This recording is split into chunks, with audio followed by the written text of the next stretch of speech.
I got a mixed bag of stuff to do tonight. The grime work that I did ended up stripping off a decent amount of metallics off these models, so I got some cleanup to do. I got to fix one of Mortarian's wings. It's definitely a mixed bag night of stuff to do. I've got some basing to finish up on a Hellbrute, so I'm just gonna go through here and do stuff as needed. These guys may end up getting an additional wash after I do all this cleanup. We'll see. But I got all kinds of crap to do, so I'm gonna do it. Who's this guy? Is he okay? Yeah, this needs a rebronzing. So live and learn. I think the issue here is that I either varnished thin or did a couple more steps I forgot about after varnishing. I pressed the undo button with the streaking wash A, because they're both soluble to the same stuff. Oops. So my paint was okay underneath it, but all my metallics are wax, which you thin out with white spirit. So while they didn't get taken down completely, there's a lot of touch up I gotta do now. That was a mistake. Thankfully, a lot of mistakes in this hobby just require that you kind of go back and do a step or two over again. I don't need to do a complete revamp of all the metallics on these. A lot of it's still intact. A lot of spots that aren't, just going to quickly go through, get those back up to snuff. I can press on. Like, yeah, a good case is like this skull. It's not bad where it's green. It's bad where it all went all the way down to what I had before. So what I'm going to do is lose a lot of that wash work that I did, but I'm not going to worry so much about like massive complete coverage, because some of that green being intact is good. But if I don't go back and hit some of this, then it just makes the entire model look muted. So yeah, we sort of hosed that. No GG on that one. Yeah, like this belly, you can see that whole edge is just like rocked. I'm just gonna make sure that we get some bronze back in there, leaving some of that green in the recesses, some of it just as coverage in certain spots. But a touch up is definitely necessary. Then after this, I'm gonna varnish these guys again and not mess around with anything else that is white spirit soluble.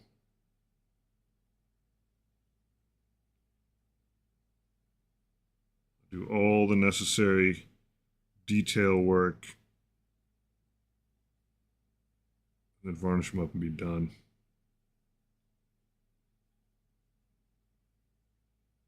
Go out of that trim. Just got punished. Punished. So, it's all good. Opportunity to put in more practice reps.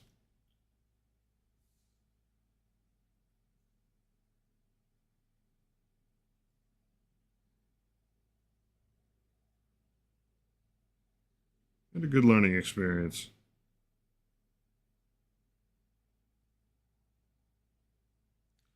The last time I used that AK stuff, I wasn't really into the whole wax metallics thing yet. It wasn't really an issue.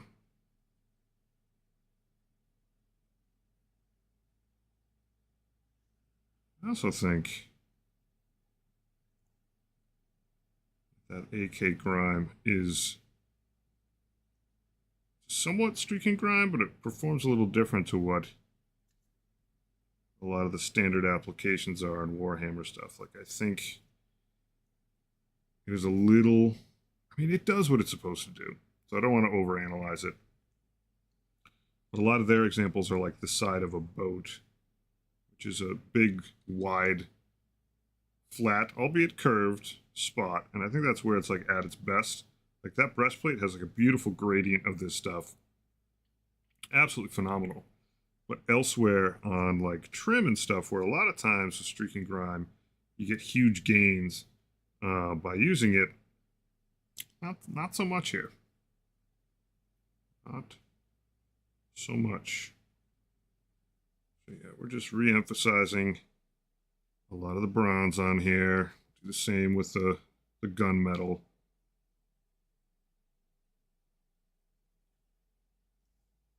A lot of the trimish spots just got murdered. Get that out a little bit. C'est la vie.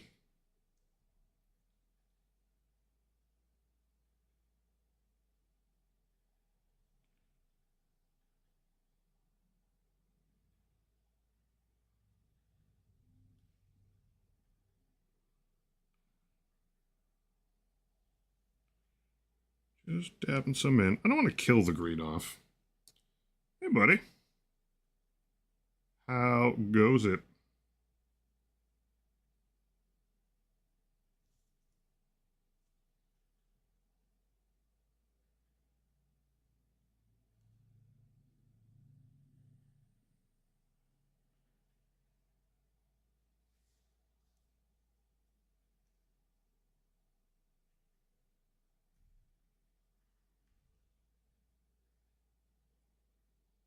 That also didn't end up flat.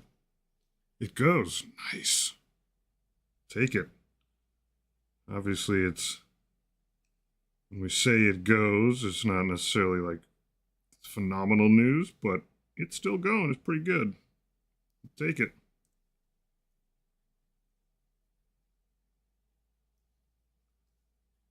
Finish building the combat patrol. Nice. Subassembled heads and backpacks. That's not a bad call. The backpacks on Death Guard are pretty absurd. With how many doodads and gewgaws can be sticking out in all directions. The helmets are pretty bizarrely detailed too. So like, much as I don't personally subassemble them, academically, those are good spots to do it.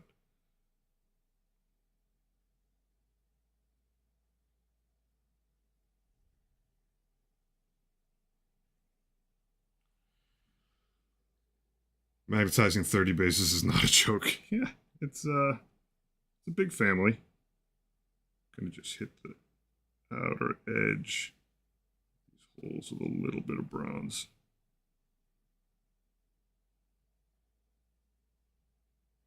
Probably didn't have to do that, but I did it anyway. I'm excited for you and your Poxwalker journey.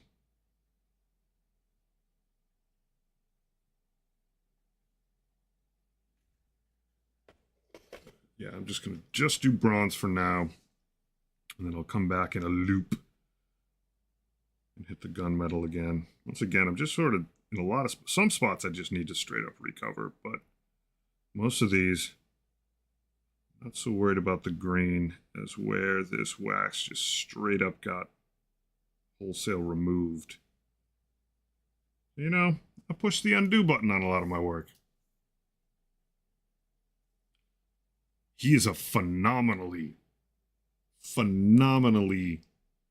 detailed model. It's not just because I love his character. The amount of details that I found on that model painting yours that I didn't even realize were on there when I painted him the first time, just because I didn't quite have the same eye for it. Astounding. But he is like a very wild model. I mean, Terminators in general for Death Guard get a lot of stuff. They're not just bulky. Death Shroud have a lot going on, and like Typhus is like the best of several worlds. He just gets... Lad gets a lot of toys. It's tough, man. It's tough. You'll have the nice thing is it's taken me long enough with Typhus that now you're here and you've got them assembled. You'll at least have some sympathy when I send you mine. If there's one thing I did cool stuff with, but didn't realize how much detail there was on the first time I painted him, it was absolutely the Destroyer Hive.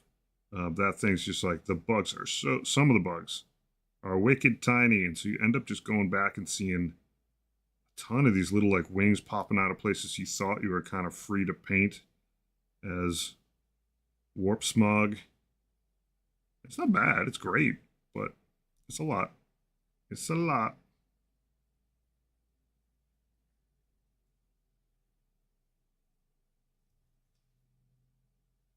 But yeah, that man is like dressed for success. If I see a single unhighlighted maggot, I riot. I did pretty good. I did pretty good on it.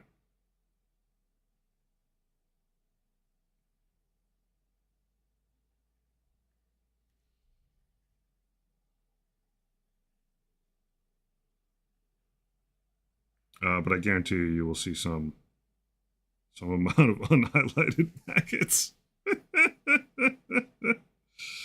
That's for sure. But yeah, your boy Typhus is a little extra.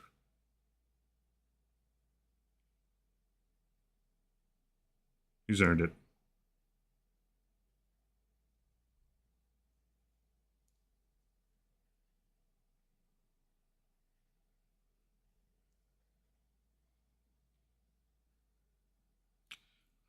Like, there are crazy detailed models like Mortarion, but everything on Mortarion's a bit bigger, and by a bit bigger, I mean a lot bigger. So like the details per square inch is like a totally different equation, and the challenge in painting Mortarion isn't actually that. The big challenge with Mortarion is he's got spots that are big that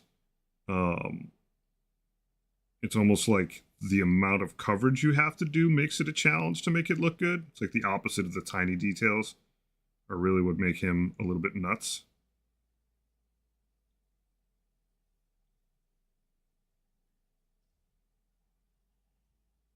There we go.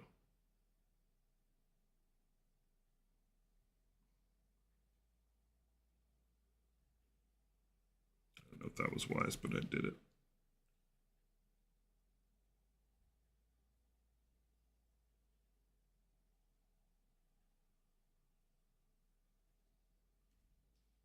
T-Money.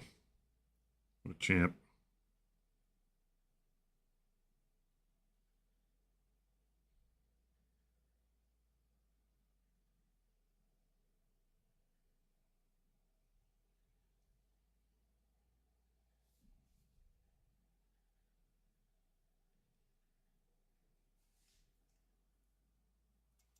Big rock bases are nice, man. They are, and it'll be nice to sort of set them all apart that way. I don't think you're going to struggle with Mortarion. There's a lot of what makes Mortarion sculpt interesting, I think, are things that you are actually like pretty darn good at. Definitely better than I am with. Like, your lines are just way crisper, and he's got a lot of opportunity to put like very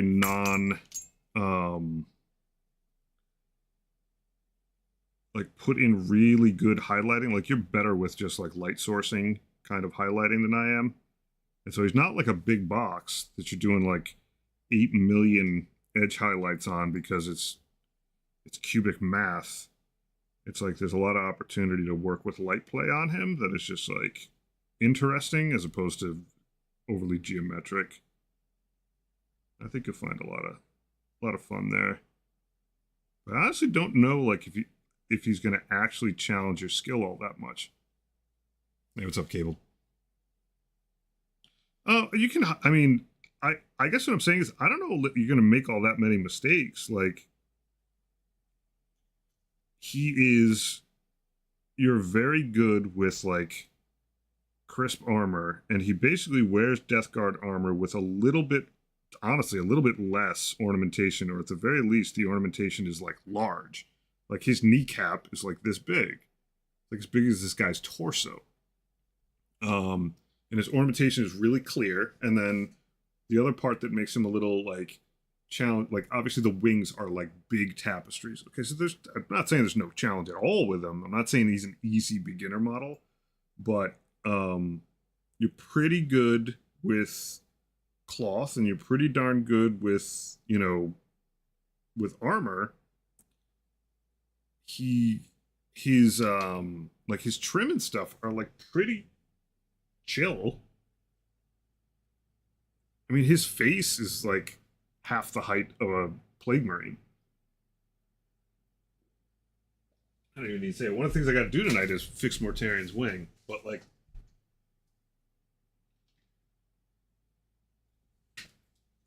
case in point, like he's got chains hanging off of him and stuff, but like this stuff's not hard. I am starting to wonder like how varnished this guy is, if at all.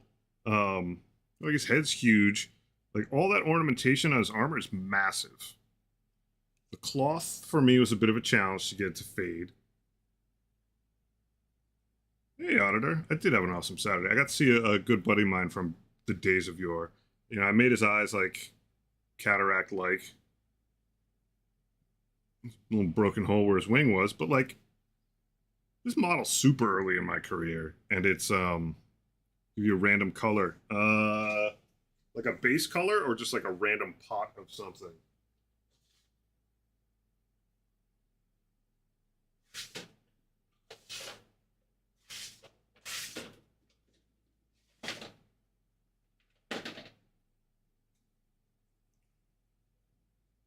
Retributor armor.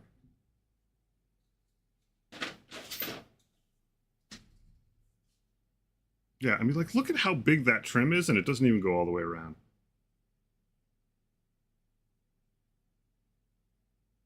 He's fun.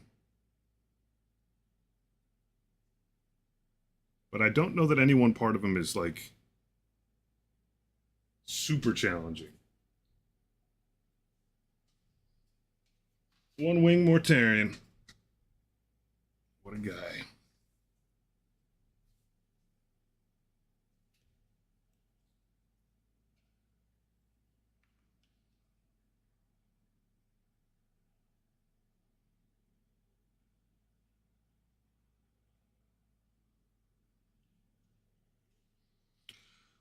I think if I had gone with,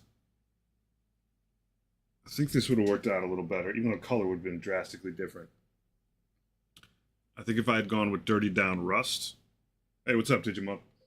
Then I wouldn't have run into the same solubility issues that I did with this guy. The disappearing wax.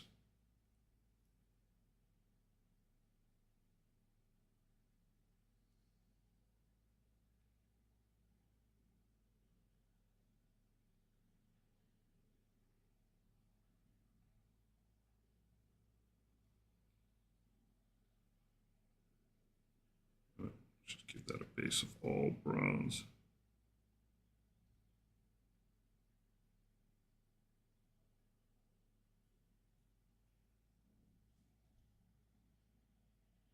Yeah, I mean, in retrospect, the varnish should have had me covered. And now I'm starting to wonder if I did the actual, like, if I did the bronze step after I had varnished it once, and it was just, like, left out in the open, but it absolutely broke a lot of stuff down chemically that I had worked on. So there's that. That's life. I do like the way they look. It's just like a bunch of their metallics on them just need like the additional pass. I think I worked on this guy already. This guy has some baseline orange for that. Oh yeah, but he still needs a lot of bronze. I love wax metallics for just the overall look of the metallics, but I still got a lot to learn. They're not as plug and play as even the most finicky acrylic metallics. It's essentially like working with oil paints a lot, but not quite. And there's just a lot of stuff you got to keep in mind. And I didn't really, until I was already in it, think about solubility. And I was being a little bit forceful. And I think I may have been misusing that grime a little bit. The dark grime that I used on my Plague Marines from Go, I just used it like a paint. Life in the big city, even when it is a small town.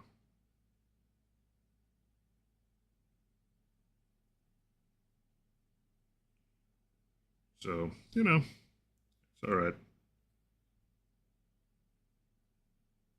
You can always just dunk them and restart if you don't like what it is. It's funny because these guys are going to get another wash, not like they'll get a standard one after all this. But I found you got to be careful with wax metallics because you can absolutely just rub them right off the model. You do need to give them like a lot of extra time to dry, but even then, they're a little on the soft side. They're softer till you varnish them.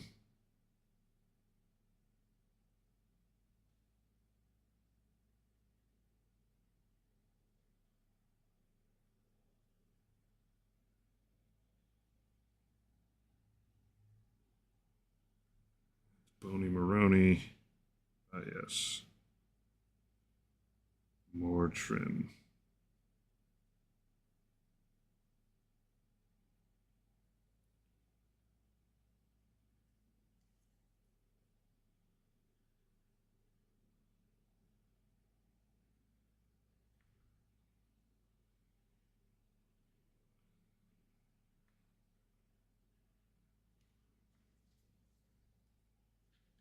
Elite Wolf.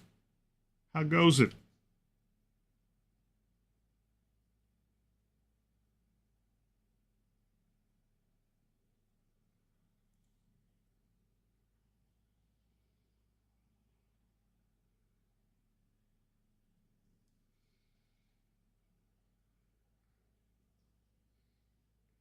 Little spirit. Put it in here. Mix a little.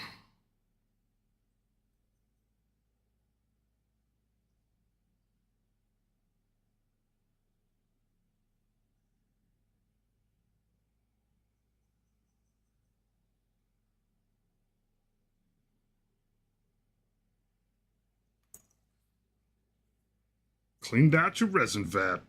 Good on you. What's happening when people do their chores?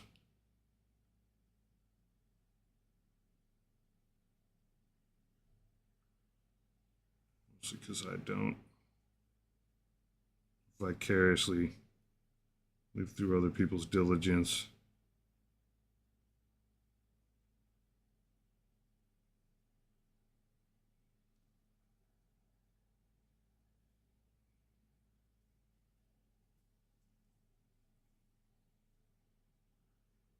But good on you. It's good. It feels good when you get something chorish done.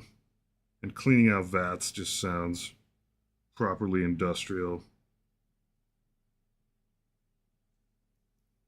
Sounds like a job well done.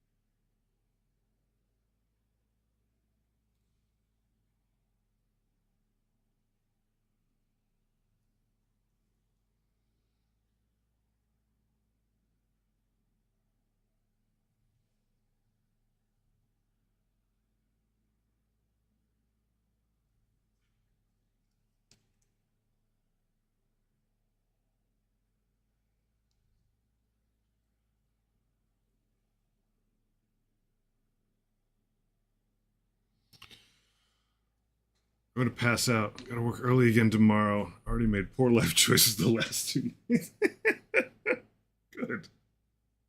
Get some rest, buddy.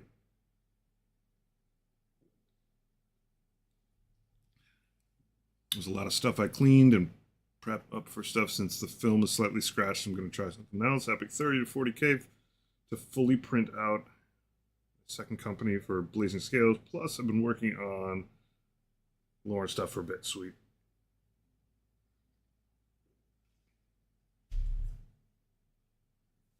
Digimonk.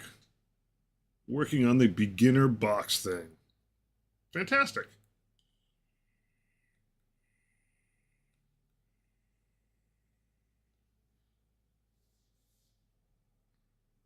What stage are you at?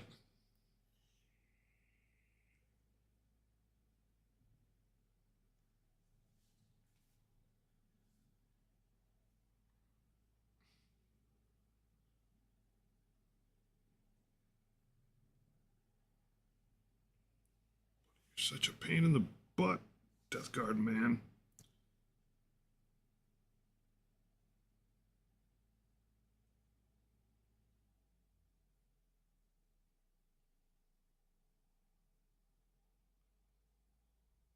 Gotta get those ankle nubbins.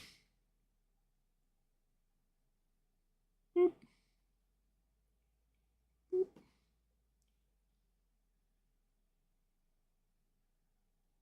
Hilt.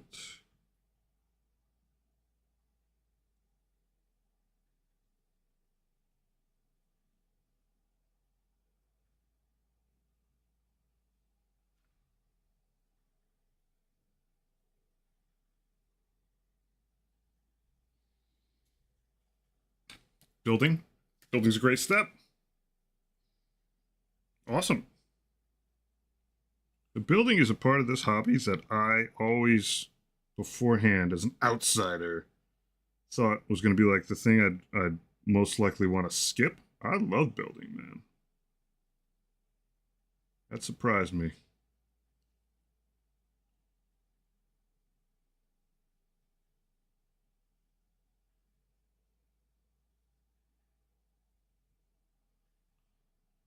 Some of it is like this really just intimate moment you have with the sculpt. We actually get to see how it all comes together. It's pretty cool stuff. Pretty darn cool.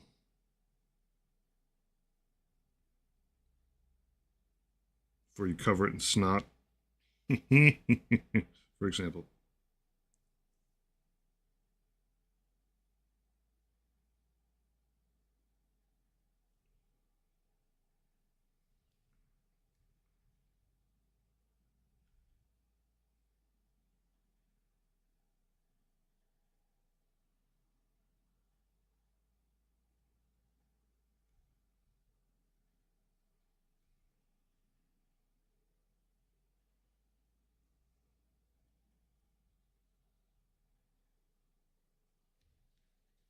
I don't like sanding.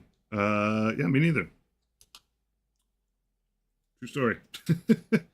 I've most of my sanding at this point I do with twigs, and honestly, like 95% of it is a tiny rotary tool for. It's faster. I'm more precise with this than I am with the 2-direction manual sanding. So I can just fire this thing up and just like tap a little bit. I hit rounder corners a bit better with this. I hit flat surfaces better than I do with that.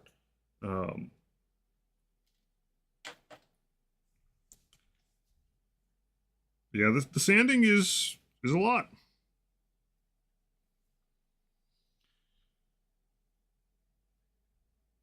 Recently been hitting some 40K proxies and stuff, so I'm glad I've been getting guys stuff before they went extinct. Yeah, the life cycle is a interesting part of the hobby.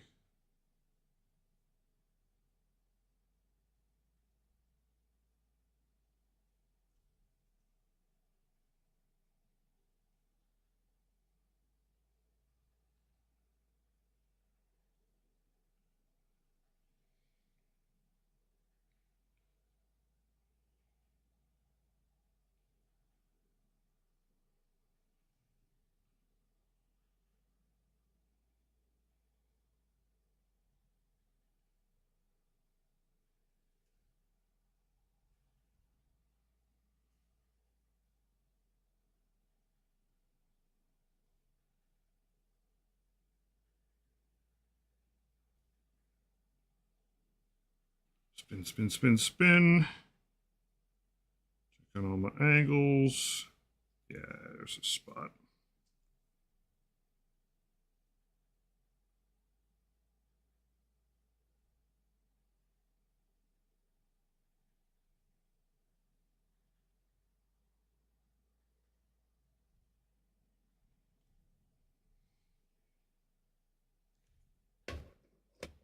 Leman Russ rules.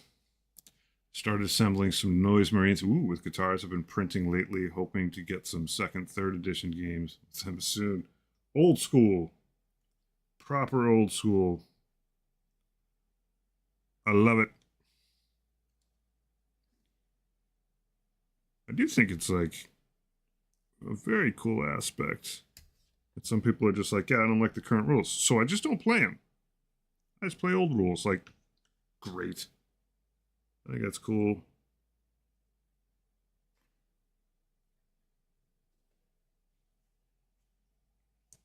At some point, there'll be a full-on revolution.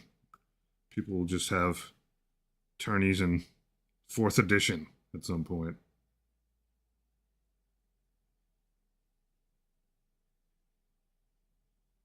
Surprised I don't like already have that pretty like, you know, Magic the Gathering kind of leads the way there. They just have like some super old formats.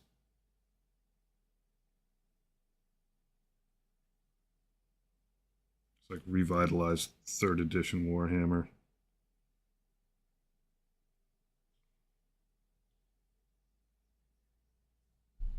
You know, look at the Oblivion remaster and be like, what if we put out a remastered 3rd edition Warhammer book? Wonder how it would sell.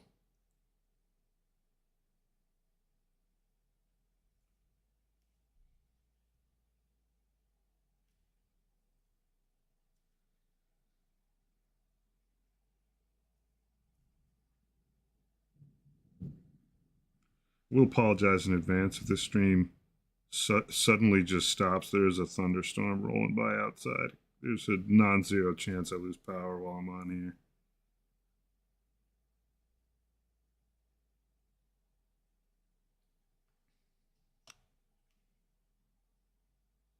That's great that 2nd and 3rd have been getting popular in your store.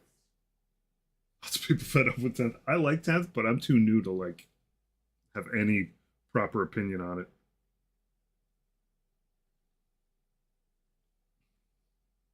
They make way better bits than GW, not gonna lie about it. Nice. They released that remastered Rogue Trader books. This is precedent. Yeah, that's true.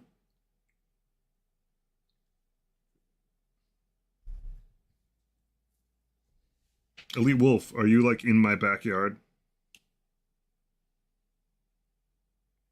I'm not gonna dox you, but what general part of the world are you in?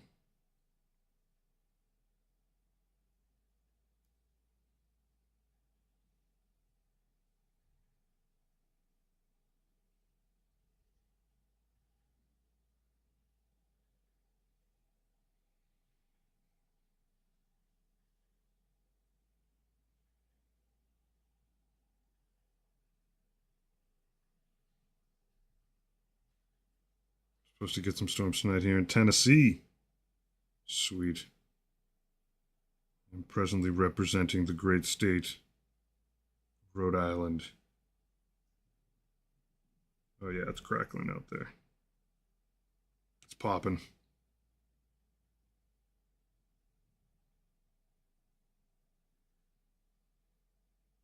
Zeus is partying.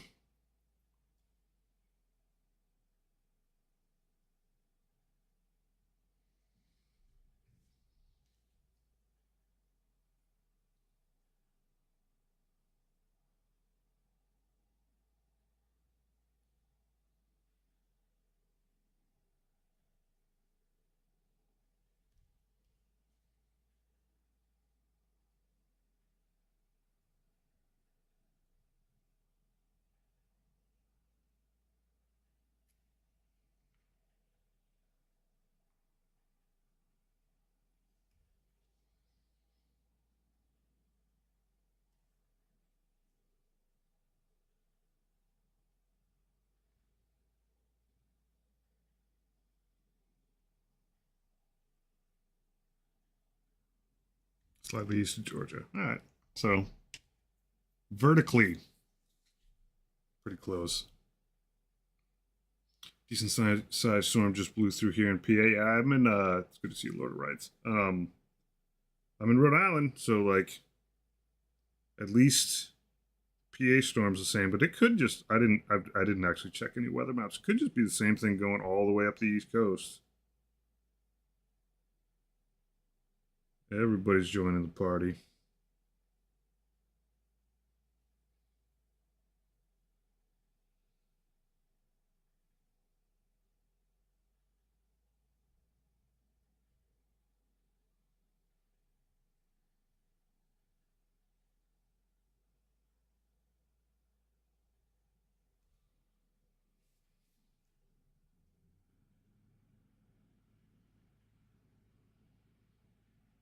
It's definitely mad humid. This is like the most humid it's been in months.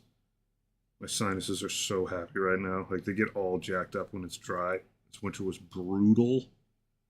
Brutal. So dry. Right now my sinus is just like, oh my god. All this moisture. Thank God I'm not allergic to pollen. Thank God. There's clouds of it. I went to drive out this afternoon to meet up with a buddy of mine that he lives in Newark, but he's up here for the AC/DC show, and so we got sort of like a late lunch. And like I started my truck up, and I had to hit the windshield wipers to move all the yellow pollen off of the freaking windshield, man. Yeesh.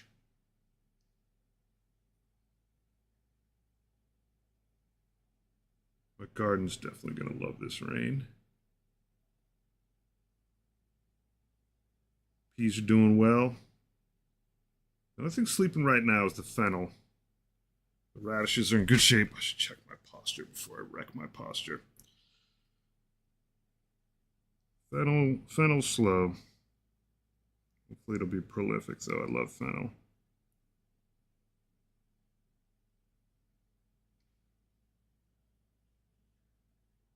Reminds me of my ute.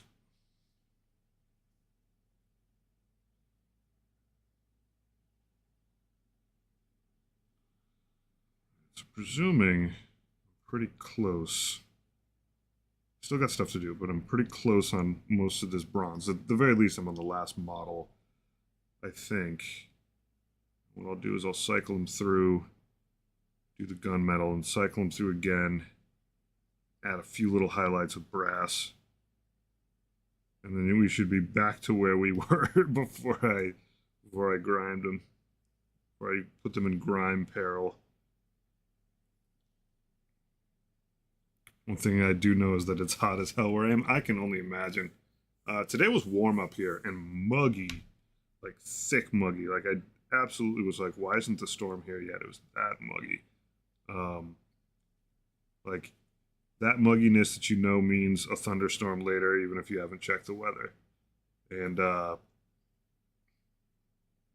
can imagine being further south, PA, probably oppressive right now.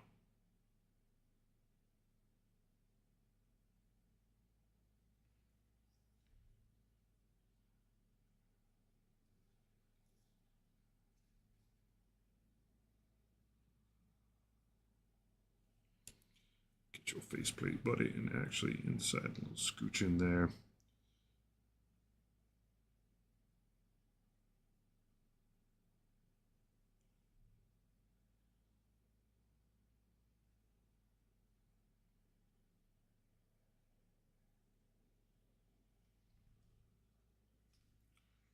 Little thinner. Just a little thinner.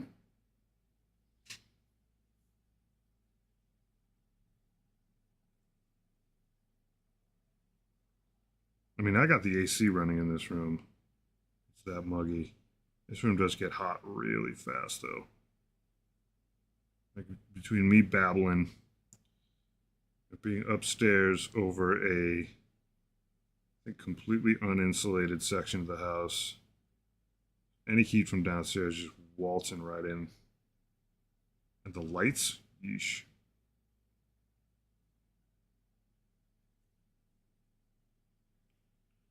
funky fast.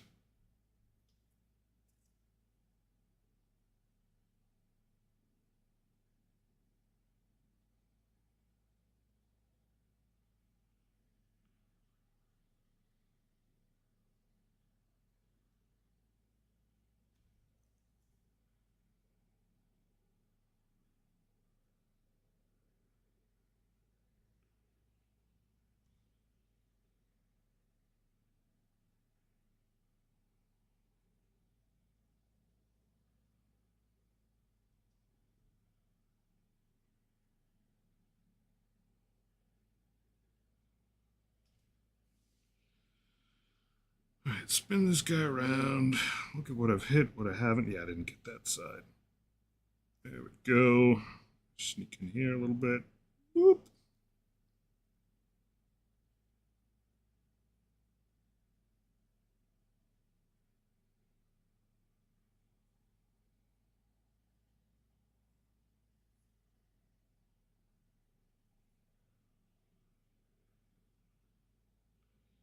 The old ankle widget.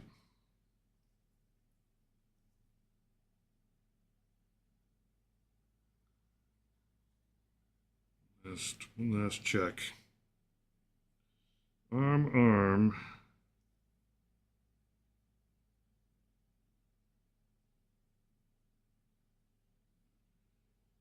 I'm gonna over massage this thing. I already put too much into this crap. I've been thinking about getting into Death Guard again. Well, can't argue with that. I watched a little bit of a battle report, where it's just straight up live recording of Death Guard versus Blood Angels. I think it was on Tabletop Titans. They had gotten the codex early and the model early.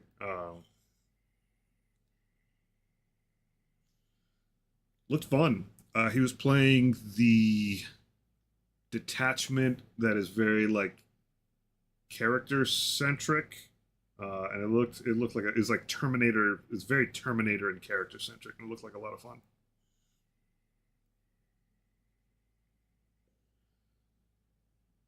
Power here loves to go out when there's any kind of bad weather, even if it's just for a few minutes. I put my 3D printers on a UPS. Yeah, just keep from messing up my prints. I can only imagine how painful that must be to like be like 13 hours into a print and have the power go. Ugh.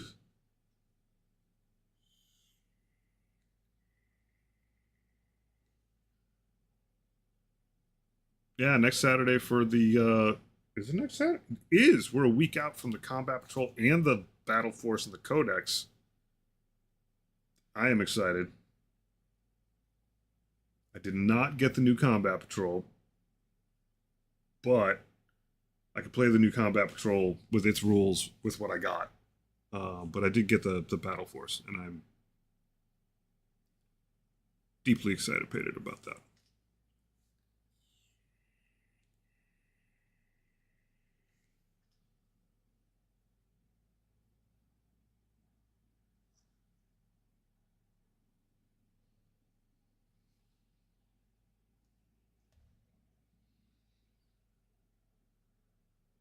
Epic scale Death Guard, that would be good for Epic Combat Patrol. No epic scale for me, my friend.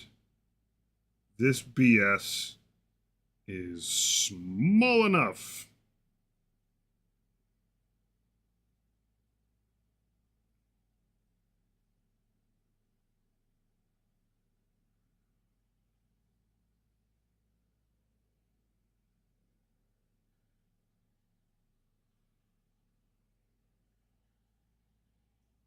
Taxing my old man eyes about as far as they go. All right, so grabbing from the back there. I'm gonna clean this brush up a little bit. I might not need too much to resurrect this gun mod. Yeah, it's still pretty soft.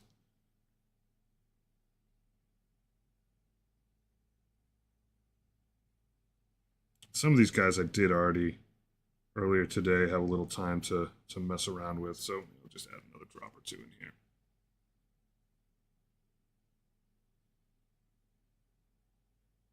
or 3. Contrast green coal painted. That's true. I mean, at that size, like, just YOLO it. I gave up my Death Guard about 2 years ago because they were expensive as shit. Now that I found an amazing recaster, I might have some hope. Yeah, I mean, they are pretty expensive. I mean, all their stuff is just like, it's piles of unique sculpts that have come out recently enough that, you know, they're in the newer pricing scheme. They're a little pricey. This guy, I think I already silvered up. Yeah, I did. All right, he's good. This might be a very quick step because I did zonk a bunch of these guys, and the silver was very much something that I could just like thin out, do a couple taps on something, and get the necessary coverage back. Because anything gunmetal should be pretty grimy. This guy good. This guy looks good. That guy good. Oh, you know what? I might have actually hit all of them. Might have done a complete pass. I think I did. All right, I can go to brass. Oh yeah, thank you, Elite Wolf. All important pause. What I will do is dab a little bit in here. I'm gonna need some more brass. I shouldn't even bother with this, but that'll also help clean the brush. Oh. Recasting would be my way of getting Mark V heads and older style bits. For sure. Ugh, excuse me. Oh, stretch. I think I'm a huge fan of like getting extra bits and adding them on. I really like how my red Corsairs turned out. They look really good on the table the other week. I mean, while they lasted, they did hold up pretty well. They got focus fired a bit, but it was all red Corsairs extra bits. So like even just different pauldrons, like the sort of gladiatorial looking ones or the slightly different spiked ones, then having some raised. Oh hey, Nephilim, thanks for the follow. So it's over on a different screen. And apparently, it doesn't make sounds all the time.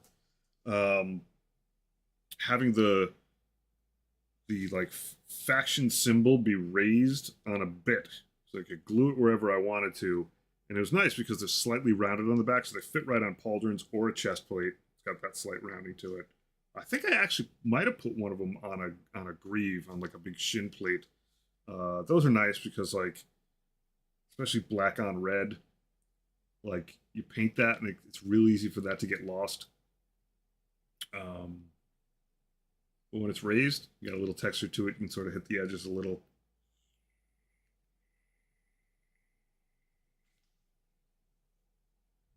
Before I move on to brass, as far as the refocus component of this, sips. I'm going to glue Mortarian's wing back on. Fucker. Pardon my French. I need to change that points thing to sip tea, or sip coffee from sip tea. All right, pile of stuff. There's one Mortarian wing. As advertised. You know what? I'll pull this guy up too, because I should work on him. Okay, recentered. Buddy, let's get your wing on. I wish there was a more permanent way to do this, but it's literally attached by a couple 2 centimeter spots. $10.99 to get 45 epic Plague Warriors. It's good living. All right. How's that going to be? That's going to be a crazy glue job. Which means we're going to have to hold it for quite a while. Not too long, but quite a while. Just because it's such an awkward spot. There's that. Wish there was a cooler way to do this, but it be what it be. I'm going to put enough little extra around it just so it's got slightly stronger root to it. Don't put the wing on backwards.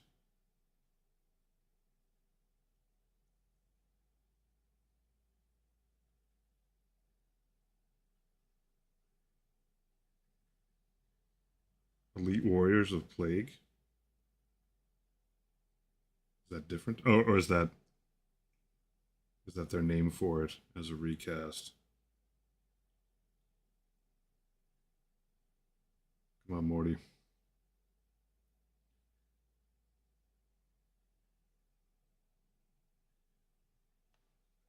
I'm going to stare at it, make sure it doesn't move.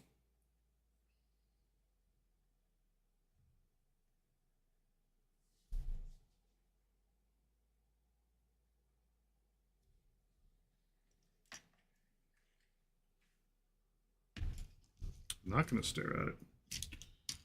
I'm going to just, yeah, apply a little bit pressure. This thing. The Termies of Epic. Oh, those are the big infantry?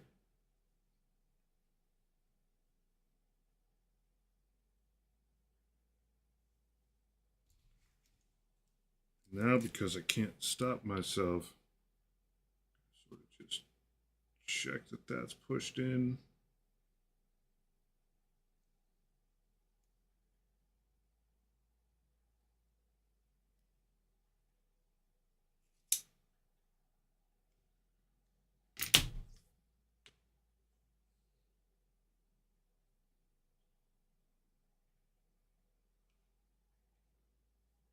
Oh yeah, this needs a little pressure. A little pressure.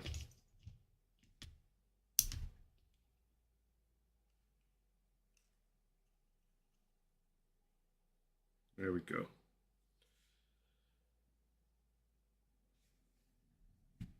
Now I can just sort of see through here. What I'm doing is making sure that this connection, yeah, now it's right up against there. It's a good thing I have this Citadel clip thing that Sector X doesn't like. Otherwise, this job would be kind of challenging.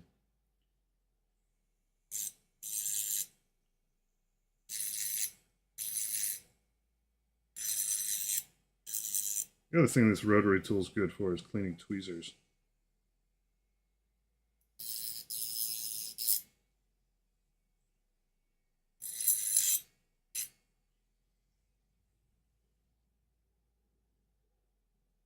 Guessing the 45 models is to help with modular unit building. I would guess. I have no flipping clue what the rules are even like remotely like.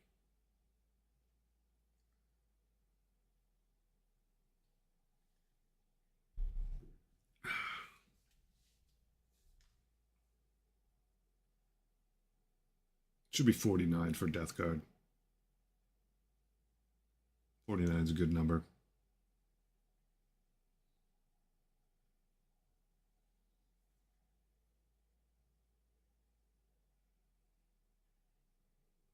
Mortarian's pretty wild in the Codex. Like, they changed him up quite a bit.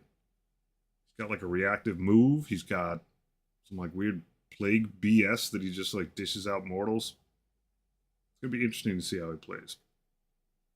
All right, let's unclip this. There we go. We got some pressure on that. Let's see. Let me take my headphones off for a second. If I could just set him down somewhere semi-safe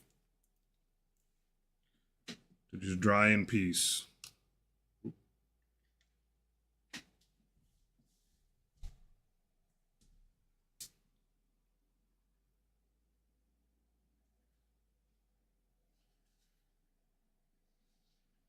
There you go. Just chill out there, boy.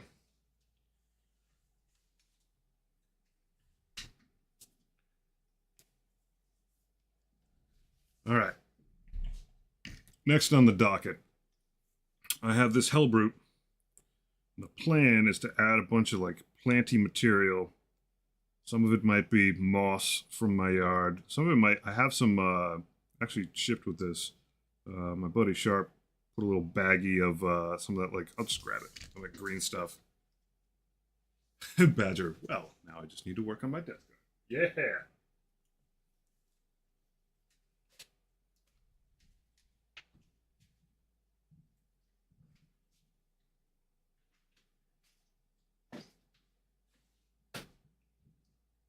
I already grabbed that little baggy green stuff. I probably did. Probably grabbed it and moved it somewhere dumb. Oh, here it is. Or somewhere smart. Boop. Make me a moss bed for us to lie in. Oh, buddy. So this stuff, which is super bright green, which is nice. So I'm going to grab a little bit of yard moss first. I'm going to use as a brush is one of these little makeup things. I'll pull out some yard moss, stick that in.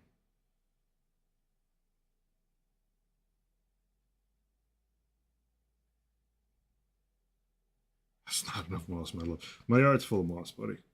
Actually, I was out there yesterday with my stepson, and like, there's one section.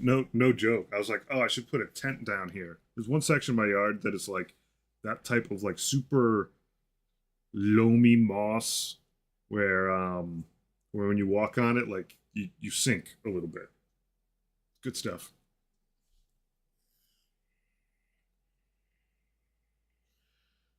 Critical mass where I don't need to run 800 points of characters and terrain. Yeah, it's true.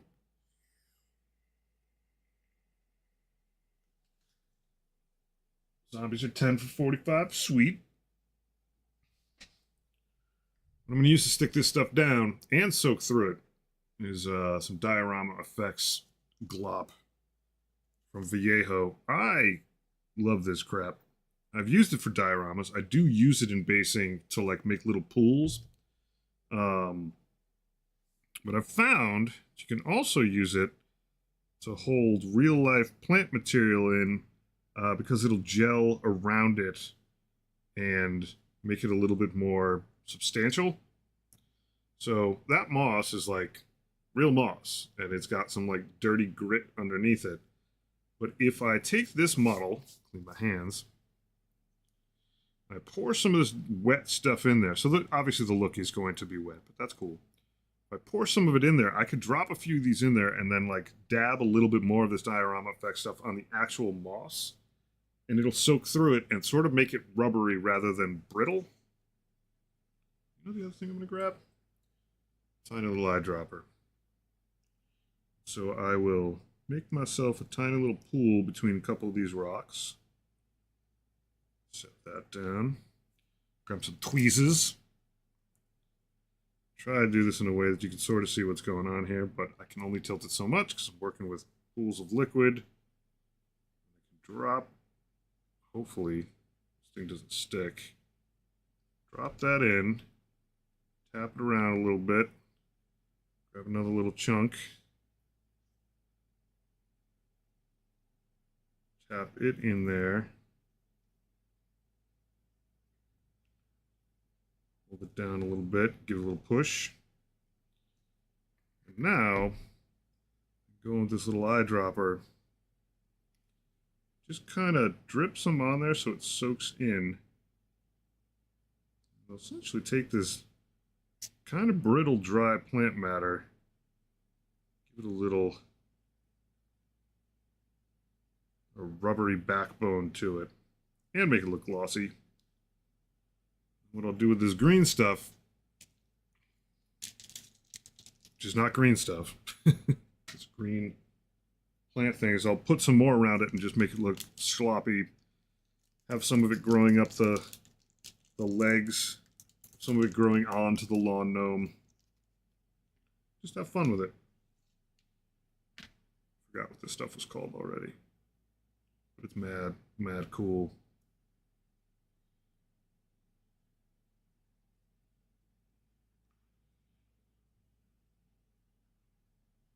You know what? I need to brush a little of this in first so it has a way to stick. Some up the backside of this gnome, this poor gnome, who has thoroughly seen some shit. And I will try to gingerly get that in there and on there and get it to stick a little bit. This way a little. You go, old man.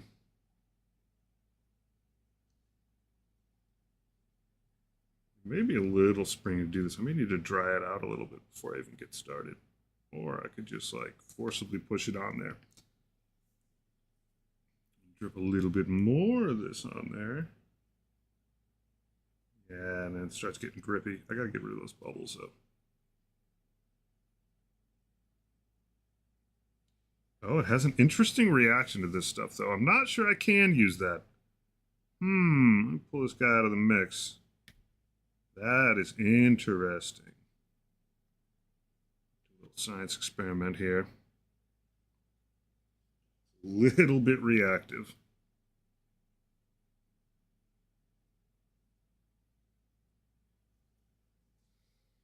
All right, let's see if I can do this in a way that you guys can actually see what is going on.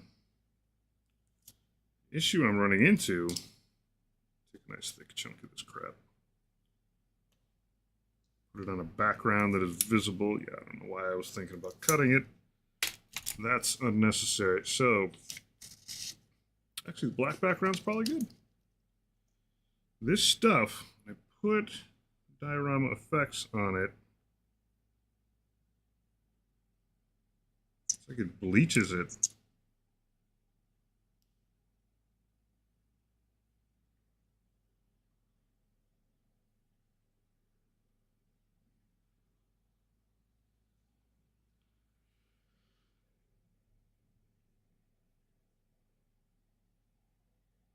Obviously, it's like pinned in the absolute bottom part of the screen. But you can see, pop, this stuff is not green anymore at all. Wild. Like green side, affected side. We got to change our plans up a little bit.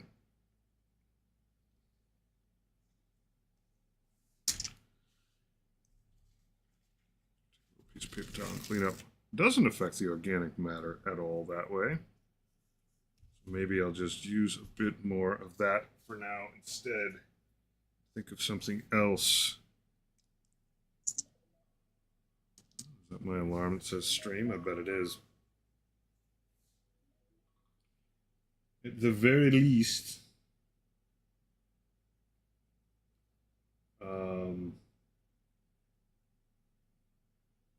through my message while I'm streaming.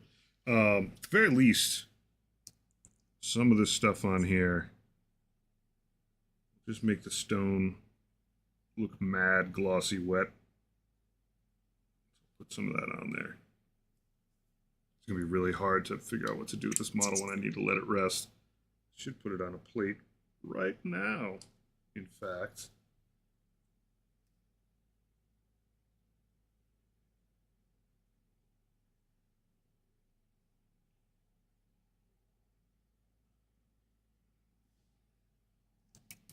Here you go, Twinkle Toes. If I don't put too much of it on it, it won't scooch too far.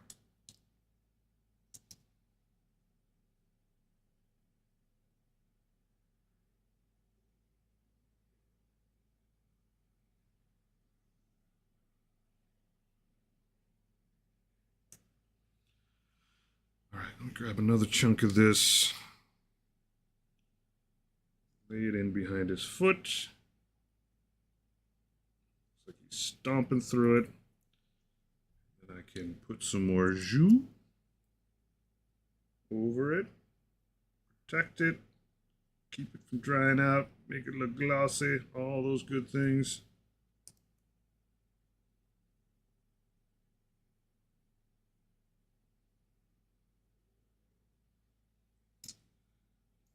And maybe we'll find one other chunk of bag this stuff back up. Interesting. I think I ran into this issue with that stuff getting discolored even when I was working on my Halloween diorama from a year and a half ago. I don't think I understood what happened at the time, because the steps were kind of like a little bit fewer and far between, a little more time in between them. Turn this guy this way.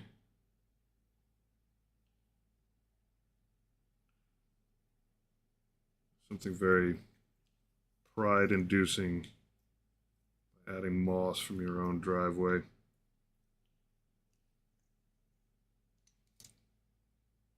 It's a piece of my house on this model. Take it with me wherever I go.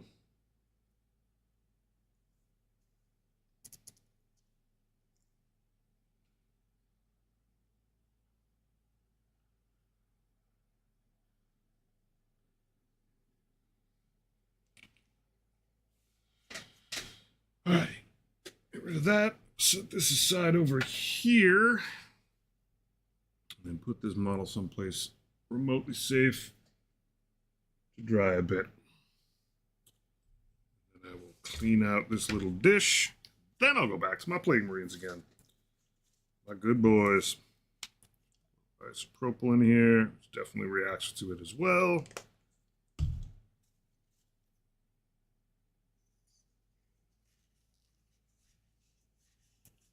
Yeah, if you want to put dry plant material in, you want it to like survive okay and look good, solid. Nurgle's Garden damp. That diorama effect stuff from Viejo is pretty awesome. It is also good for just straight up pools of water. While it did not accept that strange plant material, fake plastic plant material, well, it bleached it. Who knew that was going to happen? It does react well with acrylic paints if you want to dye the water a certain color. I don't think he's out here, but like I've got a Goff Rocker that I did for October, that same Halloween month, and he's got like a little pool of water in front of him. And I just grabbed some like overzealous blue color and just added it in there so it looked crazy bright. It worked great. The diorama that I did, the third grader quality diorama that I did, I added just some nurgly colors to it. So it was like a swamp in a graveyard. Like a little guy crawling out of it.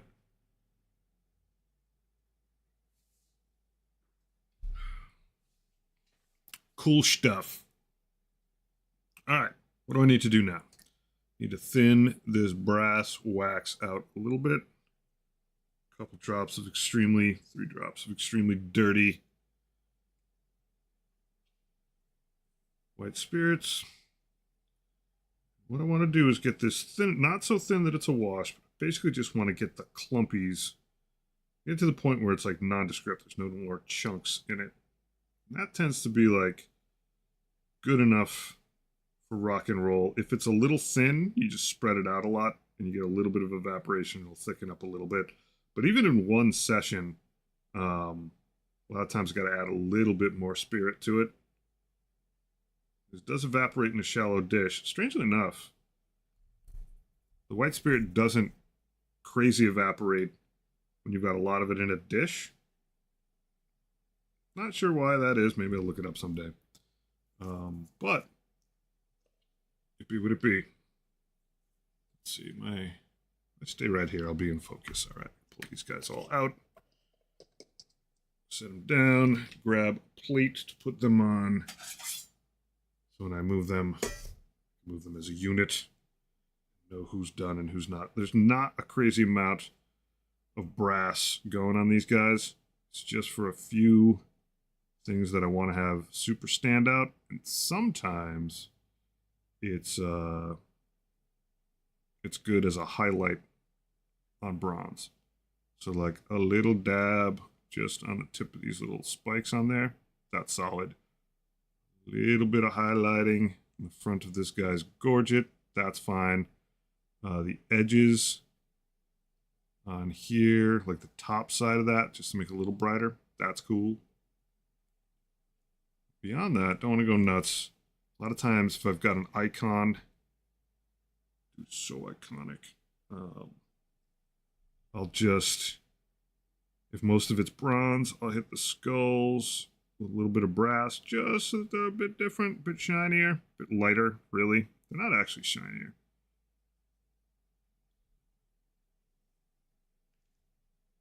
Just to make them stick out a little. Edges on here, maybe a little bit. Do like NMM treatment with metallic paint. Maybe catch a little bit of shine. For these things, that's probably it. But a little bit counts. A little bit's good. I'll hit this edge a little also.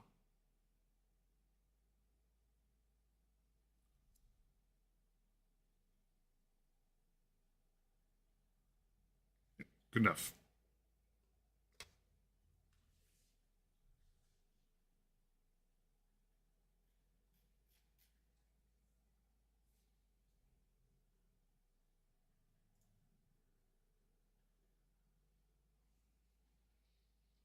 This lad, I'm going to leave those skulls scully.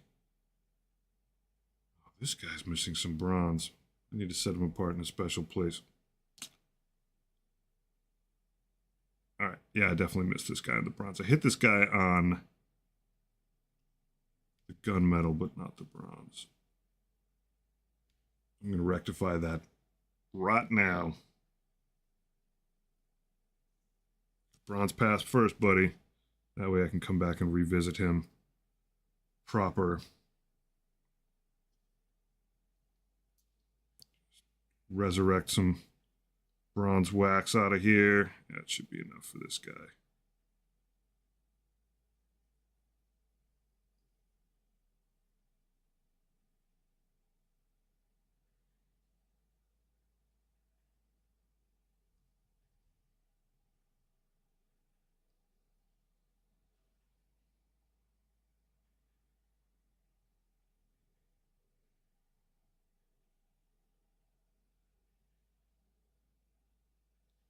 Yeah, I hit his pauldrons. There's a couple little spots I just didn't get.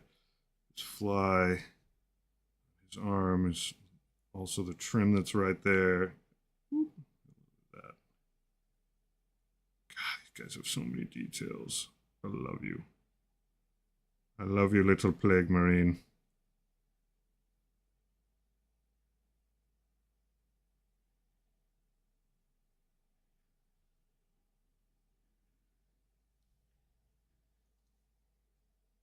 So it's just a scooch.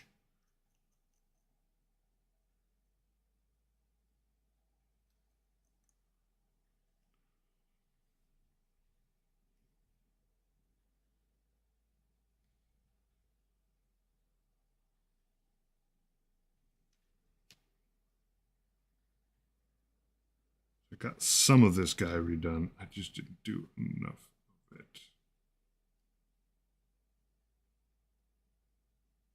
We'll go to that pile. The soon to be brassed pile.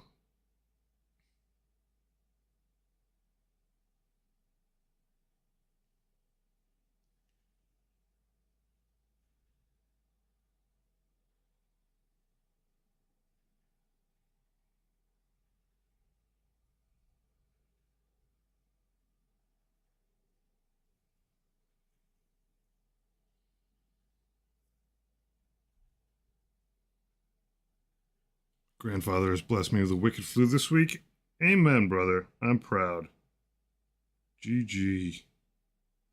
I'm both sorry to hear that, but also, Grandfather be praised. He has visited proper gift upon your house.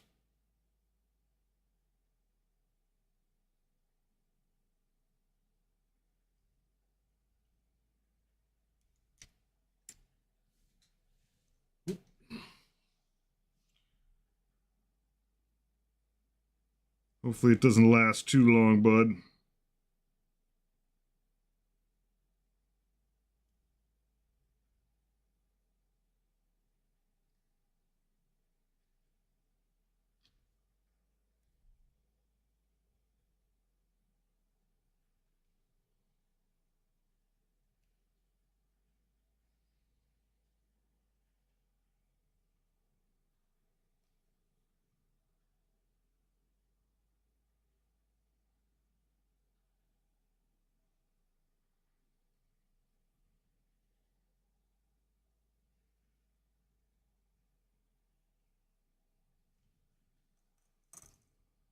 Plenty of rest. Plenty of fluids.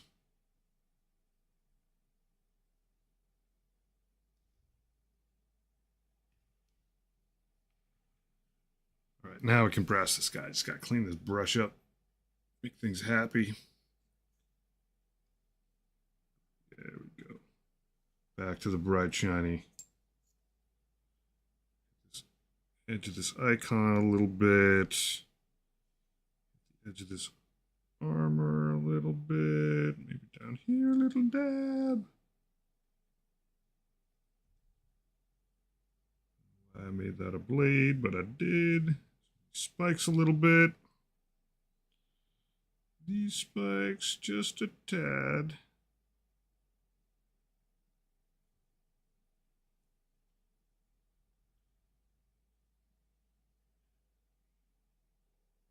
Edges here.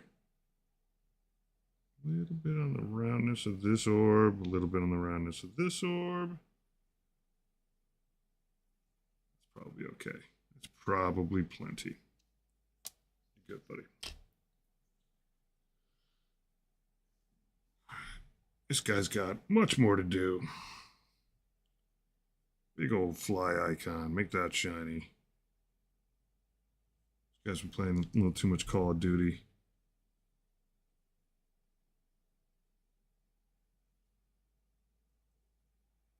Duty.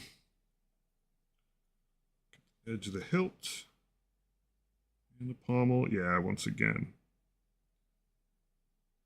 Making the skulls pop out a little from that icon. Little circly things look good if you get them a little shined up. Edges of the vents look pretty good.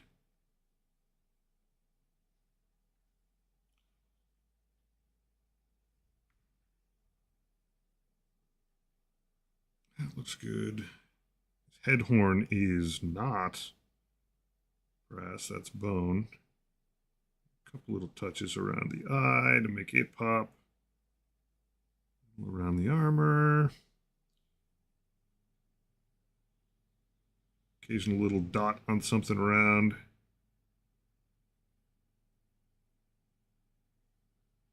I get all over the place. These guys, I did. I had some orange ink out to get started on the plasma guns, and I was like, oh, that looks pretty good, and it gives them sort of a pumpkin-y vibe. So for these guys, it's all orange for the lenses, which, like, let me get them in focus. That looks pretty cool. I should probably focus this up a little higher. There we go. There we go. But I've done a lot of red and a lot of, like, Tesseract Glow Green. I think I have a couple that I've done yellow. I tend to go towards green on things that aren't as crazy green all over the place, for starters.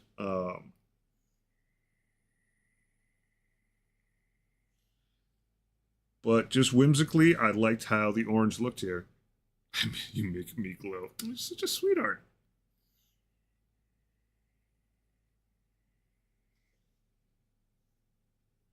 I think it's fun to sort of change that up a little bit. I mean, these guys are obviously all going to be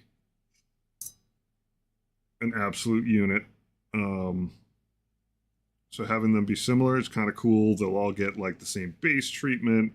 So they look like they belong on the table. But having, like, good Lord, I can't imagine doing like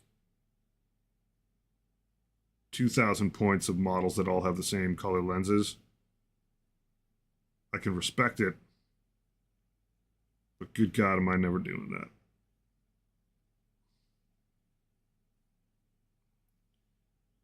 Too much of the same thing. Like, I absolutely do not possess the strength of will or patience to paint a truly, like, match perfect army.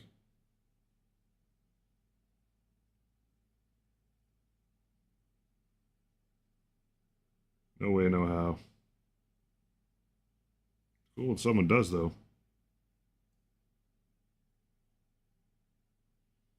Puff, puff, pass. Always.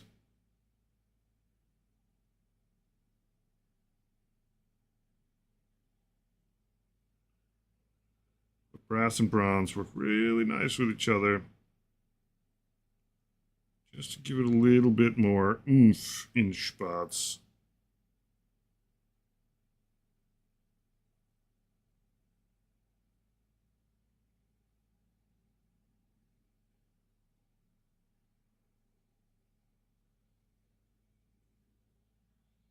And obviously I got to brighten up that plasma a bit. I probably should have went white ink to start, but it's only had one pass of stuff on it.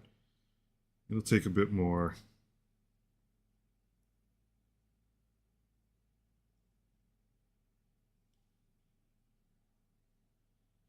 I think all of the oranges need to get kicked up a little bit.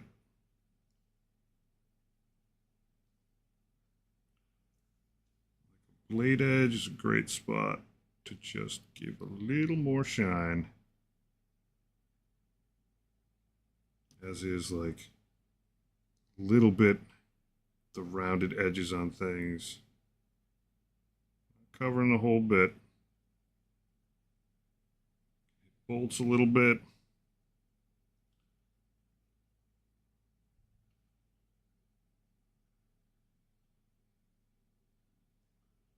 More spikes, little roundness.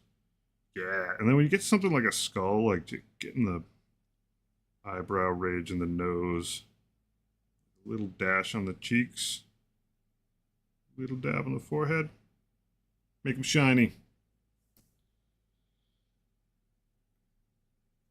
The icon bear in the store, are you talking about the one that holds the like icon in his hand with the three bells on it? I can imagine doing a shit ton of Poxwalkers after studying them, but they have so many details. Yeah, but the ones you buy nowadays, like if you get there's 10 sculpts.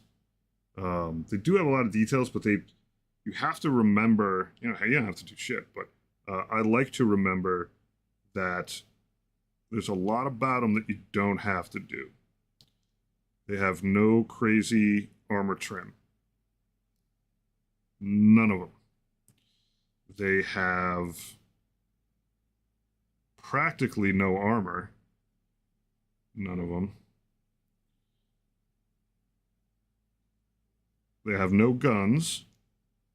Everything is like melee weapons, though some of them are blunt and some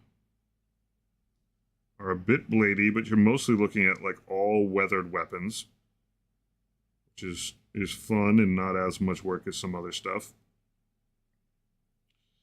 Their faces are grotesque, which means you don't have to worry too much about realism there. There's just like a lot of places where they have a lot of details, but they're not as bad as some other details you might get. Yep. Yeah, that's the thing, is that they're all just texture. It's like cloth, skin, bone. There's like a little bit of detail work on some of the weapons if you care, but even the weapons aren't like super manufactured weapons. A lot of times they're like cobbled together. They're easier than you think they are.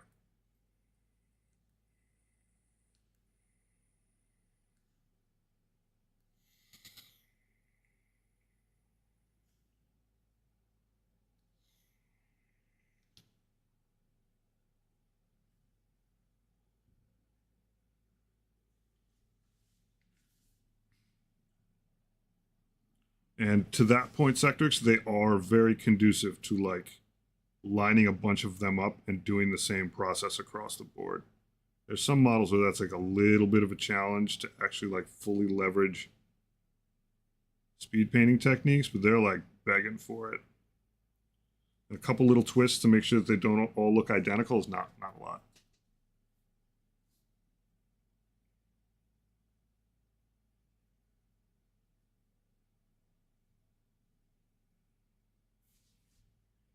Here we go. Sectrix rant time. I say that excited about it, not trepidatious.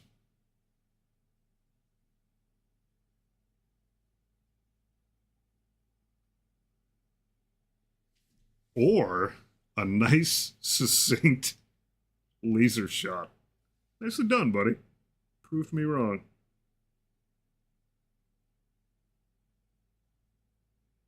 I thought you were going to get into it. And then you just very.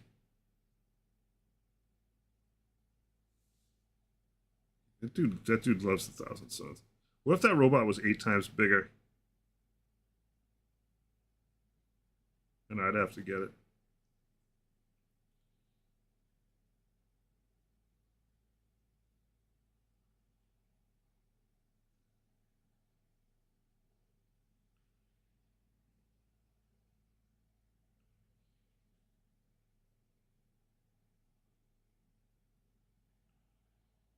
Bell. Do a little bit on the edge of this kneecap thing. On that edge. There.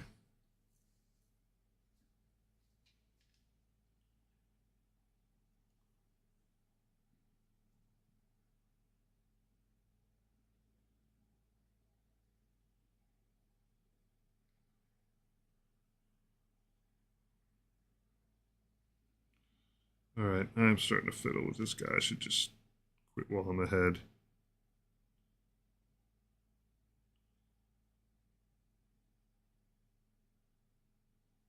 Yep, quit while I'm ahead. I think Thousand Suns deserves something that looks like a monolith. It looks like a Rubik's Cube. A Rubik's Cube, if you will.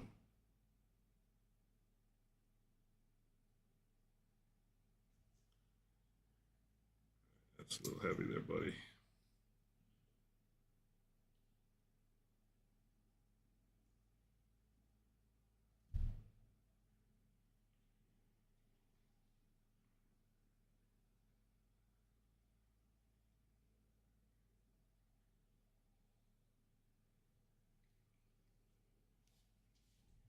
So much for the year of chaos. There's been a lot of chaos stuff. But Thousand Suns got left out a little bit. For sure. Oof. I screwed that up. Yeah, thankfully.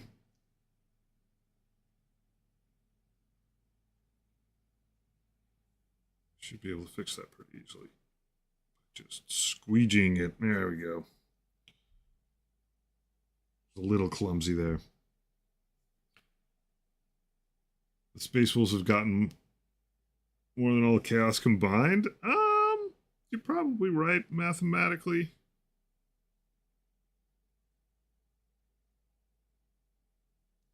I mean, truth be told, Death Guard like got a model. So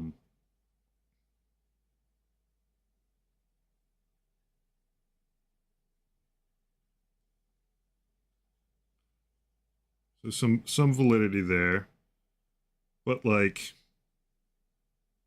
I feel like it's still a good year for Chaos. It's not done either, but obviously like a lot of it is cooked into Slaaneshi stuff.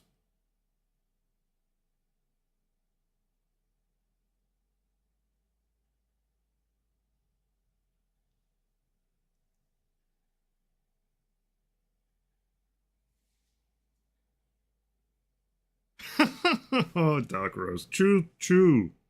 They never said it was going to be a good year for Chaos. Well said.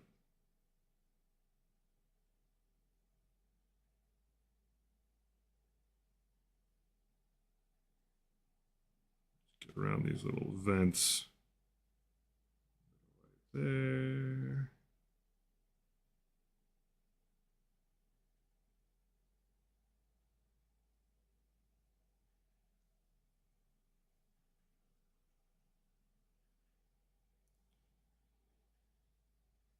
Nah, I feel you.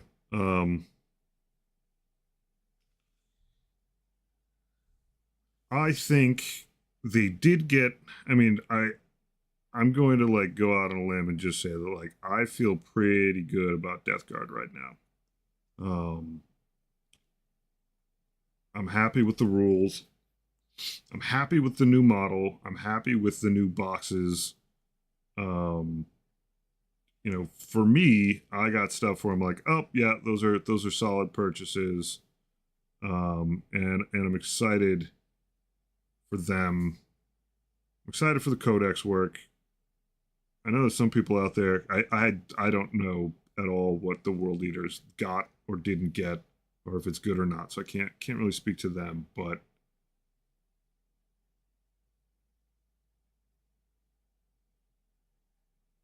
I like what the Emperor's Chitlins got, which is a lot. Their existence.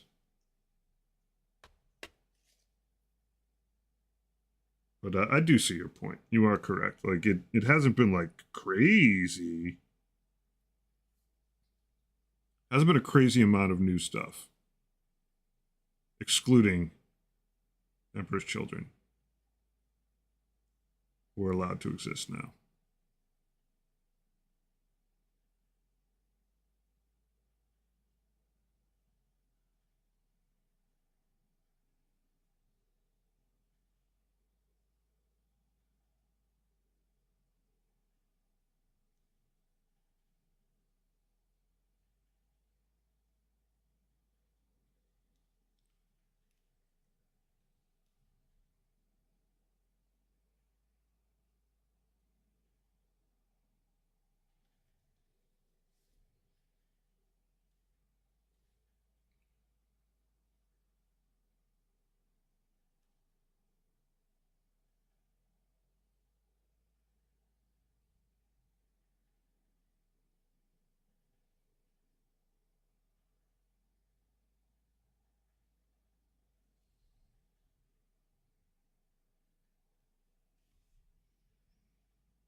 All right. Oh, you're gonna get a little bit of work on this. Brighten you up just a little.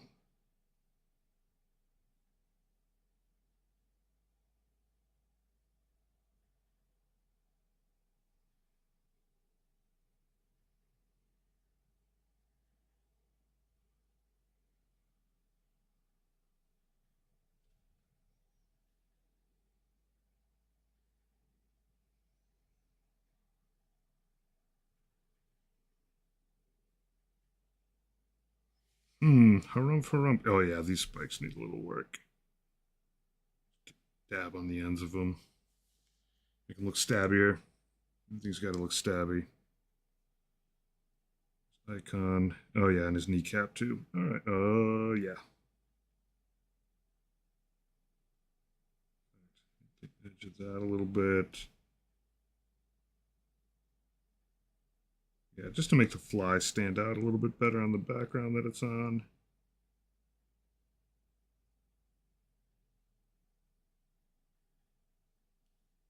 This center line on the kneecap, make that stand out a little.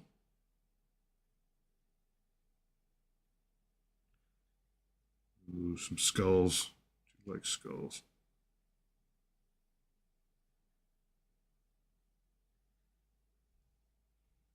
Now, more spike work.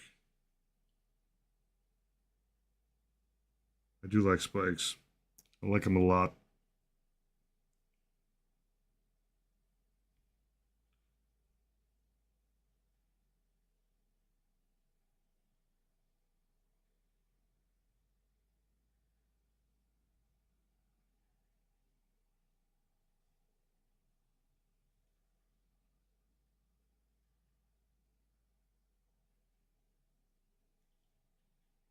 Shiny. Okay,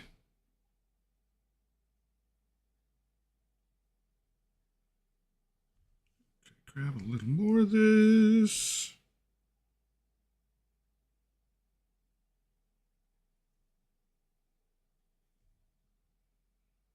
These guys look 50 times better than they did this morning. Suffering. Suffering. Now they're basically ready to get washed again. Clean this brush off, and I think what I want to work on next is I'm gonna grab a little bit of white ink. I think I skipped a step and I shouldn't have. And I'm gonna hit up. Oh, there's another guy. How about that? 7. Can't count. I'm gonna finish doing the brass, but then I'm going to hit up this guy's plasma gun. Get it a little brighter. Ain't out of the woods yet. Yeah, this guy does need some brass. Oh, big stretch. Big stretch. Final Heartbreak. Thank you for the follow.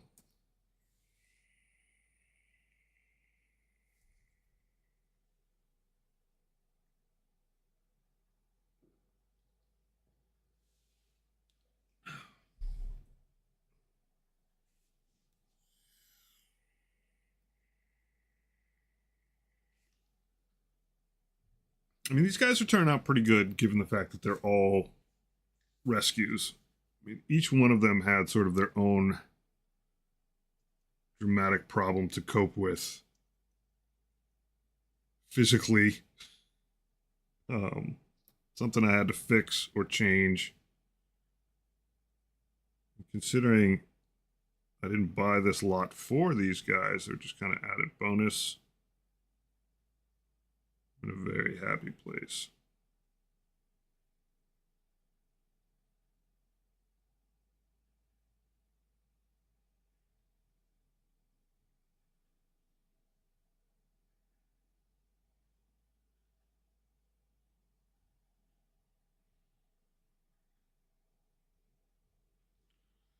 All right, so these skulls absolutely got to hit.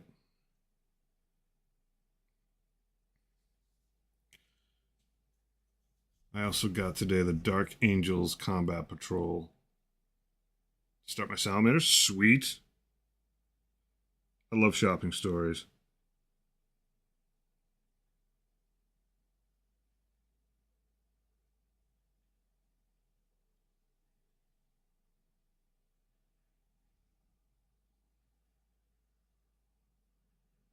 I'm excited just to be able to just to be going into the store next week and to pick my stuff up. And I know I'm going to end up shouldn't, but I know I'm going to pick some other stuff up. It's bound to happen.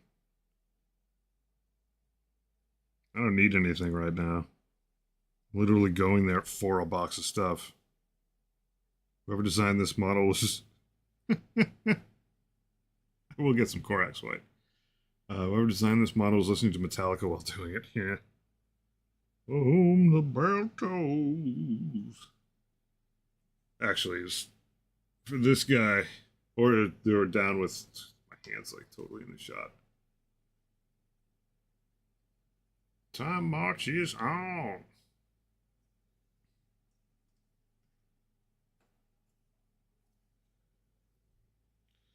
Yeah, tariffs are going to be tough. I have a good stockpile. I'm ready for tariffs.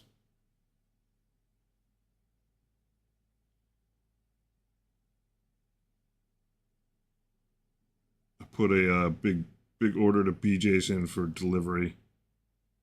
Not messing around. Like 10-pound bags of dried beans. Gonna be eating beans and rice for a while, kids. Better get used to it.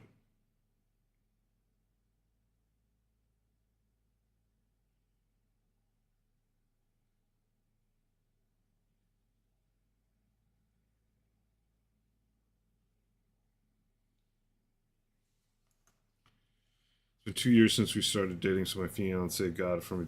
Yeah, congrats.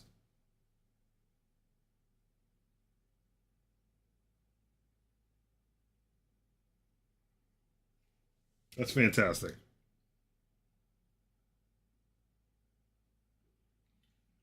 I will say this: it is way easier for my wife to shop for me now that I have this hobby. It's like birthdays and Christmas. I get a surprise model or two. And shopping for people can be really hard. So being an absolute psychopath with a hobby is just like perfect, especially like a very consumery hobby with new models coming out, or you got to catch them all kind of thing.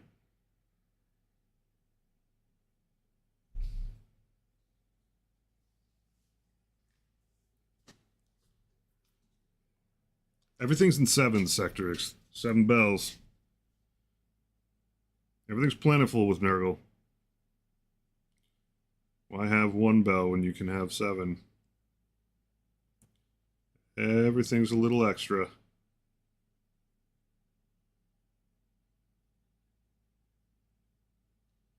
But the Blightbringer's like literally the bells guy, anti-psyker, ring a dong, check me guy.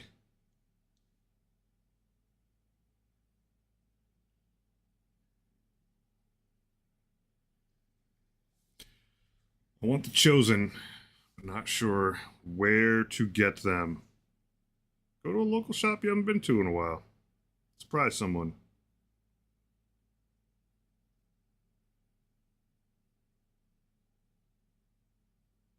That was a neat trick.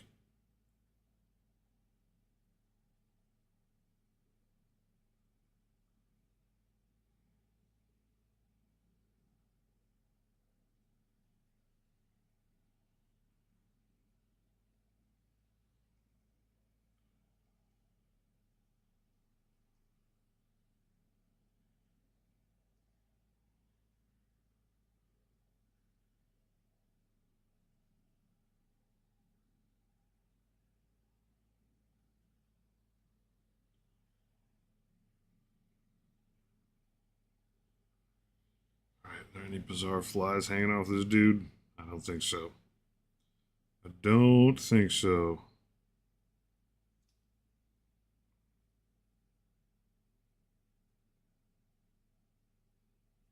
Alright, now. Now. Said that guy. I've got enough. I'm not buying any more unless it's Votan or new HQs I'm interested in painting individually. That's a very sound stance. A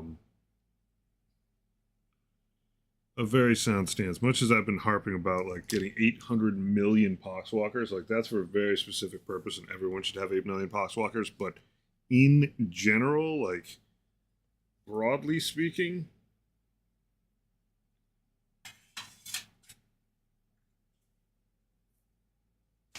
like how if you are in it more to be painting, then HQs are where it's at. Yeah, good call, Badger. Time to find Sectrix's account.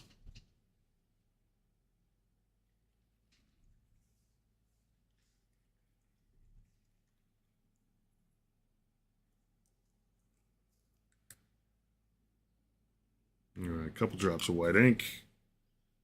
Careful with this stuff because it wrecks brushes pretty swiftly. So I use like a mediocre brush.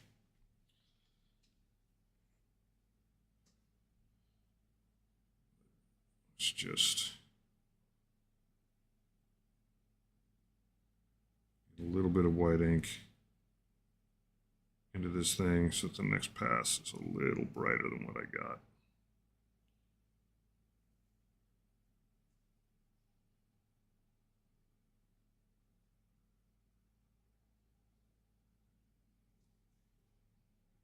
Load my brush up, I think, a little bit more.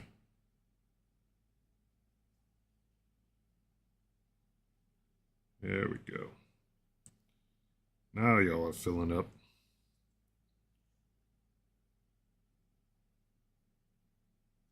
All those little ridges. I'm going to scoot you back, buddy.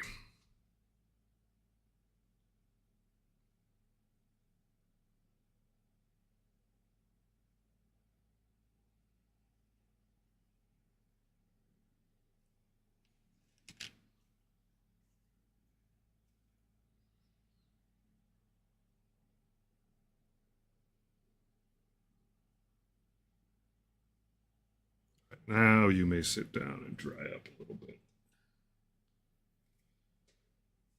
She had the mentality of my friend. She wants to play an army, builds airbrushes and bases, nothing more. She likes that army later. She starts detailing it. I mean, that is SMRT smart. Um,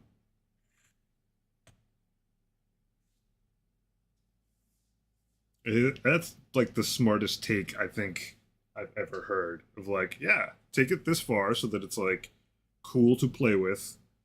And then if you really like it, turn it up. I mean, the other thing is, if you build an airbrush and base and then varnish it, like you can pick it up at any time, but it's at least like it's gotten that lion's share of very like journeyman kind of like blue collar work done. Hey, Axtron, thank you. I presume you mean me, not the model. But my point being, like, you've gotten all that stuff that you got to get done up until the point that you do the really cool part, which means like you could do it in bulk and not get distracted by details. She's more into the game. Yeah, I don't think sectors, I don't think that works for you.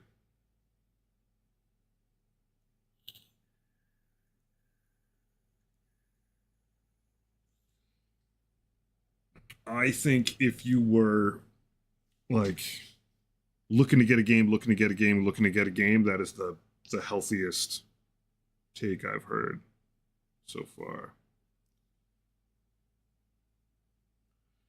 Plasma, not plasma E enough. You'll note I also am using the orange for my plasma on these guys.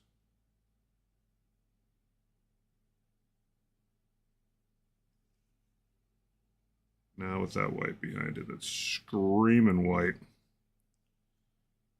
Should be easy. I almost screwed that up. You gotta be super careful with this stuff. It slides all over. Like you gotta sort of like brush it a bit to get it moving, but then like not scooch it too much because it'll just run. All right, you my friend, get a little bit on this guy's spike. That guy's got quite a bit of work to do, but he's just gonna dry out for now. Let his plasma get happy. I thought I'd do it with Tau. I just love painting. That's my point. Like you absolutely. I mean, I love painting too, but like I'm very much painting to get these efforts on the table, to get revenge against Will.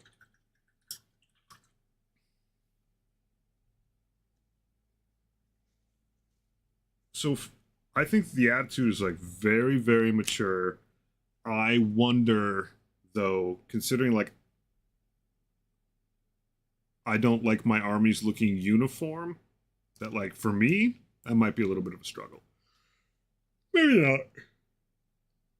Like if I was just getting into Death Guard right now, I still might do like 3 different styles of Plague Marine. But just getting those first steps done, I don't know. It's kind of cool. Different strokes for different folks. All right, this guy's got a heaping pile of guts and some spike-worthy stuff to do, so I will move on to that next. This is just going to be like cornucopia of different to-do list things, but that's where we're at. That's Reikland Flesh Shade. I may end up using some of that, not to start. Where is my Seraphim Sepia? Wouldn't like having, yeah, my store, any paint on your army puts you ahead of like half the armies there. Lots of Grey Hordes. Yeah, that, like, I try not to be like too stuck up about it, but I really don't like Grey Hordes. I just really don't. I can understand if like that isn't a huge thing for you, but like I don't understand why you play a game where painting is very important and not paint, because there's so many other war games out there that like you just buy finished stuff. I mean, I get Warhammer's Warhammer, but yeah, for Space Marines then, yeah, if you're like a straight up Space Marino, it makes good sense. It's a very, very smart and mature way to do it.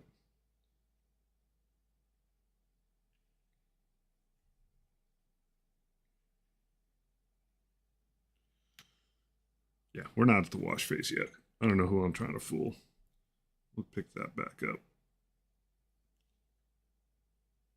Too white underneath there.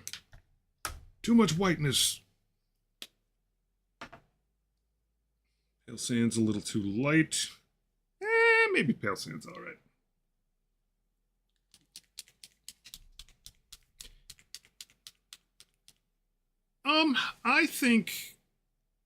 I think buying commission stuff is different than just showing up with gray stuff.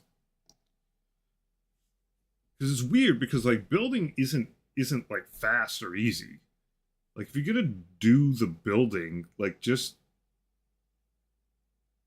like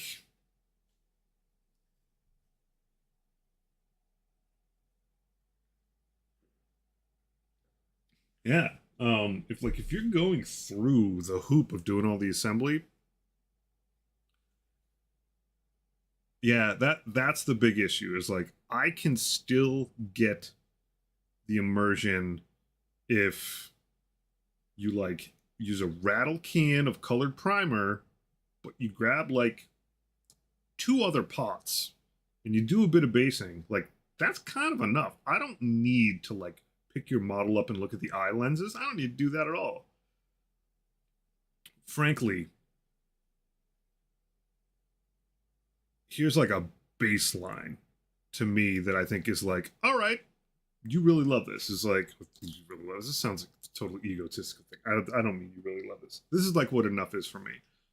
If I was going up against someone who's playing Ultramarines and they primed them in Macragge Blue, maybe very quickly dry brushed them so they had a tiniest amount of texture on it, grabbed some gold paint and maybe white and put some details in them and then like put some basic material down, like I'm good.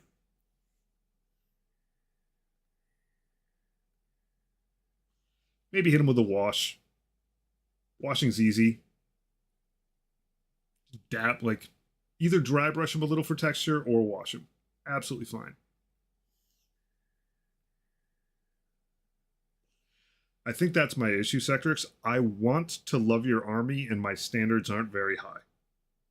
If I saw someone show up with 2,000 points of Space Wolves, and they Space Wolf blued them, like dry brushed in some hair on them, and they all had the same color, same like off brown hair. There's a little bit of white detail on it, or a little bit of wash on it, and like they grab some like white basing material. I'm gonna be like psyched to play that army.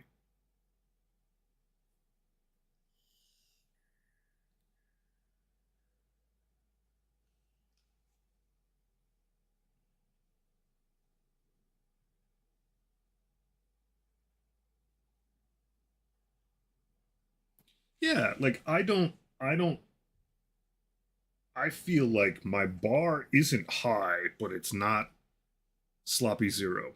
I mean, here's the other part of it. Like the models are like expensive. Dropping like piles of money on that, like relatively speaking, a few paints and some basing material is not expensive. Yeah, it's time,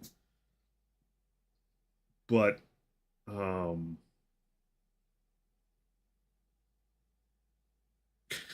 yeah, that's right. You're not a mod here, Sectrix. You have no power here. It's very weird to me that someone will go into a store, pay an inordinate amount of money, even on eBay. It's still expensive, like relatively speaking, relative to buying like Hot Wheels or Legos. Go into a store, buy the models, like very swiftly, barely glue them together, just to play. Seems funky to me.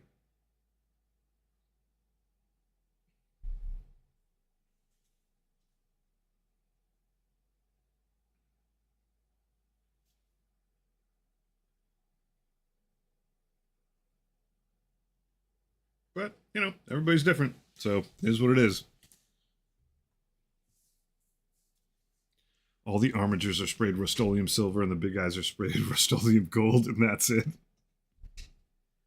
I don't know, like I just I don't think everybody needs to become a master painter at all. I don't think people need to like love painting as much as someone like me or Sectrix loves painting. I don't think it needs to be everyone's therapy. But for the kind of game with the amount of effort that goes into it, like it feels RPG like to me. At least those are waterproof, huh? Yeah.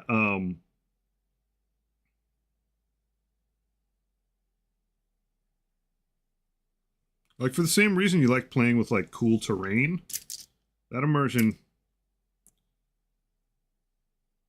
I feel like is a part of the game. Otherwise you could just play any game that has funky rules. Like the person is choosing to play something that has like 30 years of lore attached to it, all is great, like you know, all of the Horus Heresy books like piled on top of the 40k books, all this crazy stuff to then like not get into the immersive parts of it. It's just, like I'm certainly not gatekeeping.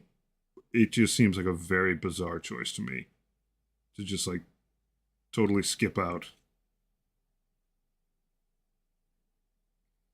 I would think that person will probably just like other games.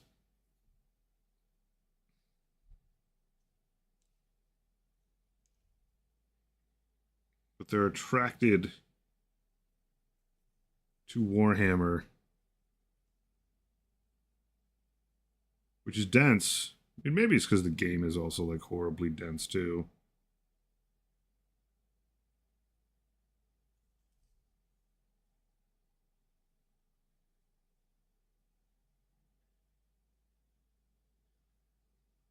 I don't know. It's weird. People are different.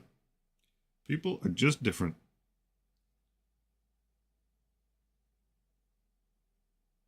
You've been gatekeeping your love for months. I'm so worried for your calf, dork.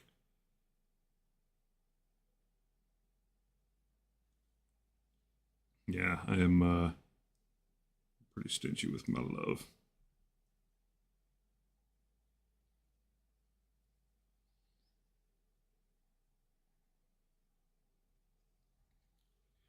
It sort of makes it tempting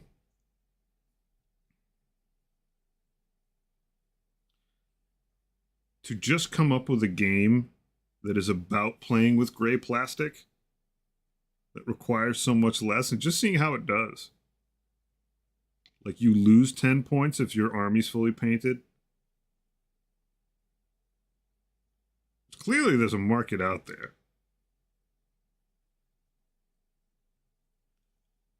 Like I certainly don't think you have to like be that person who comes in and is like drooling about their custom chapter and all that.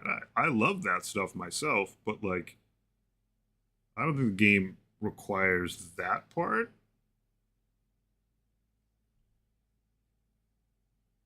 I think it's cool.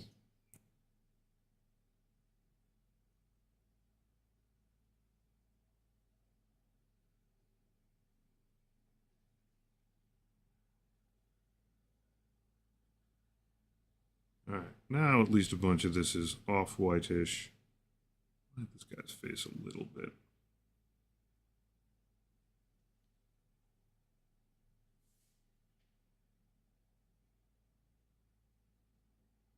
If they go bye-bye, I'll just carefully remove them from the base and rebase as kit bashed outriders or just save them for using crusade. Yeah, there you go. There you go. Ain't going nowhere. That's done. What am I gonna do about these guts? What color do I want to have pop out, or do I want to do these land? Maybe greenish guts. The way to go on this guy. Something like a light green. Like the temptation to go like purples and blues is kind of there, except that like his warp BS thoroughly green.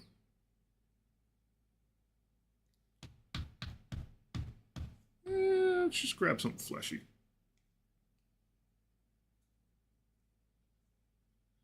You got it, sir. What movie are you watching?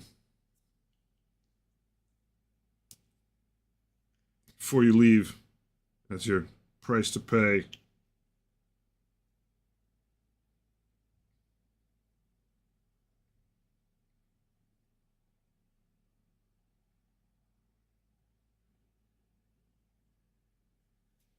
Oh, for sure, Badger. Like my Gellerpox infected 4 big brute guys. Like 4 very awesome models that I'm super psyched about.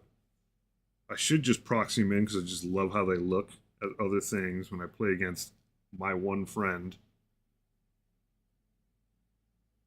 No idea. I actually think she wants to rewatch the Wednesday series. Well, good. Sweet. Have a good time. All right, this is just Brown Rose from Viejo, maybe? Yeah. Let's do that as like a fleshy starting point. I got a pretty loosey-goosey in there so we can get into these like drippy spots.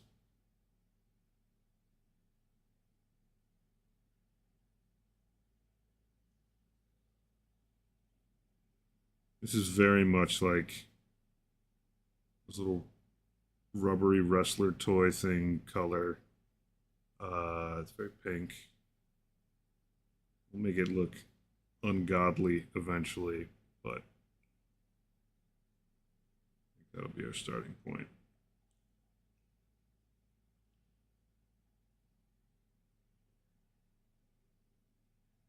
See if we can get a tip on this thing and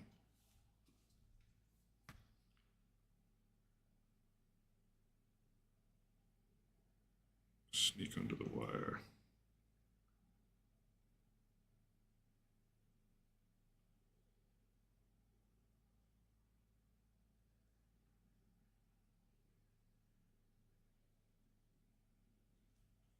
And then with like, and then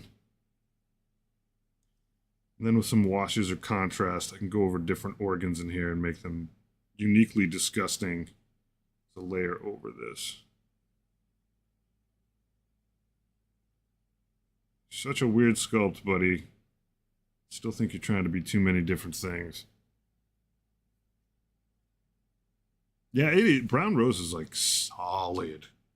That is like a workhorse paint. His face with the same thing.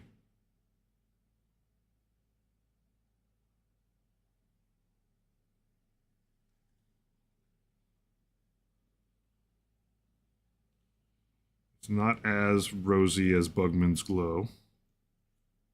Obviously, I love Bugman's Glow. The texture on the paint is actually really good too.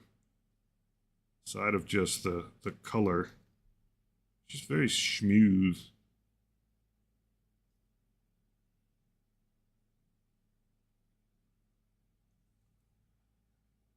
There you go.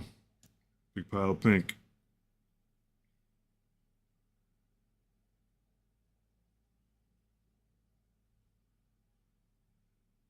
Give this a couple seconds here to let those little white spots or pale sand spots dry up a little bit. Maybe I'll go with a different approach. Get Seraphim Sepia out the gate. 2 bottles of Seraphim Sepia out here.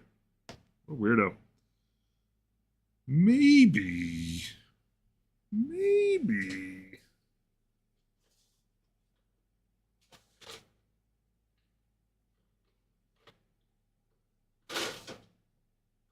I'm thinking like Skeleton Horde. If I've got it out here. Eric Sewer, Sigor Brown, Skeleton Horde. It's contrasty. Brush a little bit more cleaning. Let it sit for a minute. It's the weekend. We ain't got no rush.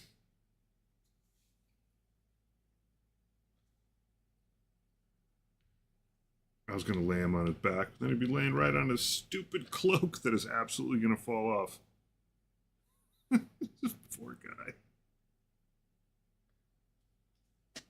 I need to get the other one. The sorcerer sucks. I don't know. I'm a little fed up with this dude. He's a rescue. It's fine.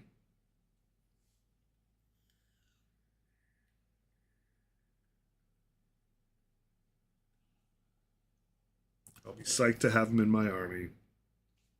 I'm not terribly psyched to paint him. Just gonna be frank.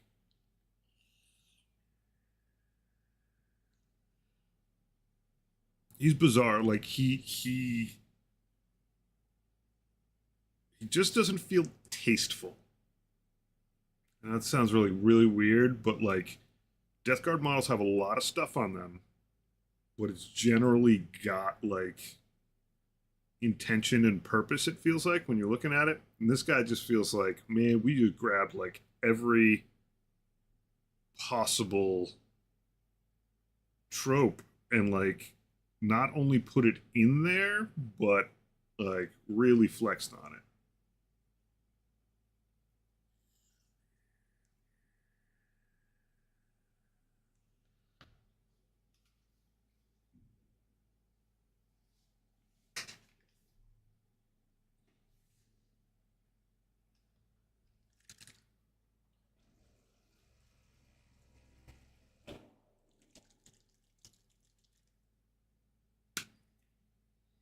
But yeah, that hearing that from you specifically, like started a model, didn't finish it, is pretty damning. Knowing you well, it's like, all right, pal, this is a you problem. The skeleton horde looks pretty good on this though. Give him some thoroughly coffee and cigarette stained boniness.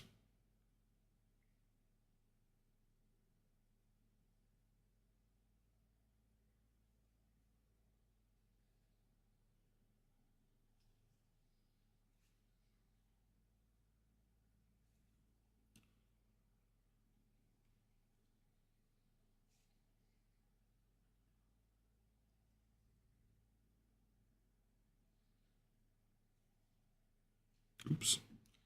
Accidentally dipped in the wrong paint. Woof.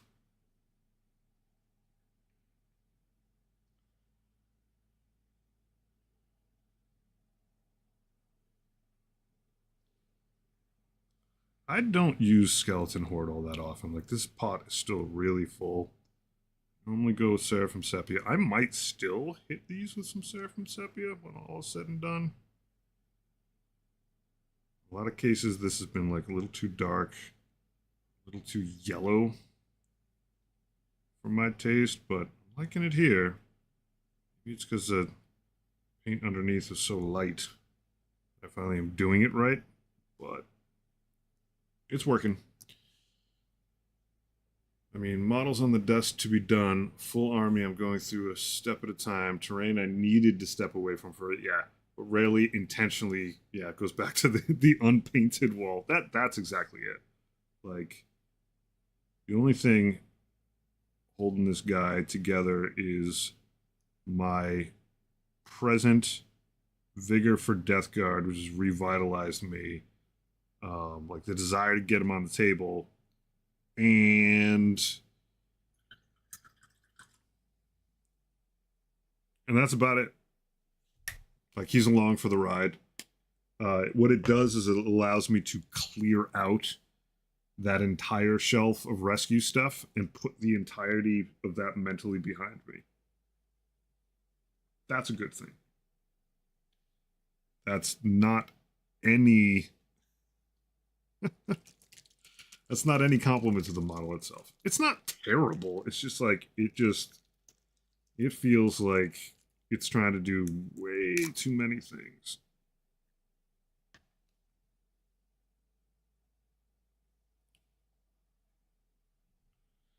All right, Chillaman.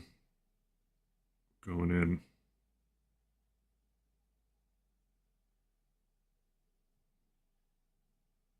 Covering up the bag of guts.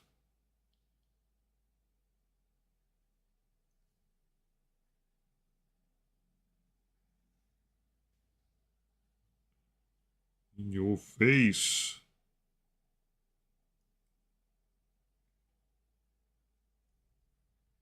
Suppose at this point,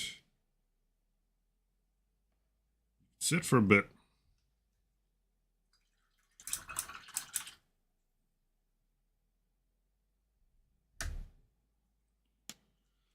All right. I can go there. This can go to a safe place over there.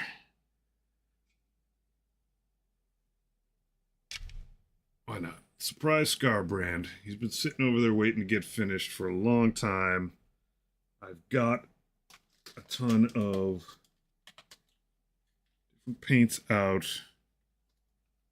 Speaking of guys who've been sitting off to the side but just waiting for their time to get back in the mix, he's definitely one of them. Find my tube of gold paint.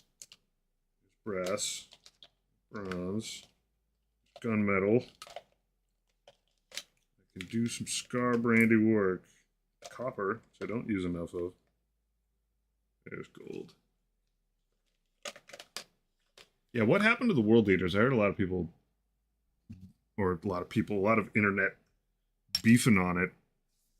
But I don't, that was actually, I think that actually is brass. Let me just put this next to it and see if, yeah, that is brass. Alrighty, that makes sense. It's supposed to be brass. Alright, so I'm off to the races.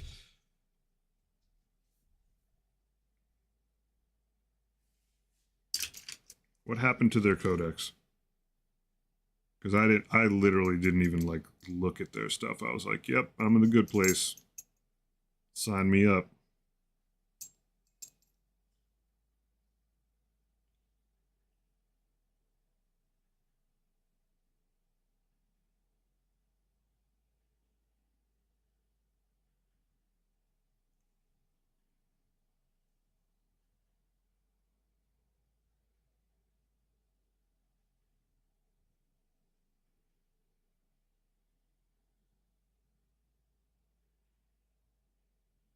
Like, I think I might actually want to play every detachment that Death Guard got.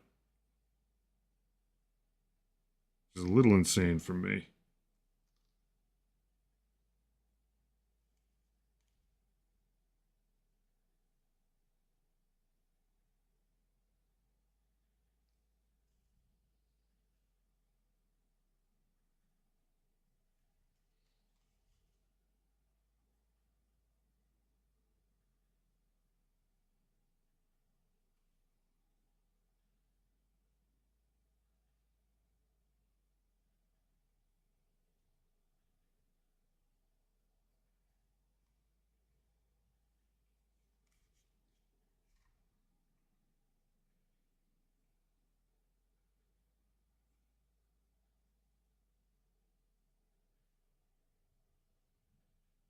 I mean, aren't they still just going to run up and hit things? Did the codex make them unable to charge?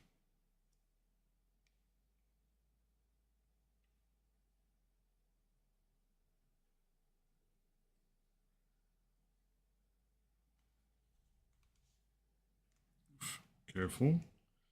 Careful.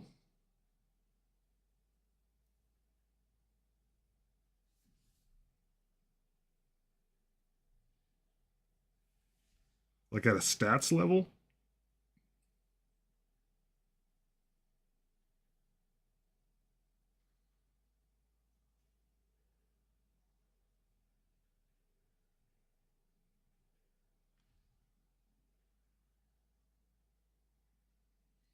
I mean, I was surprised it took this long for the designers to figure out that, like, how do we make Death Guard seem tough? And it's like, yo, you have a stat called toughness, don't you? Like, I'll talk about like an easy win to make people happy. Watch out with this guy's wings.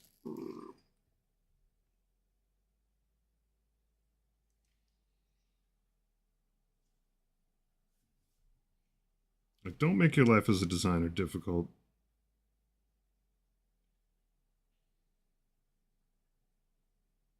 I agree that like disgustingly resilient was probably not the right way to do it.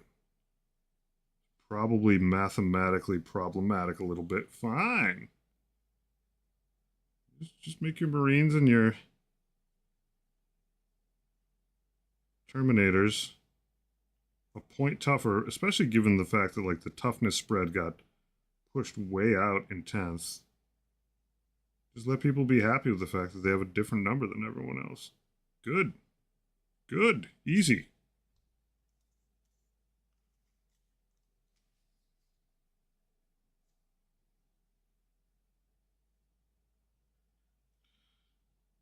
Obviously, I'm very opinionated when it comes to design and like design production.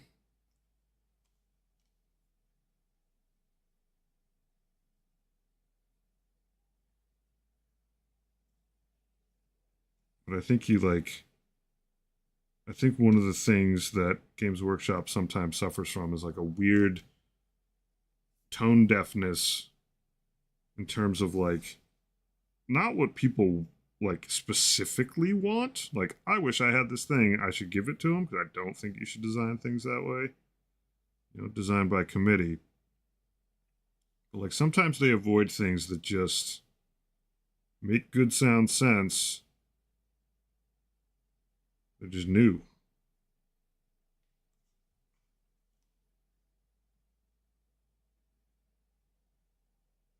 Like I love what they did with keywords, but they made them so generic at this point that like what is the count of factions that like one of their most important rules is like you either get lethal hits or sustained hits? It's all over the place. Those two things. And yeah, there's nuance to like how you get it and how it plays out. It's true.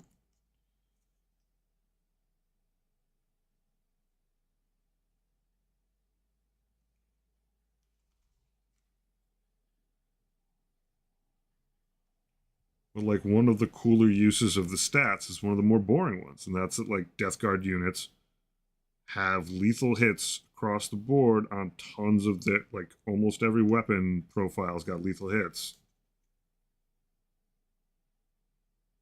Like going back with my as my Chaos Space Marine, it's like, oh, well, you can make like a pact to the gods. All right. Sustained hits or lethal hits. And it's like, well, what if I put Death Guard in there? And yeah, they sort of like work around that a little bit by giving them the potential to have like both of those. How much of Warhammer right now is like your faction is how you get sustained or lethal hits? It's a lot. Not everybody, but it's a lot. It's just not cool.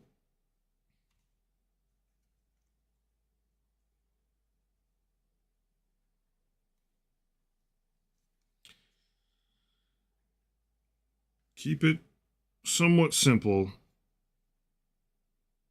Like, no one wants a fresh keyword on every last thing that is always different, because then you like remove the value of having keywords. But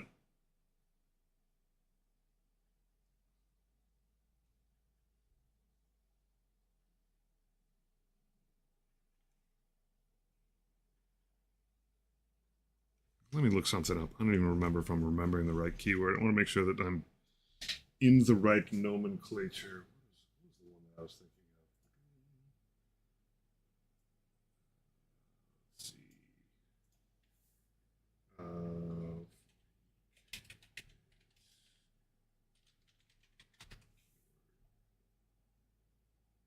I don't want to recruit.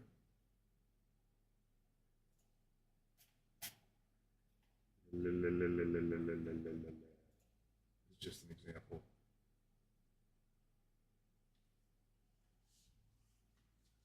What's up, DS? Like, what if you gave like almost every World Eaters unit like Lance on their weapon profiles? Like, all right, like +1 to wound on charges. Like, okay, now they have that. Is it powerful? Yeah, it's powerful. Like, you know, pass around to everyone? No. But then the other rules don't have to like redefine everything so very much anymore. You sort of rely on that. You're like, well, but when I do charge, like, just about everybody's doing a plus to wound. Like, you don't need to do that much to Death Guard. You can make their detachments cool with a lot less worry. You know the whole army practically has lethal hits. Do something like profound and simple, and the rest of the details are a little easier to design around, a little less finicky.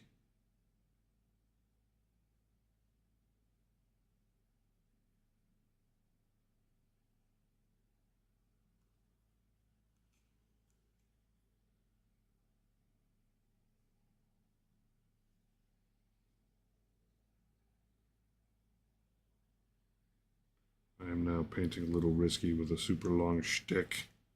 Not choked up on the bat very far, but it looks like I did it close enough to write on 1 foot. All right, before I get to the other foot, I'm now realizing I should hit this wrestling belt properly. Get it out of the way. It's got a lot of little detail on it. I don't want to screw up. My lights are on. Good.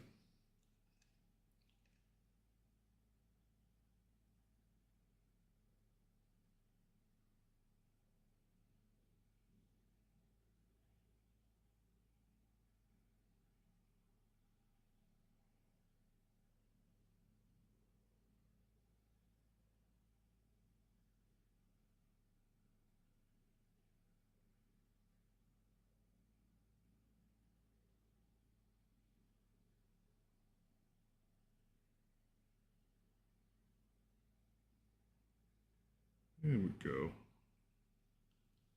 This is move some of these paint bottles back even further. Got to remember this guy's wings go back like super far.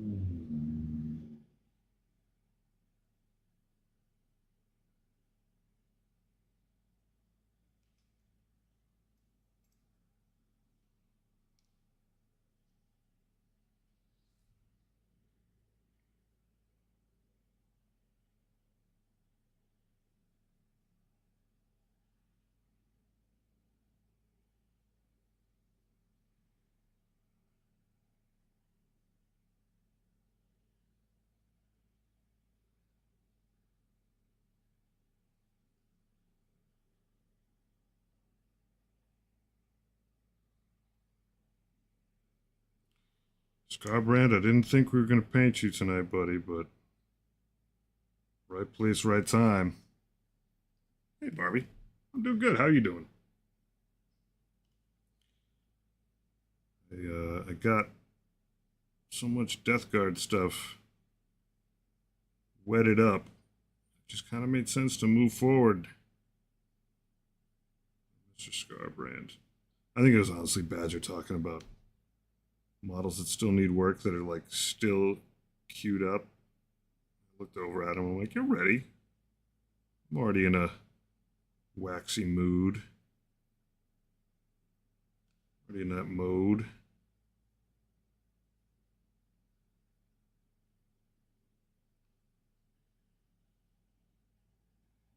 I did not get my mini of the month today. I was indisposed. A busy day of carting kids around to stuff and visiting a friend. Failed to get my mini of the month. I generally fail to get the mini of the month. That's one of the things that like I always find out about and like kind of kick myself a little bit after the fact. Not good at keeping track of it. My main store, I don't go to often enough, and it is not an official Warhammer store. I'm a bad hobbyist.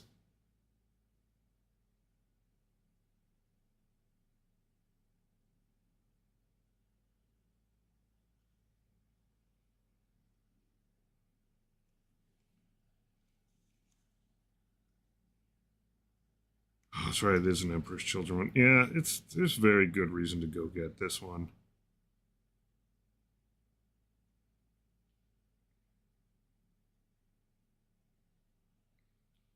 My hobbyism is like always in this precarious hanging on by the skin of its teeth.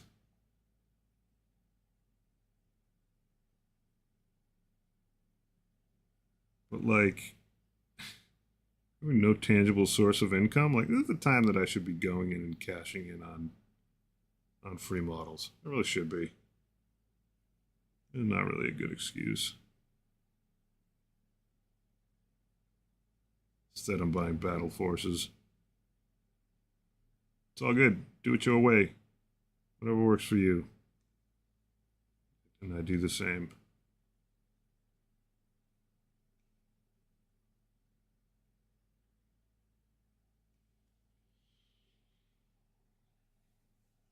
Yeah, adulting is kind of important. All right, I think I'm going to do. What am I going to do with that? Do I leave it? Do I gold it?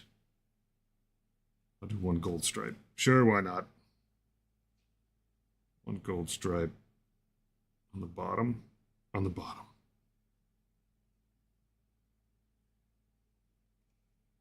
It's a good wrestling belt.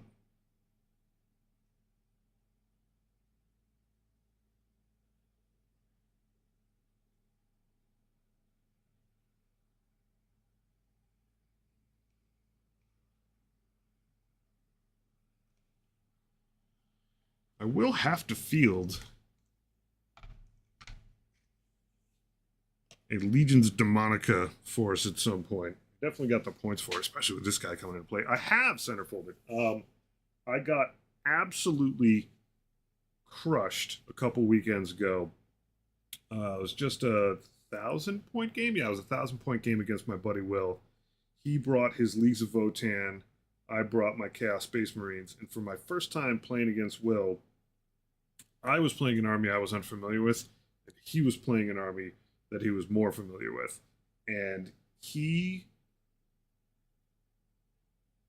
entrapped me with gunfire. I basically walked down the board and got shot to shit, and thoroughly educated about sight lines, placement, cover, and shootiness.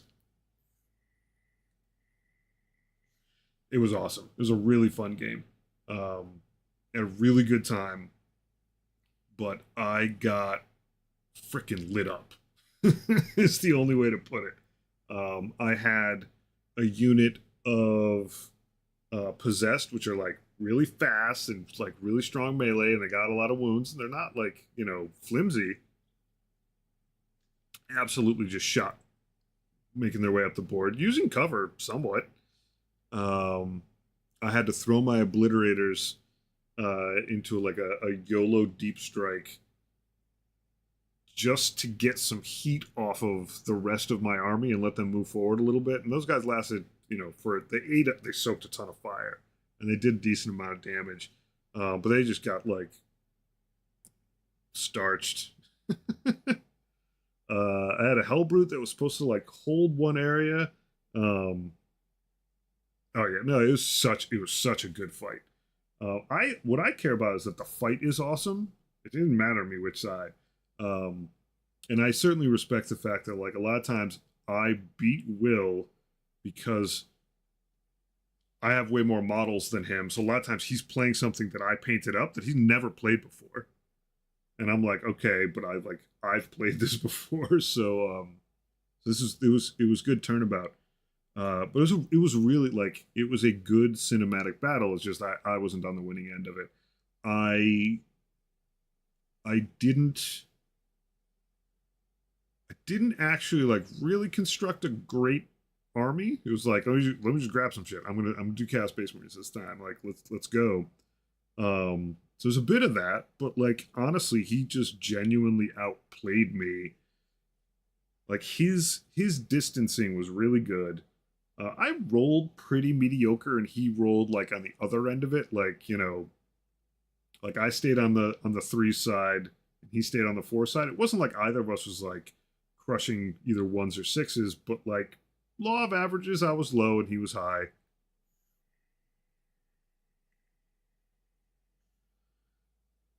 But he basically entrenched, you know, his battle line guys in a very good spot, and then ran some good screens. He had like 2 units of bikes, 2 Sagittars, and he made use of their mobility quite well.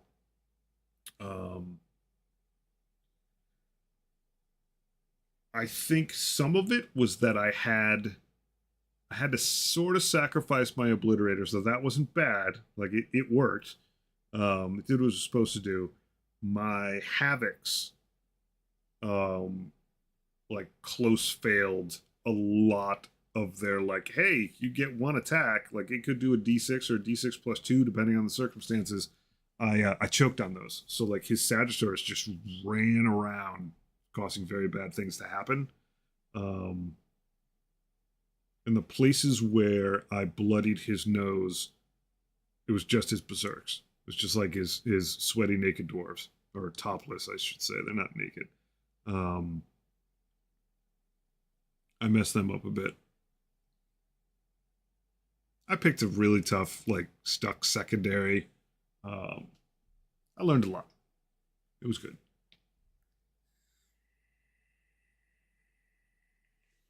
But there were a lot of moments where I was just like, wow, all right, that didn't work. Oh, wow, that didn't work. And he just like accumulated those.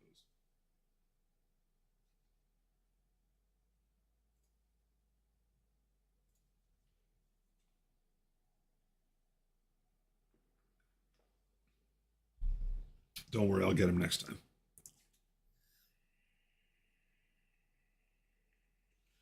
And a big chunk of it was like, this was the first time working with Chaos Space Marine data sheets. Like, it's familiarity with your army is like important. For the first time in a long time, I had a couple really good Overwatches.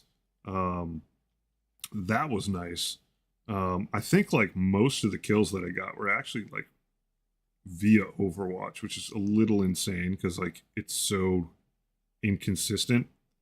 But my Hellbrute that is like double fists, so also double flamers, Rusty, he did very well. And then he got shot to shit. So that was his reward for his combat savvy. Votann gets like a good their battle line has like a good mix of weapons that if you use the right way, which he did, they're very punishing on some bigger stuff. But like even his lighter weapons were like sneaking through.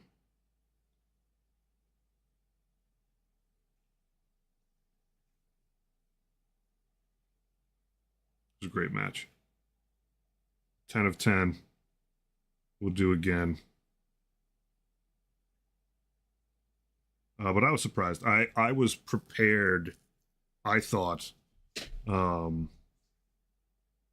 for his vehicles, and because I was unable to just like erase or really threaten them, they just they drove around like freaking orcs having a good time,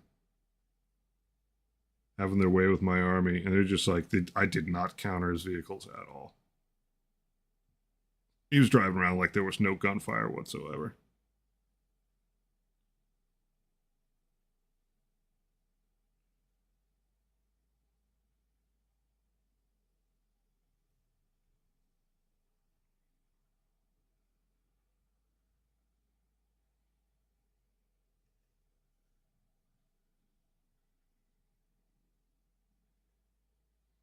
I think my true big error was I was going to run 3 Hellbrutes, and I chickened out and I dropped down to 2.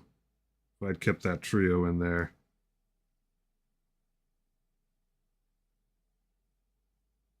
Chaos would have appreciated my avant-garde choice. Would not have had much of the rest of an army at 1,000 points, mind you. I think they're like $1.80 each. But it would have been a good fashion statement.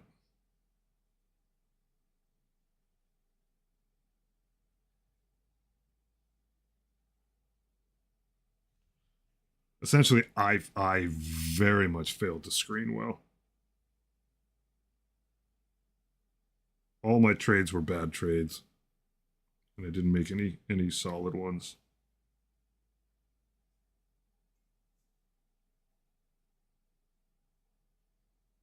But now Will's my business partner. I can just call a meeting. We can go out in the barn, talk business, and roll dice. Serious, it's not too shabby.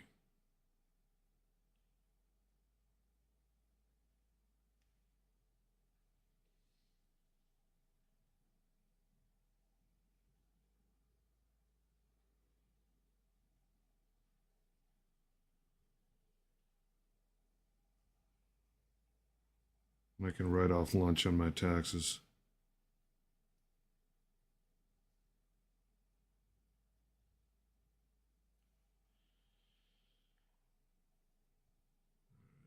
All right.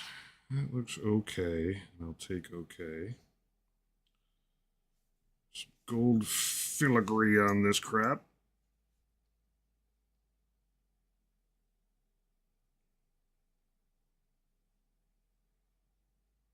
Not even filigree, it's just crazy, wild, choppy stuff. Brass is what I mean, not gold.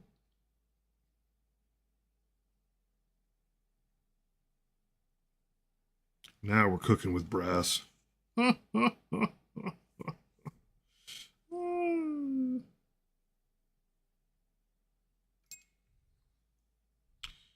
don't dunk the wing in the wax metallic. Maybe don't do that.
This axe is different than that axe.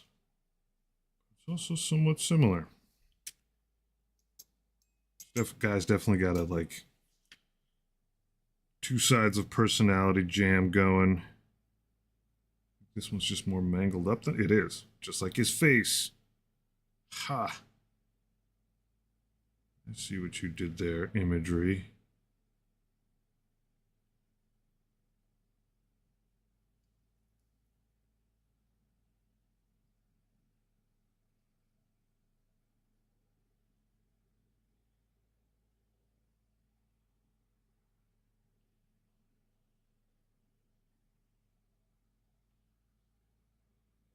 Which means the backside of it done. My job's pretty easy on the top. It all just connects up. However, it was a little weird to hold. Like this. All I gotta do is paint by numbers a little bit. Get the edge first. Something absolutely wonderful about working on models of this size. Everything a little more sane, sizing wise. Yeah, there you go.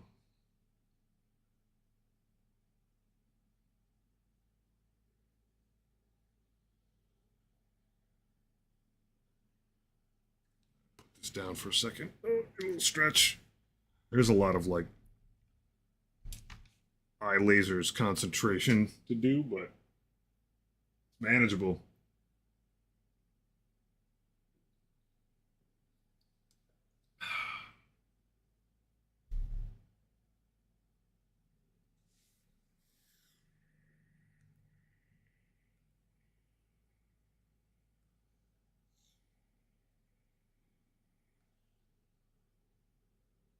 So this lad definitely has a couple more steps, but not a ton. I do want to leave him like decently red and black. He's got some bone work to do. Like I'm gonna hit these wing bone things, these spikes the same as I hit the spikes you can see on his butt. But I'm gonna leave the horns black. You know, I might actually leave the talons black, but they're just gonna require some highlighting because right now they're just flat black. And that's a little bit tough to stick with. I don't think I can get away. Might be able to get away with dry brushing them. Might. A tiny dry brush. We'll see. He's getting close. Any novels currently? I am not, strangely enough. I fell off the novels wagon. I my love affair with sleep sort of abutted things, but I am slowly getting back and restarting the Horus Heresy. So I finished Horus Rising, and that's sort of where I put things down for a bit. Actually, I've read one other novel fairly recently. I mean, before that was it's like two or three Black Legion novels. I thought those were good.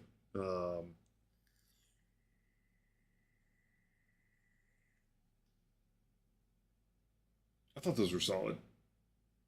But yeah, been a little light on the novels. I did redo. I did reread the Lords of Silence, but a lot of what I've been doing is rereading stuff now that I have some better understanding of the universe as a whole. Like the first time I read Lords of Silence, I knew nothing. Not nothing. I knew what the factions were and whatever, but I'd never read a 30 or 40K novel at all. Man, there's a lot more like little fun details in there when it's not your first time anymore. And not even like secrety stuff. It's just that like context is everything. Um, yeah, it's so good. And so a lot of things that you don't have to know to read it. And I will contend, considering it was my first Warhammer novel, you absolutely don't have to have read any other novels to enjoy it. It does get richer if you have. So that's good. Like that's for me like the sweet spot on big IP getting into them is like if you don't have to read anything and it still holds up and it's still a very enjoyable book, then you're in good shape. But if it also like has a bit of, as long as it's not too wink wink nudge nudge, if you've got greater context, it reads even better. That's a good thing. And Lords of Silence definitely does.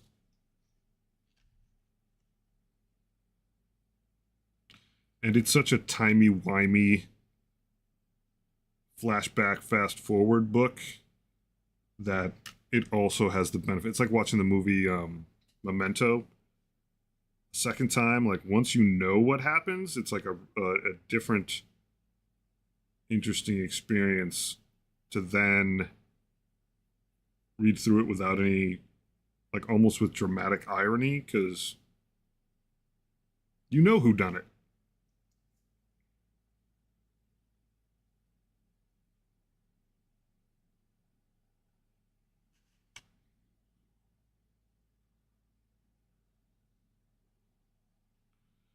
but not much new. Not much new. Most of my reading time was like I would yeah, Memento was a ride the first time through. Like you're just like it's dragging you along. You're what? There is a special edition of the DVD. You can probably just like find that version on like YouTube or something. That actually is just the movie edited chronologically. They just put it in reverse order.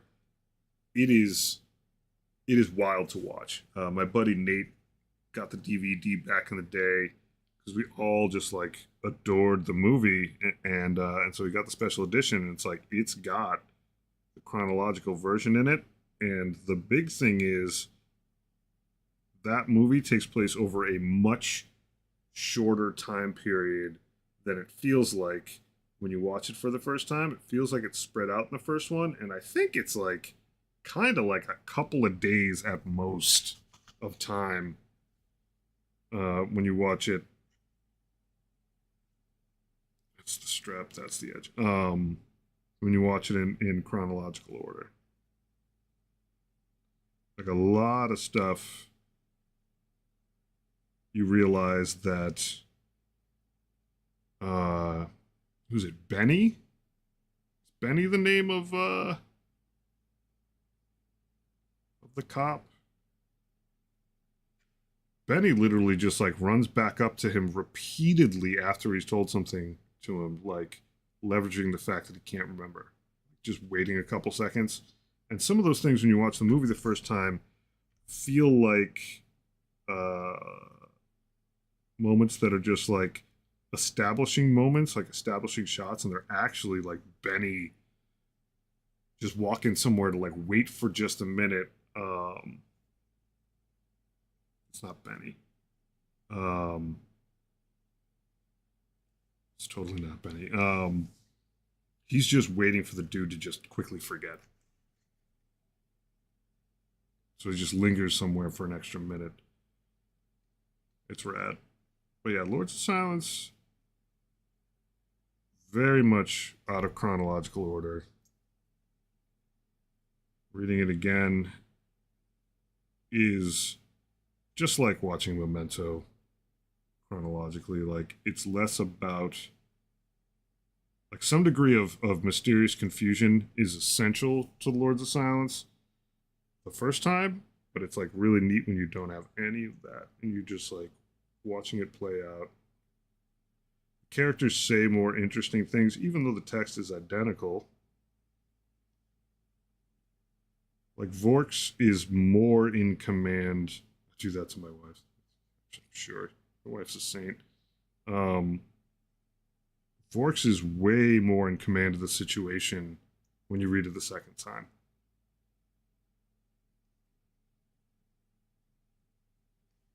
And you get this, oh yeah, reveal the first time you read it, but it doesn't play out quite the same way. You don't realize just how like on top of his shit he is until you read it the second time.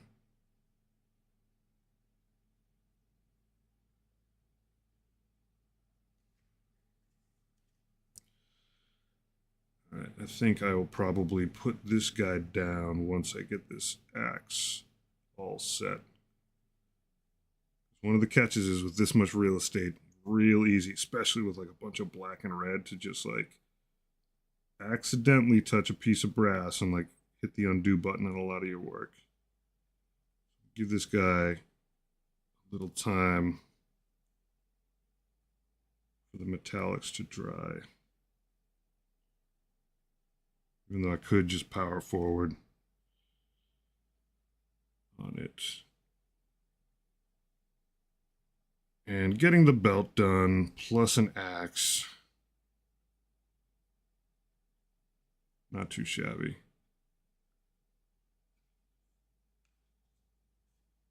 But I've got that hoof, all the belt.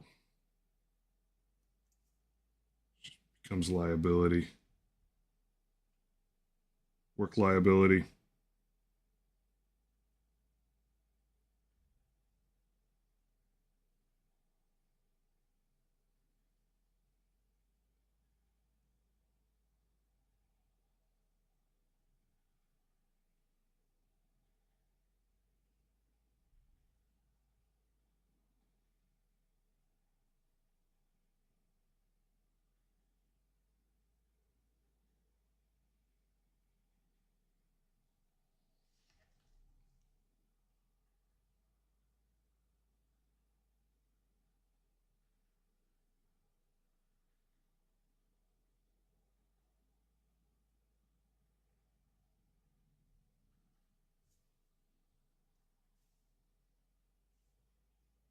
Make sure this pinky that I'm posting up everywhere isn't like covered in brass paint.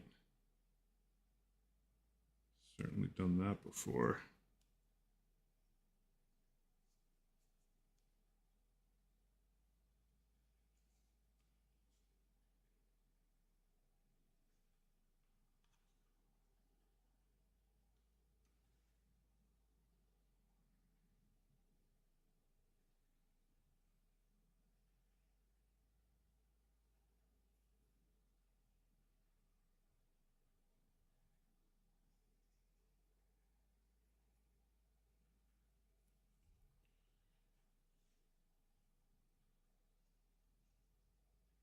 All right, Scar Money.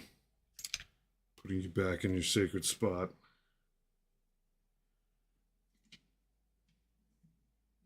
This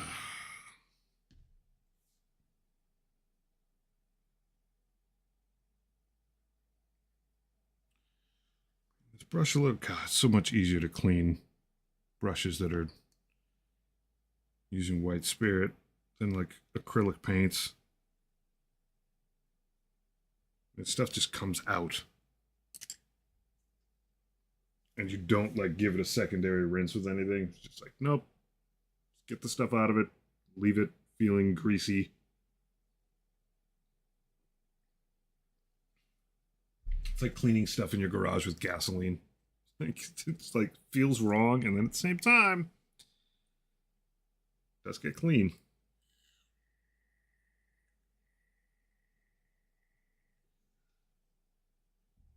I think it's been enough time where I can revisit these two guys that I white inked up their plasma weapons. We'll just keep dancing around, revisiting stuff, one step by step.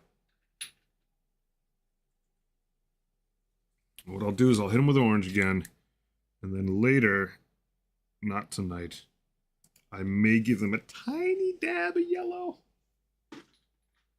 Just to sink in one last time, just down the middle of it. See how that looks. Where's the brush I was using? Yeah.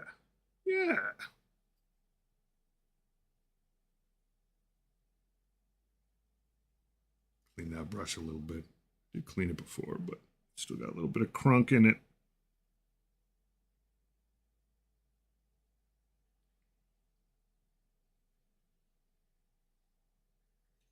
Can't have that.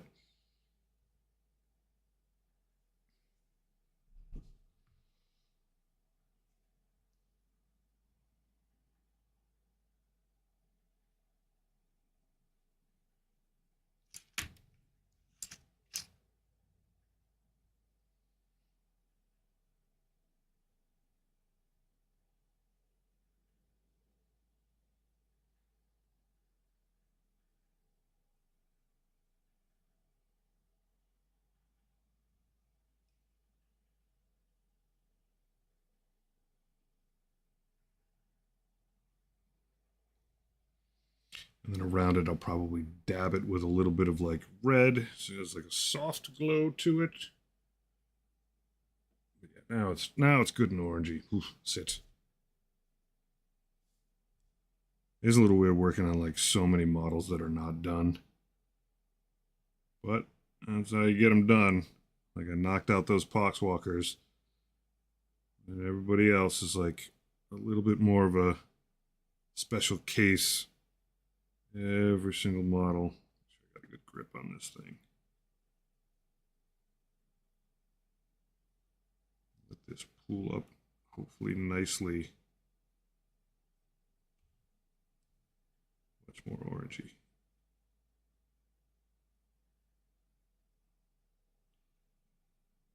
The whole thing damp, and then just go over the top of it with a few dabs more.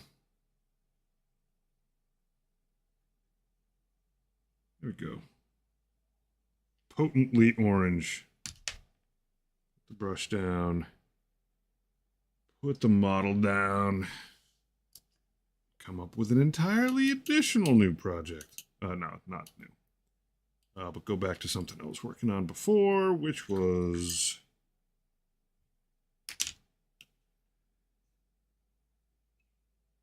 Beast of Nurgle. So what I'm going to do next here is grab a little bit of Averland Sunset. I'm going to hit some of the boils and dots pretty strongly so that I go over later with like some vomit type stuff. Got that undercoat of this mustardy ill looking yellow. That's all I need. Is really not much of it. Tiny dab of water to thin it out, but not much. I actually want the paint to be like not too thick, but not super thin.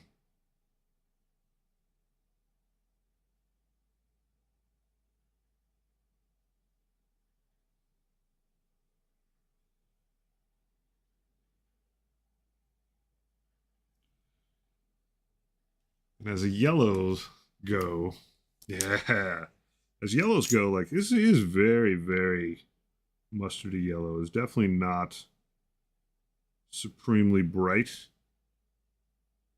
I like it a lot. I like it a whole lot. Yeah, Beast of Nurgle, you're such a good boy. The goodest boy.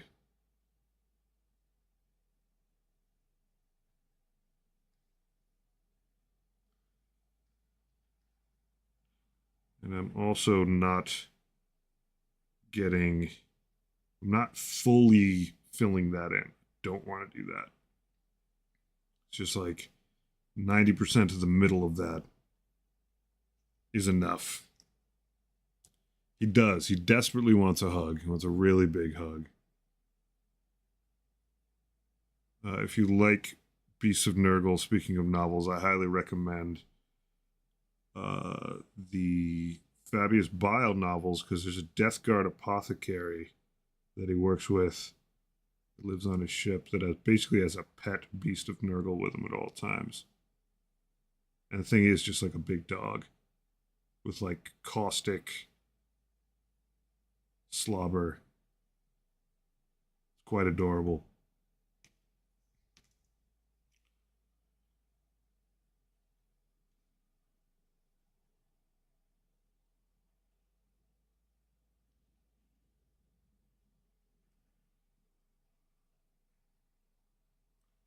But I did this sort of Averland Sunset underneath on my Rotigus, and it worked out really well. So I'm just basically doing it again here. I don't want this to be like the same paint scheme, even though like this guy very much feels like a kinship with Big Roddy. But I want them to look nice together. That's about as far as I'm willing to go.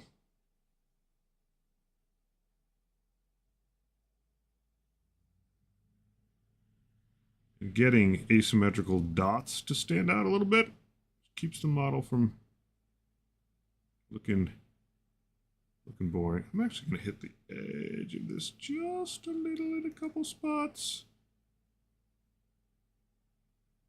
I got the tiny brush out, I might as well make use of it. And don't get me wrong, this is just going to get caught, like covered in some gross thing like vomit, but what's underneath matters. I'm actually thinking about mixing Averland Sunset with the brown rose skin tone for this guy's guts. Things you end up saying out loud when you are a Nurgle aficionado.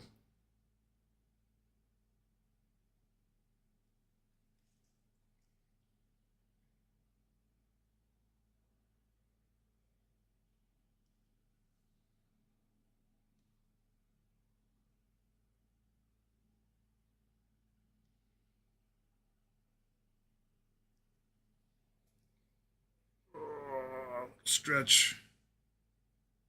Oh, it does look like I have an ad break in progress.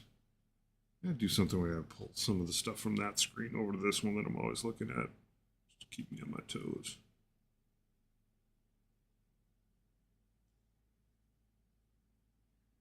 I'm also very much not hitting every last blemish on this guy with yellow. A lot of what this yellow does, it's a callback to what I dry brushed with, which is like where that little bit of yellow hue comes from. I'm just trying to bring the room together.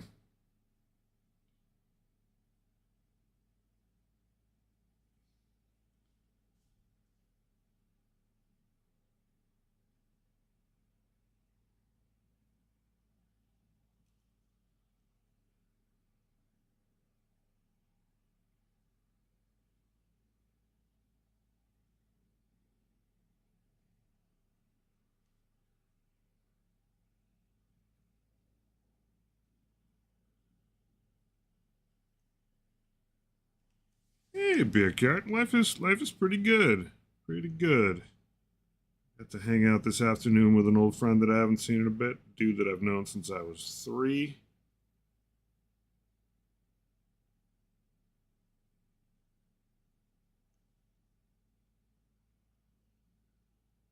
An interesting weather day, got some storminess in, but not too much. All in all, not too shabby. How are you doing, bud? It's got a bunch of tears in him. Yeah, let's mix some like gross paint.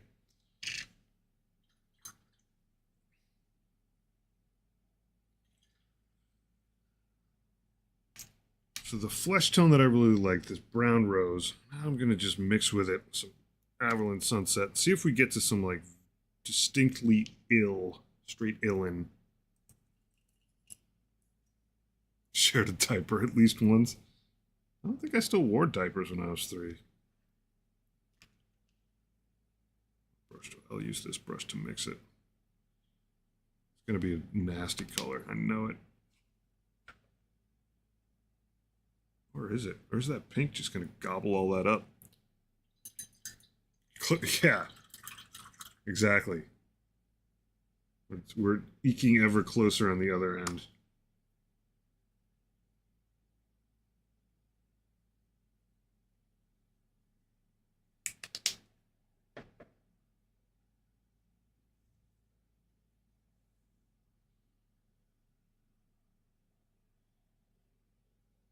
Question is, do I like this color?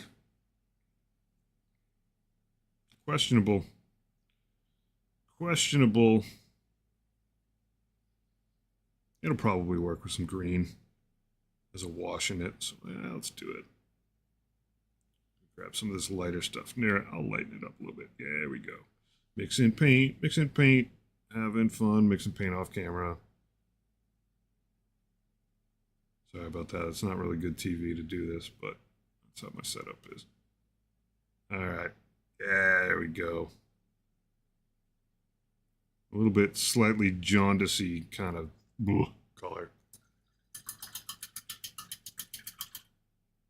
Tired. Trying to date, study and work 60 hours a week is a trial in itself. It's hard to take someone along for that ride too, man. Boss said I looked haggard. Yeah, that's how you know. Told me to see my friends, family, and missus tomorrow. Gave me the day off. Yeah. Gonna ask a favor. I know it. But I can't say no. Yeah. Had to come home with 4 hours sleep. Ugh. Girlfriend's to iron a shirt and go to work for 16 hours.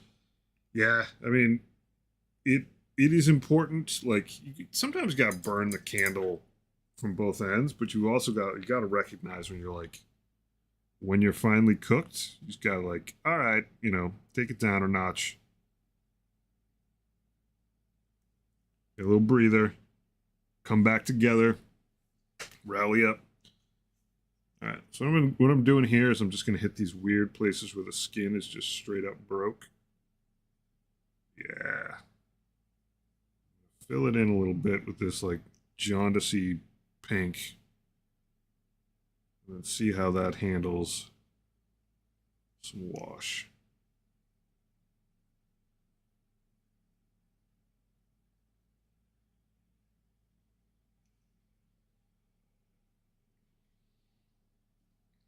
It is when I was in my heyday, not of restaurant work, but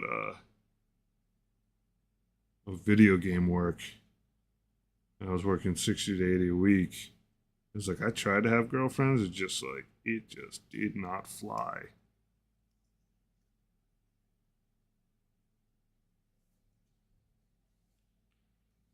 What's interesting, Sector, is I actually do know quite a bit about color theory. It's funny you say that, but like I am somewhat schooled in it. But like to your point, you're painting like chaos and rot, going for different things, man.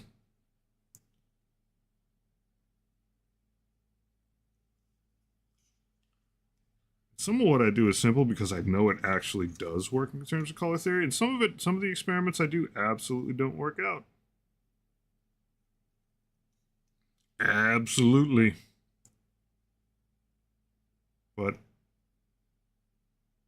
it would not be fair to say that I am just straight up winging it. Though sometimes I am pushing it a little bit.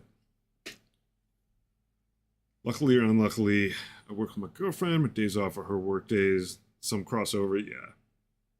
We always have our Monday. Okay, so that can work a little bit better. For better or worse, certainly.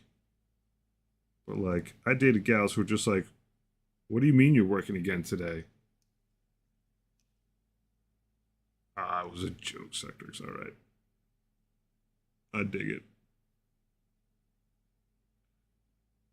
It's like, well, I work a lot. Like, it's just what I'm doing right now. But if you work with the person, then obviously you've got to like make that part of it work. But it can very much teach you like a lot about the person. It's kind of like a fringe benefit.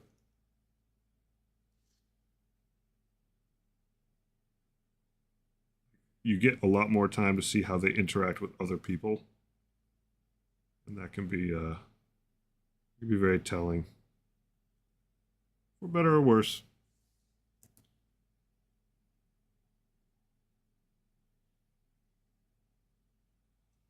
I didn't think about that part. You know, when it's someone else in the biz, regardless of the fact that they work directly with you do get to keep like having the same schedule makes things make a lot more sense.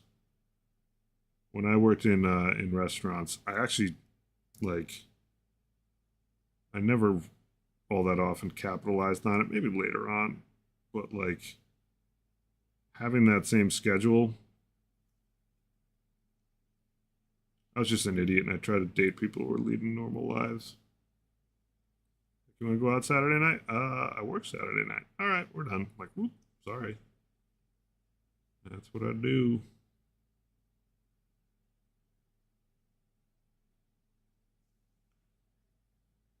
I was always a little like, I mean, I dated some people that I worked with, but in restaurant stuff, I always like, back then, I was like, is that bad to do? I'm going to get myself in trouble. I don't mean like in trouble with my job, but like just in trouble mentally. I dated 9 to 5 people before when I worked in hospitality. Nightmare, yeah, that's exactly it.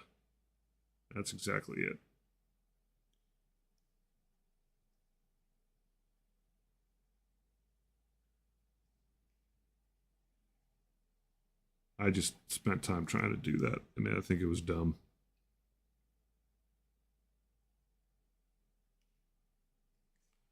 That's how you learn, doing dumb stuff.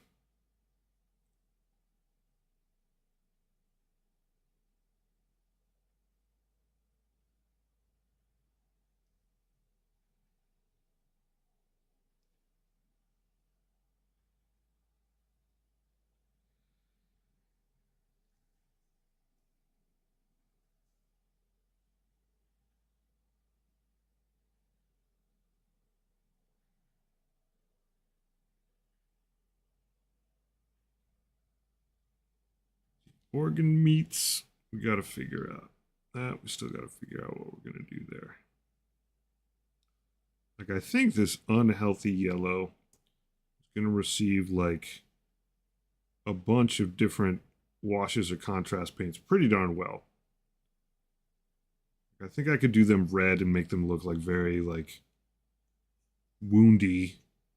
Or I could hit them with like a dark green, make them look real sickly. Some of the organ stuff I could, you know, I'm gonna hit all this with it. Some of the organs I can hit with like purple or blue, and it'll look unholy, but still rad. I am not going to just fill this cavern with paint though, because I want some edges around these to go back to green. So when the wash hits them, it gets like each organ stands out a little bit.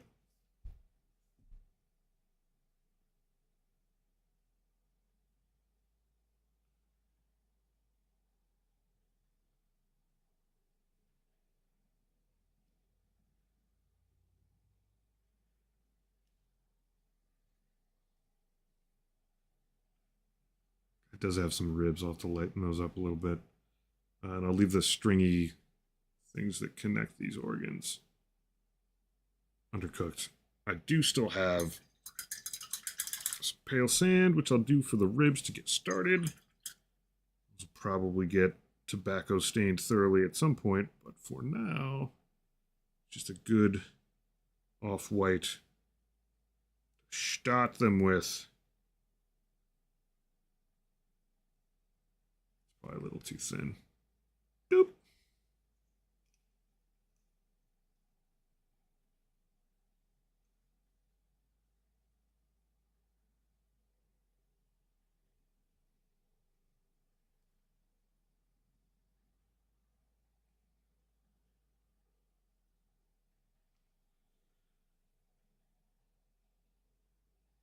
Yeah, I'll be half dead through Monday. Indeed.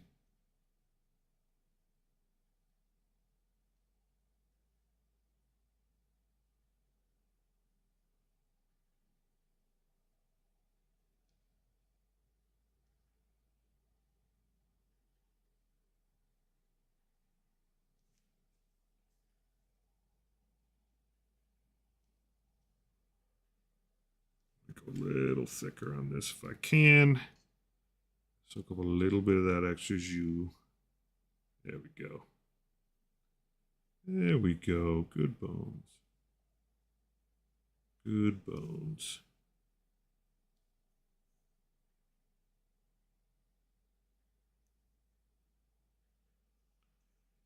All right.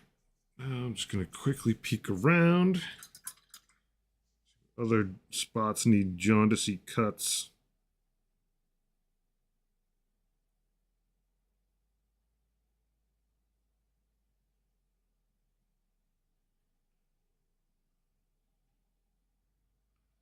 All these like larger spots, like the fat showing through.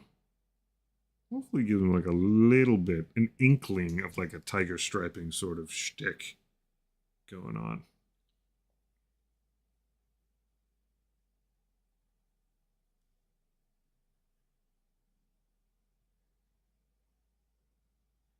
At least that's how I hope it ends up.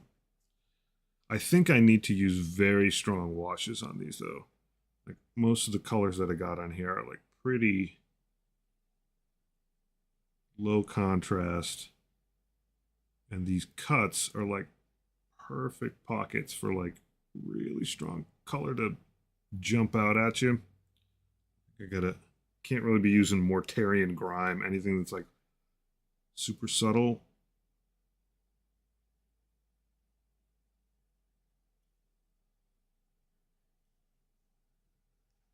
Oh, that's a long cut. That's a long cut.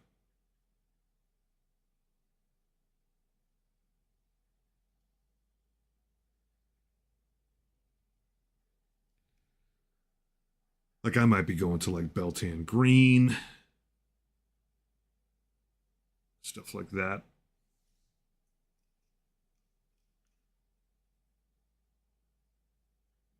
I wonder if I have any. I got all these washes over here. Actually, I've got a lot of dark tone stuff that might be good.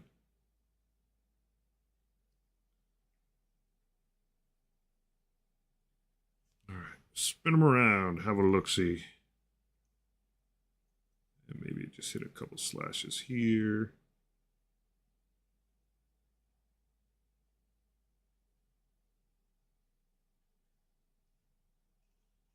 Oh, his tail. That's right. I knew his tail would be messed up.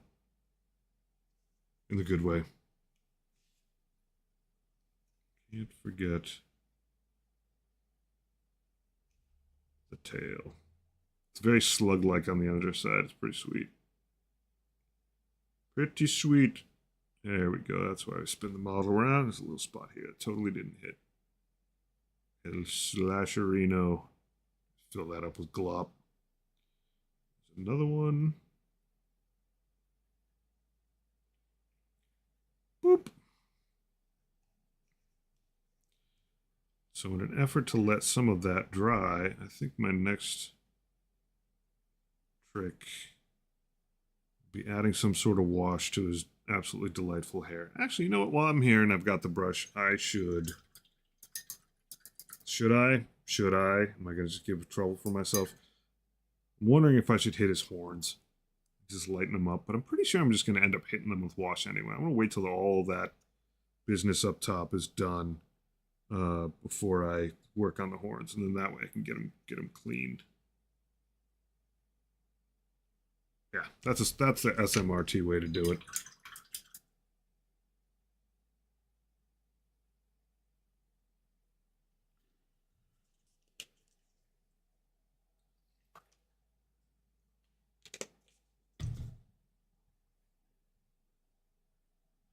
Clean, clean, clean, clean, clean, clean, clean, clean, clean, clean, clean, clean. All right. Squeeze gently. You feel all right. You're good. All right. On to the hair. You think magenta's too loud? I'm bollocksed. A fair bit to do tomorrow. I'm glad we got to see you. I'm a lurk, but I'm gonna drop a sub or two before going to bed. You do you, man.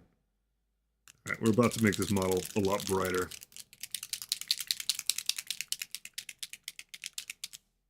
You dropped subs last time, man. You're an animal.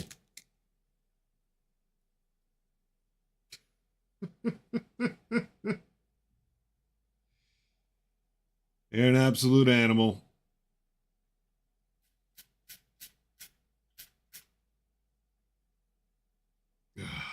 Such a good egg.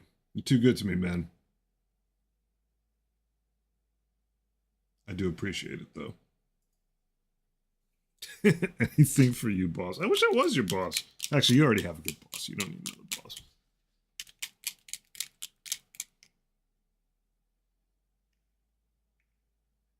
Oh, that's dangerous, that magenta wash.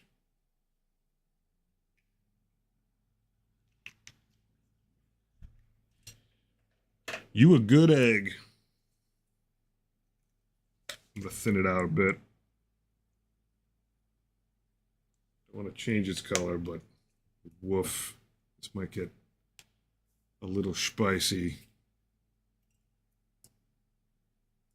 Have something that'll hold things well. Try this one out.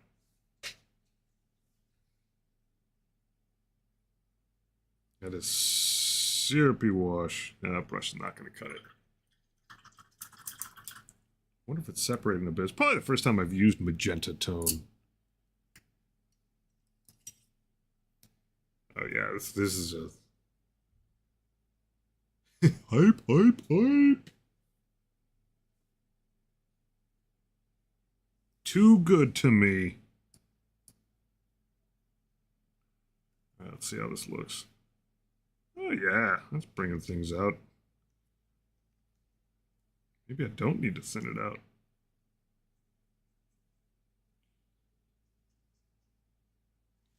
You know what? I don't think I do. I'm gonna dump this and go full strength. Or dump it all over my hands. Whichever's easier.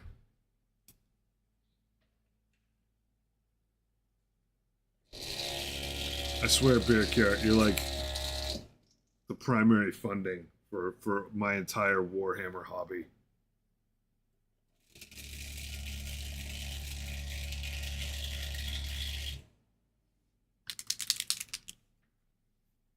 My financier. Yeah, let's just go full strength on this. Fuck 'em.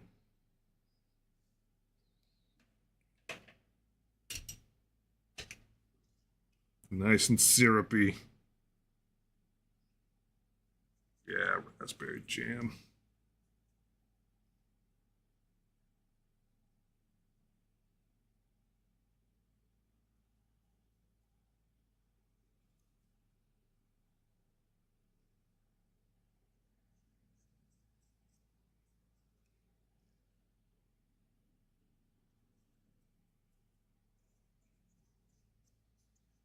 Like, this might actually be a little bit of a challenge 'cause it's hard to get to like every section of these snake hair tentacle Medusan piles of stuff.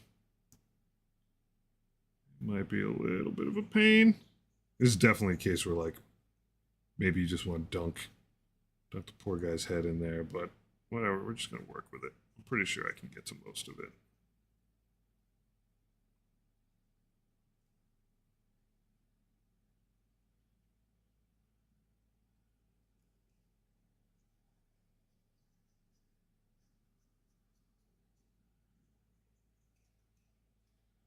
Spin it around, spin it around. Yeah, see, I just hit one of the horns. I would have felt like a dumbass if I had like spent all this time whiting him up and then just hit it. Whereas I can go back later, just work on the horns after all this crazy hair BS. Just have a better time. Good times, dope rhymes, do crimes. Yeah, Magenta, you so crazy. I did say the other night I was probably just gonna have to like stab in some wash to get to those spots, and I think that's true. Gotta be careful I'm not dripping everywhere, but some of these little crevices really just need it.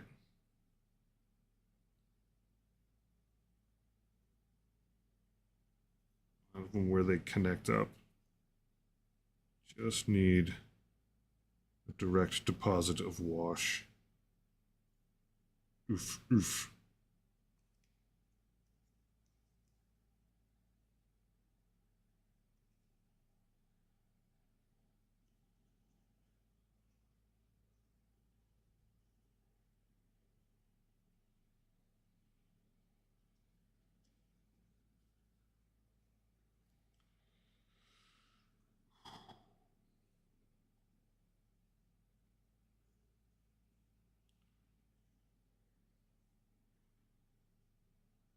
All right, I'll hold them upside down for a little bit.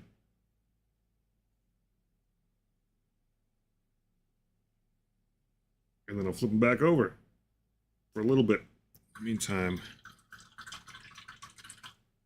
should try to figure out what I want to do for the other washes on them. So I'm not using this big ass brush for that's going to be much more tactical. I think I am going to go back to the well Army Painter washes that I've got. Find something.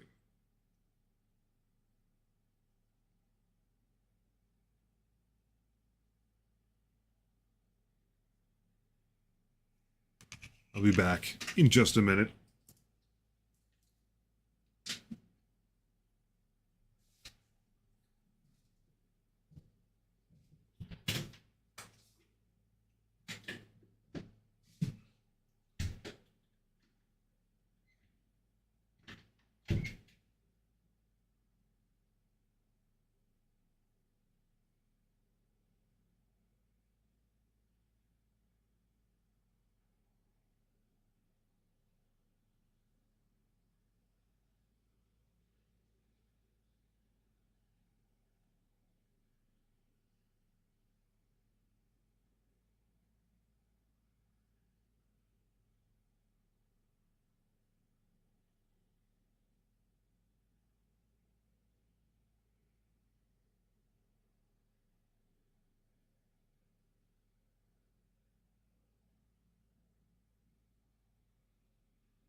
clean some of this magenta out of here and figure out my next move, my next color, my next wash.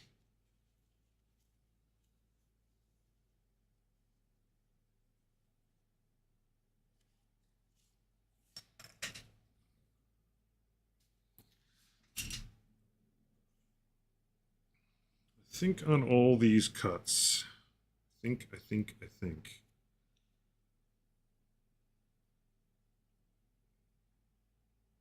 You want to go green. But unlike how subtle the green is on it already, I think I need to go like off the chain green. Red caps out here. I have this green tone, but I don't know if it's going to be, now that it's dark. It's got that going for it. It's very green. I think I'm going to mix. What are we going to do? What are we going to do? Black? No. No. It might be looking at Beltan again. It's super strong stuff. I have to find it. There's that. Hiding in here. Croak. Yeah, too subtle.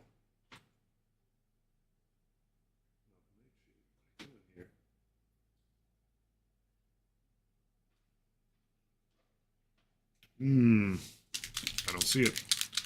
I don't see it. Maybe I can't use it. I don't find it.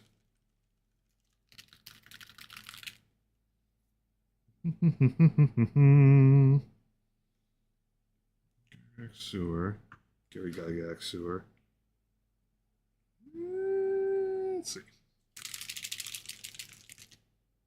Let's just go with super green.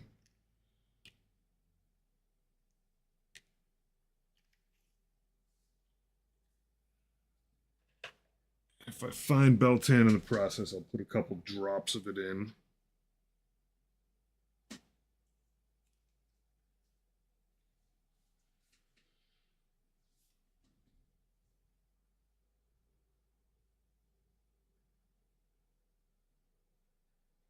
Check my screens.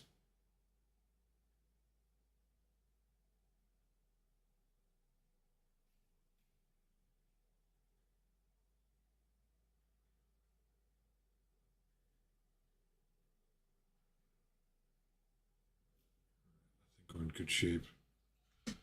One last frantic peek. Beltan green. Hiding behind any of my stuff that's here? Did I? Oh, or is it in the top drawer? It is in the top drawer. I categorized it properly and paid the ultimate price. Alright, a few drops of this stuff in there. Boop. Boop, boop. Boop, boop, boop, boop. Ship it. Alright, this one needs a long brush that goes to somewhat of a tip. Though this one I was using earlier might actually do the trick. It doesn't really have a ton going for it in terms of how bristly it is. It does come to a sharp point. We'll keep this guy waiting in the batter, the on deck circle. Let's see what kind of point this guy comes to. Yeah. All right. Thankfully, I don't have to commit to doing this everywhere, so we just do it in a spot and see how we feel about it. Of course, if none of this gets off the brush, we're going somewhere else. There we go. I dig that. It still lets some of the yellow through. Looks kind of gnarly. I'm not sure that's the right brush for it. That's pretty cool. Sickly.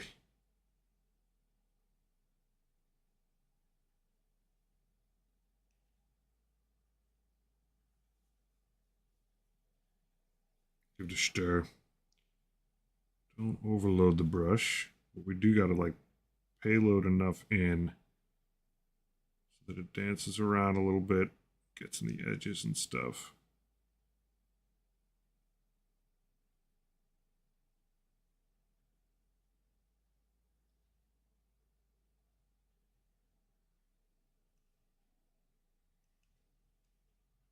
Scoot that back a little bit.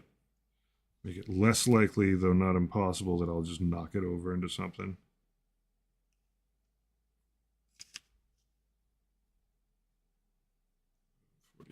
Yeah, we got some time.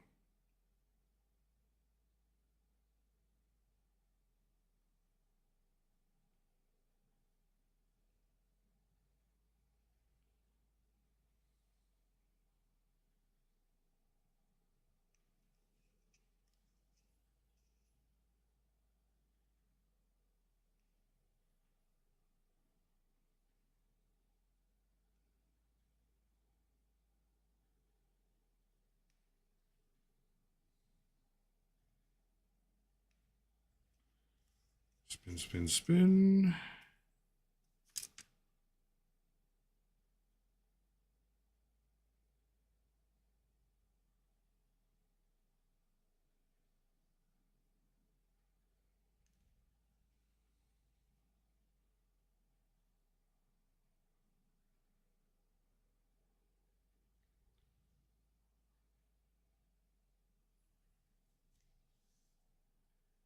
Sickly. Good.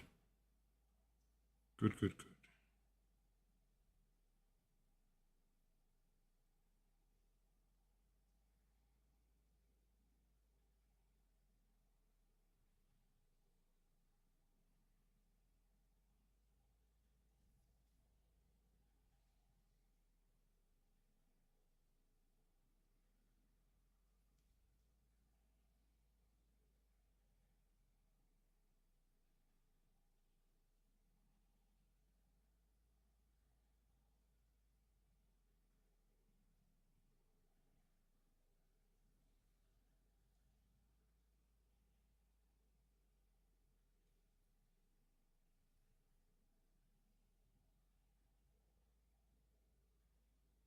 Delicious.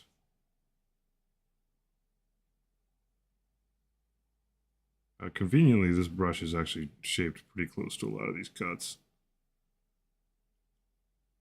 The big ones that just dab the whole thing in there and be like, yep, got it. Didn't get down here. There we go.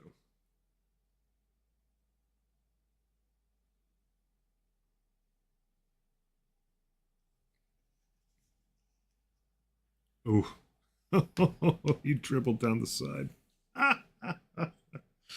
Oh, that sucks. That's not that cool. Though it does make red in the cuts look pretty awesome. His hairdo was too wet. He dribbled right down the side when I tilted him. Look at that. Whoop. Whoop. That complicates things. Oh, the red in the cuts looks really good, though. Sugar. See if I can get any of this up. It's too damp. Woof. Oh my God, it's so pooled. I think what it did is it all just worked its way down into like inside of that hairdo and just pooled up in one spot. And when I tilted it, yeah, it just came down. All right, well, you just got more colorful, buddy. Just work with it. I'm going to grab a different brush. See if I can pull a lot of this up. But it is going to have a permanent effect on this poor guy's paint job. Ugh. Yeah, woof.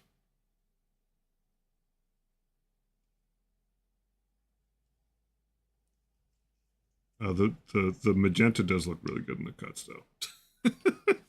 Not the way I wanted to figure that out, but all right. gotta just work with it. The show must go on. So I'm like going back and forth, pretty much pulling some like isopropyl onto this brush, doing a few dabs, going water, clearing it out, and then just soaking stuff up. But I think this model is going to look a little different than I anticipated. All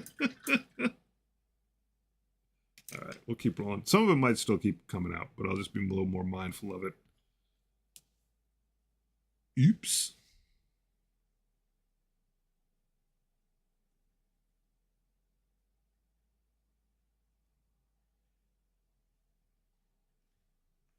Maybe I'll run around and get more of these slashes with a little magenta now that I know how it looks. I don't think it's all blessing though. Like that is absolutely like an F up. I'm just gonna have to deal with it.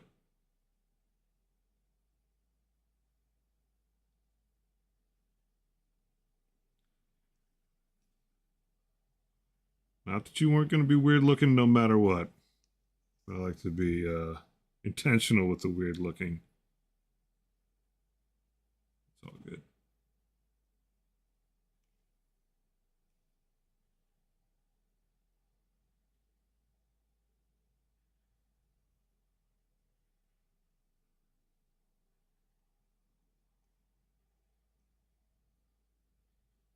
Do, do, do, do.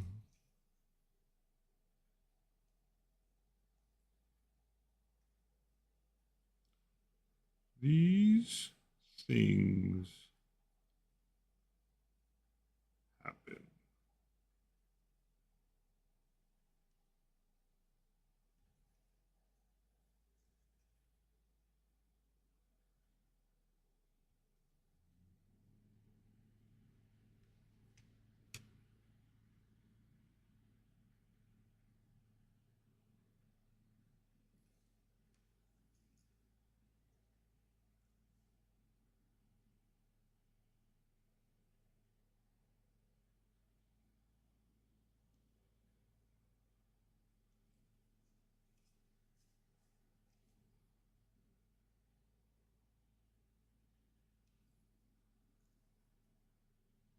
What's up, Sharp? I hope you caught that. It was pretty funny. Watching a pile of magenta wash come out of this dude's hairstyle. Woof. Woof.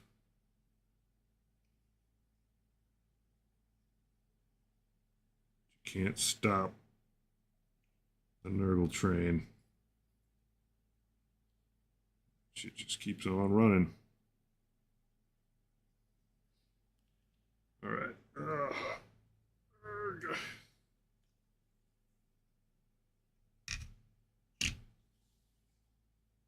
That's a big boy. Yeah, I'm pretty psyched about that Noise Marine emoji. It's pretty hype.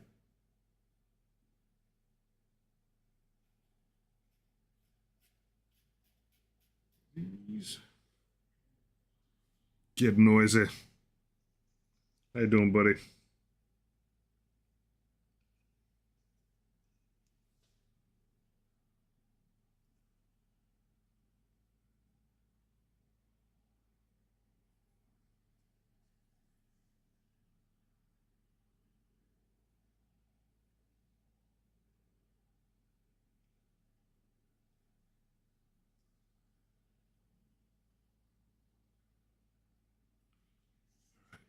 As I spin you around, model, you look like I caught most of those things that I did want to catch as far as those cuts. A couple over here that could use another little swift pass. Oh, those look good. Gotta find out now what to wash some of the guts in.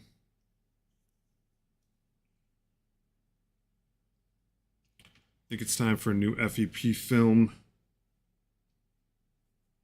I've had 3 failures in the past 2 nights. That sounds like a sign. It sounds like a sign. You have a spare one lying around?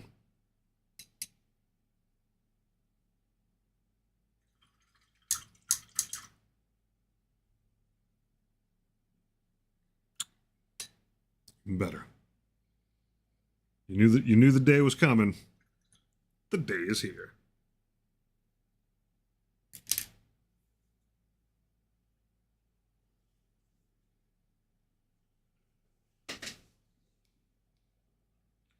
Future is now, old man. Put a metal one on Amazon that allows replacement films. Smart.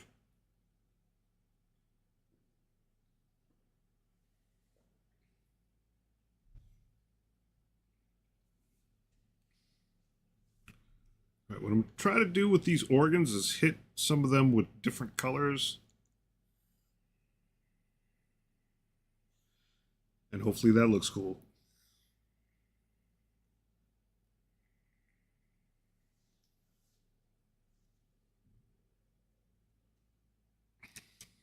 One of them will get green.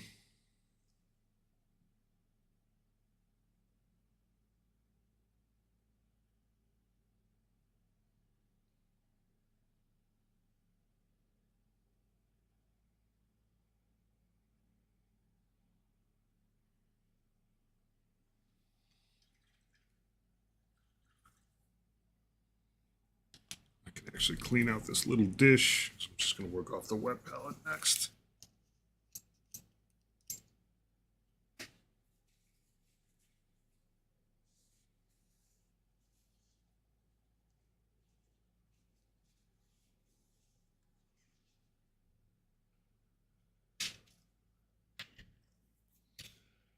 Grab a dark blue tone.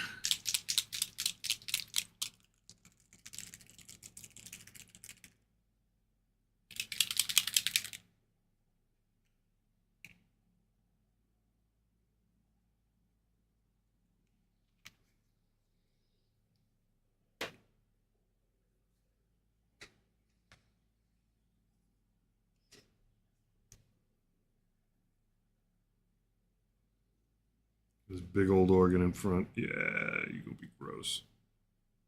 You're gonna be gross. Oh, so unhealthy.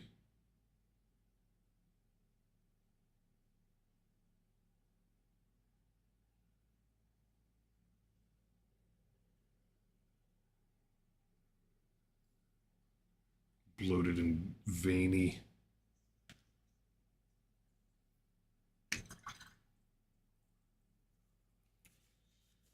Just run down the hit parade of different colors of washes I've got.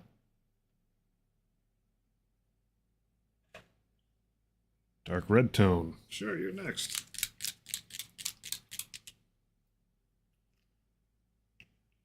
Barely any of it.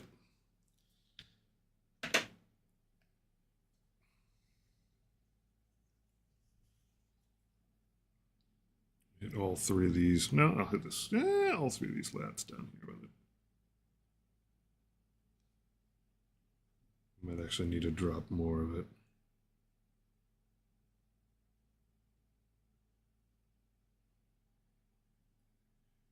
Gonna be enough. You're gonna make me open the bottle again. I did miss a rib. How much for one rib?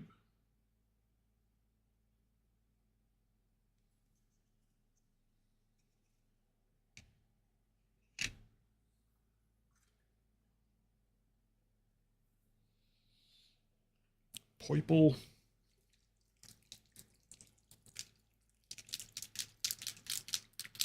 I mean, just look forward to the fact that maybe this next film will last 3.5 years. It'll be worth a couple days of effort, even if it takes a lot to do it.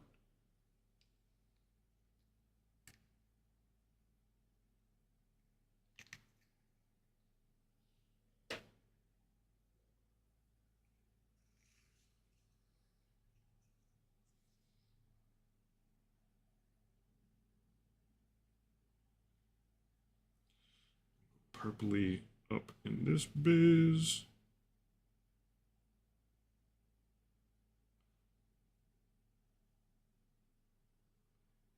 We successfully have slightly different colored organ meats on here now, which is good. There'll be an additional wash that's got to happen over the whole chest cavity, and that'll probably be a red. Just to like knock the colors around a wee bit in there. It's a good start. We catch that rib that I didn't hit before. What brush do I want to use? I'm playing with too many brushes.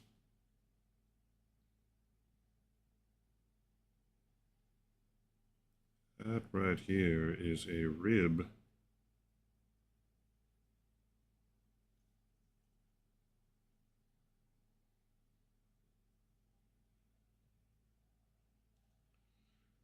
And now that I've finished messing around, all that hair, I can go up here and hit the horns a little bit. Send this out. This might be a couple passes. That's fine. We get in the eyes. Lighten them up a bit.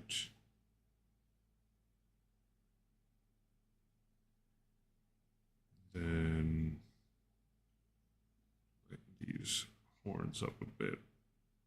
Of course, I'm going to stain them back down again, but they need to stand out a little as not being green from the get-go, and I got to cover up a little bit of this brush is too tiny.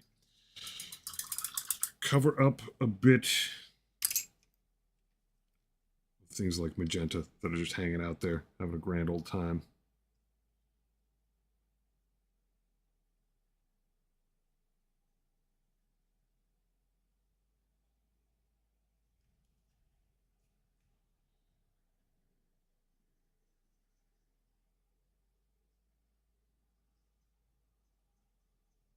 You're a good little beast. Beast of Nurgle. You are a horn, not a tentacle. You, my friend, are a horn, not a tentacle.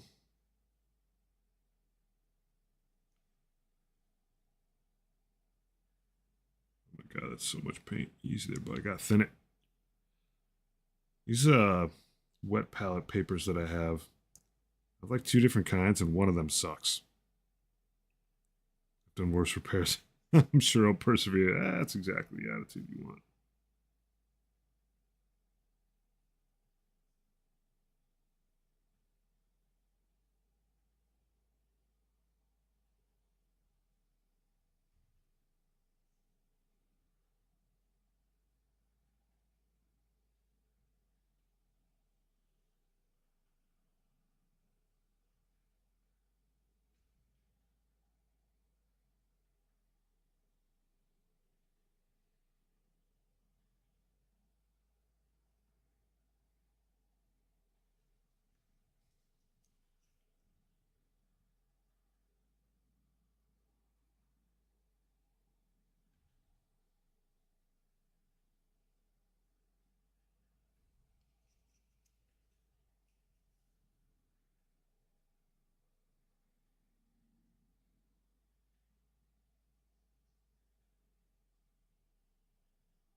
Yeah, this one's just really weird. It's like almost hydrophobic.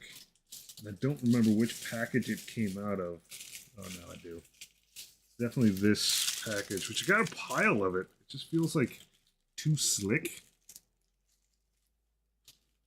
Too slick by far. The pad that it comes with is phenomenal. It's got like all the right things you're looking for in terms of like the right amount of absorbency and stuff like that. But the paper is garbage. I wonder if I have a pack of the other stuff that I do use for. Did I run it out? I bet you I ran it out. Let me check. I had a stack over here somewhere. I don't think I do anymore. Doesn't look like it. Here.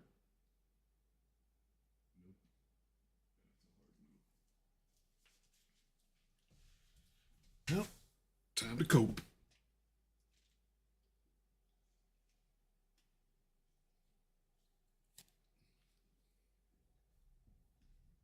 Oh, you got a tiny hole in it? That sounds like rubbish.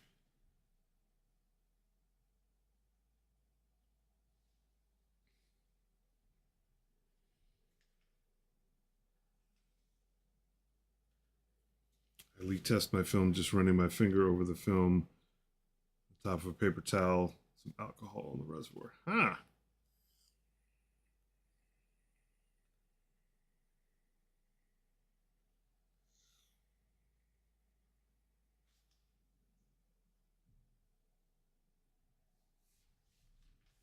All the tips I'll have to remember whenever I finally, one of these years, get my 3D printer up and running. So bad about it. Had the thing for eons. I mean, thankfully I didn't spend a lot on it, but thoroughly have never printed anything correctly with it. I'll wait till I get my camera set up outside in the barn, and then one of these nights I'll just try to print live. Just let the tribe instruct me as to all the things I need to fix. Paint and nails, not a ton. This is very thinned out paint, but I do want them to stand out a little bit.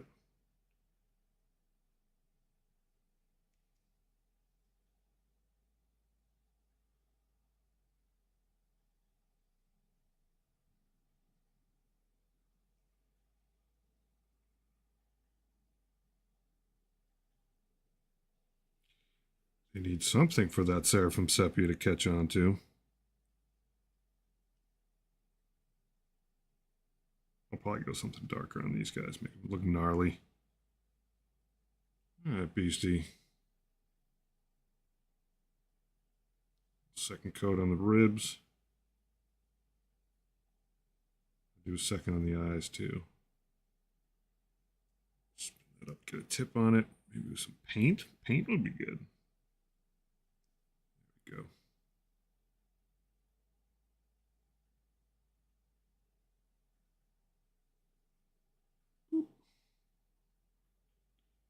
There you go. I might actually leave them fully cataracty. Look for little spots on the horns. Just need a little more coverage, because I am cleaning up after all that hair work. Here we go. Zoop.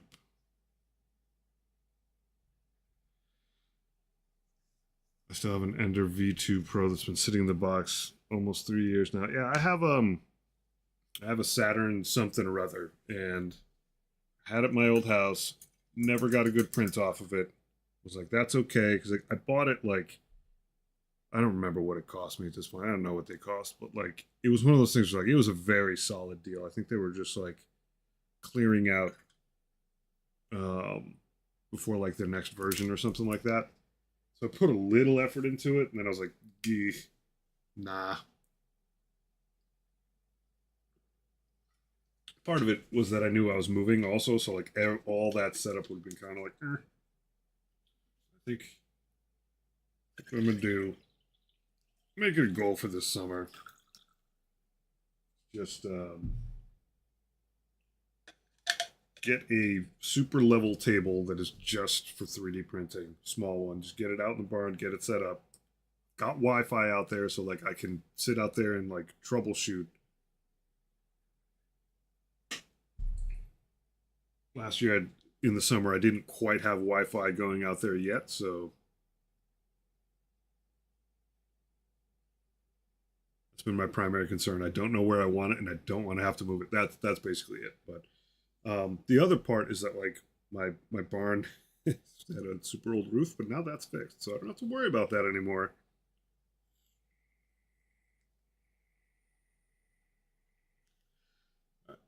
I know what I can paint next, and it is the tongue, which is the probably one spot on this that is going to be loud red.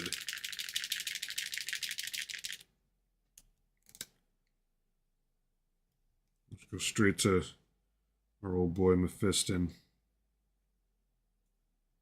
Good lad. Good intentions. Get some Wawa on here to thin it a bit. That's a lot of Wawa. Yeah, the thing I'm working through with this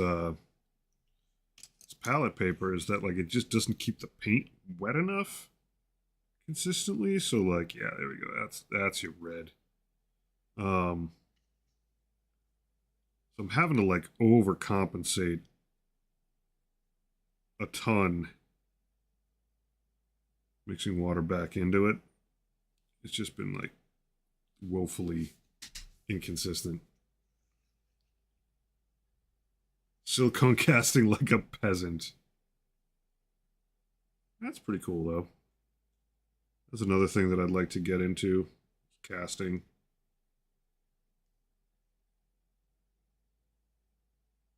You pleb. Alright, I gotta just zoop. Try not to lipstick this guy. Still get his tongue in the entirety. Pretty fat brush to be working with. The right angles here. Though it is tempting to put lipstick on this guy. Quite tempting. Trying to duplicate the water-deep currency from the new D&D release. Ooh. Ooh. Forging money, are we? What a bold thing to say on the internet.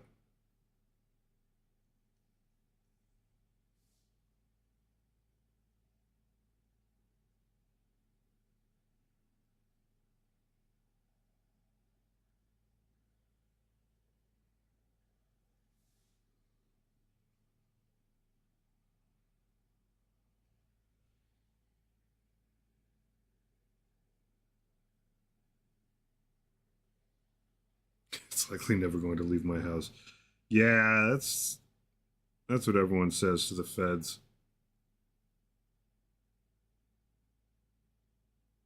Counterfeit bills, they were never going to leave my house. I'm just playing with you. Pay your bills in water Davian money all you like.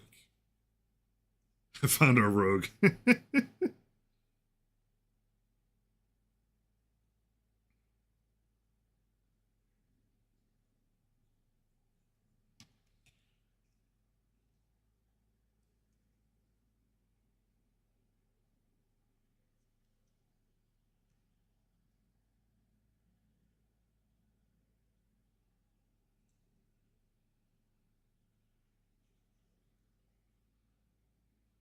Yeah, the Fed's gonna rush to Canada.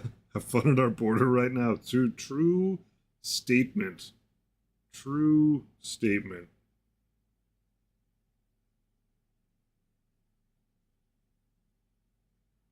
As some people might say, based? I did it. Did it.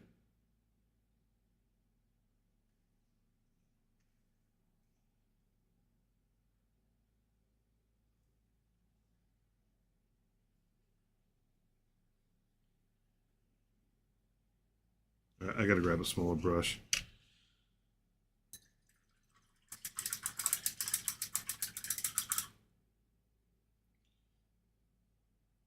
Get inside this lad's head.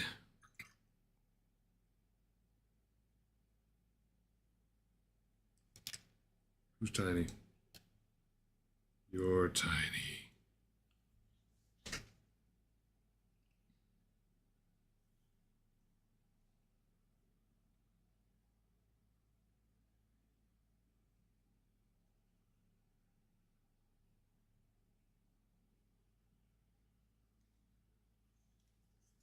It's like playing Operation. You only need to get in there, like, we can pretty readily see. But you gotta get in there. I think I got it. I think I got it. Got it underneath. Do you have the means to cast an aluminum? That's pretty rad. Aluminum's well, aluminum's pretty hot. I have a very good friend who's worked a lot in aluminum.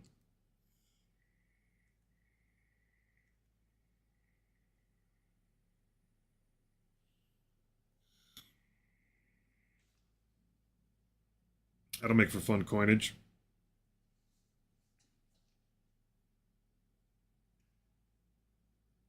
All right. Give this just a couple minutes.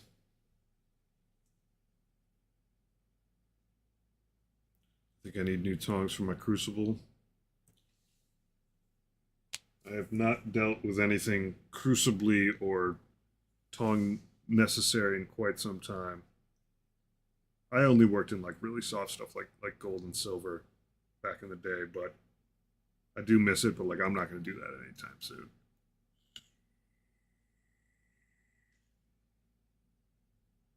I have enough stuff to keep up with. Yeah, I started out in jewelry, and my goal was to get to knife making, but I never quite got that far.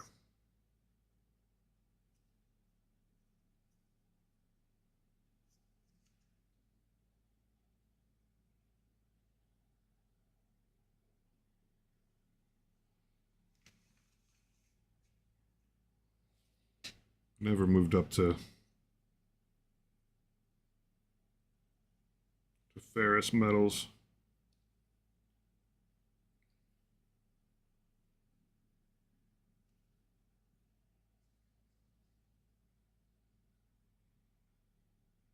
And now, like, I don't even want to think about, like, trying to maintain a bottle of acetylene. Like, extremely curious little kids around. And, like, yeah, I have a space that I could use that would be safe, but, like, now the idea of incorporating fire hazard with models, the same space, just, I don't know, it spooks me out. I'm gonna keep my and I do also worry about just like hobby overload. Like I'm having too much fun doing this, and I don't know if I could balance the two of them. I don't think I'm gonna pick up metalworking again probably till I'm retired and kids are out of the house.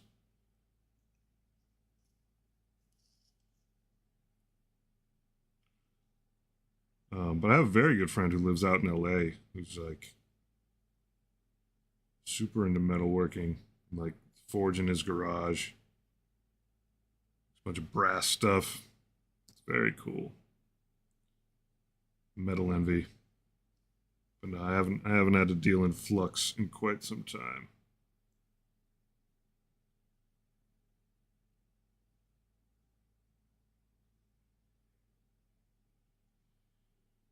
Fingernail.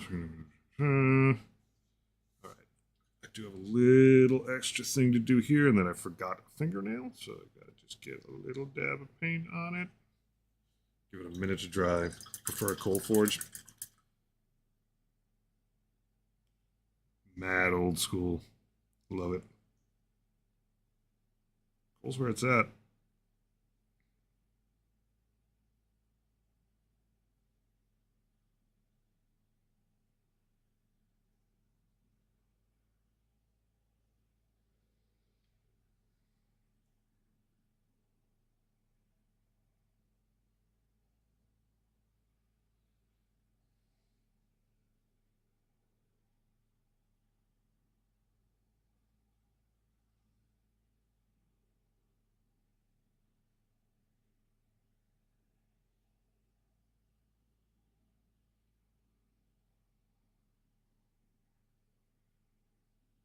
Well, you will have, especially rocking a coal forge, you will have plenty of utility and value in the zombie apocalypse.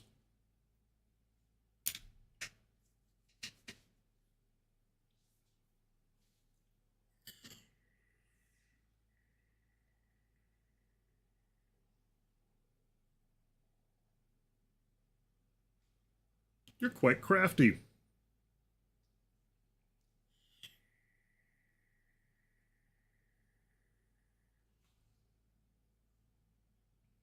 I have an old turbo now. I may hook up for a hand fan. Sweet.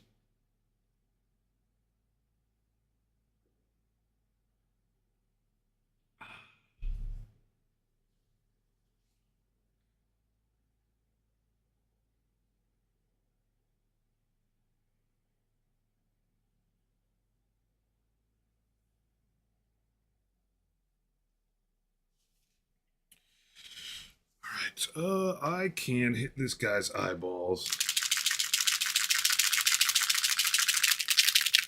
So many mixing balls in this thing. Tesseract glow.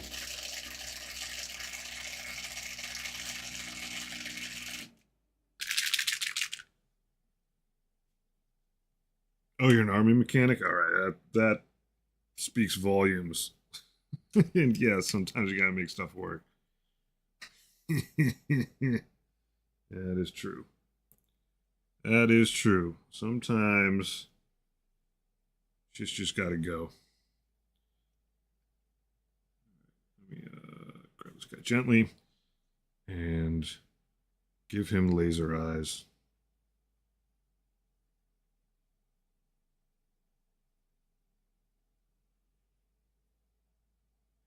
Get some of the paint off of here.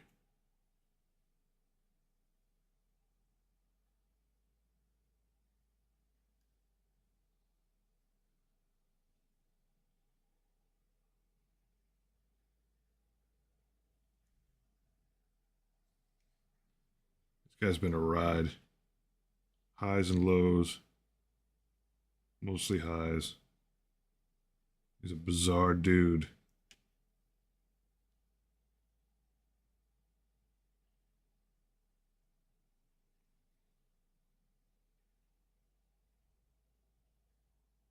Crazy eyes.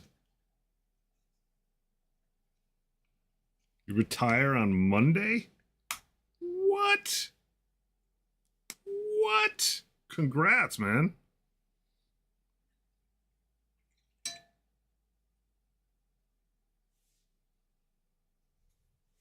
Hobby time.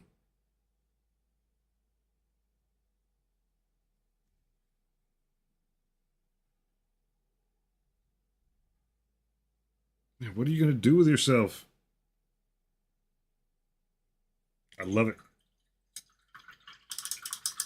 Oh, nice. And you pulled Nephilim right out. I got 8 more years in the army. That was funny. Congrats.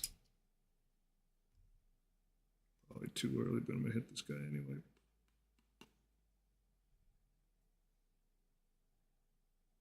If I don't, I'll forget. Sweet.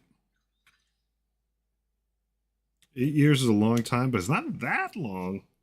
You're getting there. Can I do? What can I do? What can I do? I'm gonna guess that stuff's relatively dry, so I'm gonna grab some dark red tone and make this guy's guts oppressively ugly. My hope here is that by pre-washing the organs in different colors, when I go over the whole thing in red, maybe they'll still slightly look different. I don't know if that's gonna happen. Might just end up looking like red guts.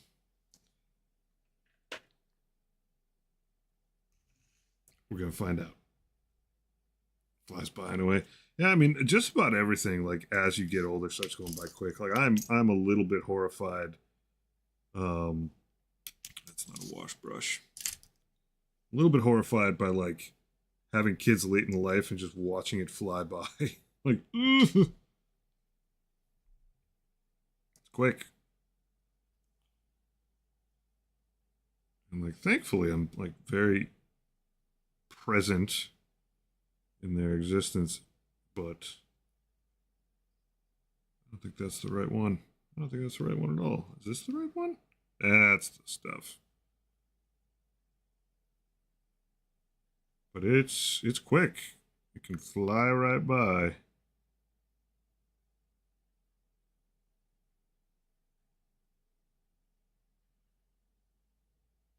There we go. Look at how ugly that is. I'm going to soak some of that back up. I'm going to flick out here a little bit and get some of the skin that's around it.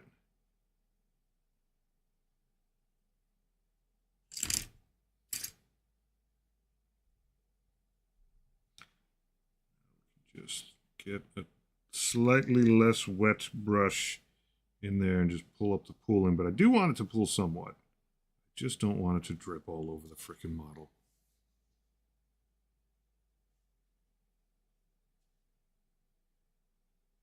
Oh yeah, it's like it's wild. Like, and I still don't like. I don't harp on. I don't tell people like you should have kids. Like, I don't think everyone should have kids. Um, I wouldn't have had kids if I didn't find like exactly the right person as an old man. Um, but like it is a heaping pile of experiences that you can't get any other way.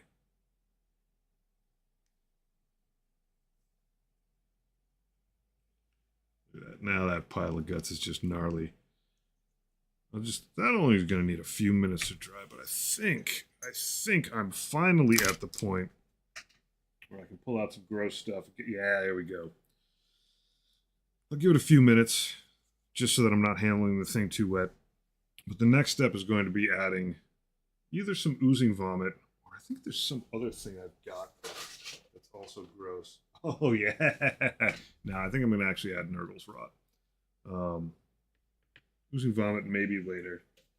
But Nurgle's Rot is like an amazingly good technical paint. This is a lot like Blood for the Blood God, except that it's like sinus infection mucus. I know you didn't probably think you're going to hear that sentence tonight in the piece of your own, nerd room, but so it's got that same sort of glossiness to it. My minis won't call me when I'm old as fuck to see how I'm doing and tell me they look. It depends on where your brain goes, man. They could end up calling you in here. At least I hope they don't. I mean, yeah, exactly.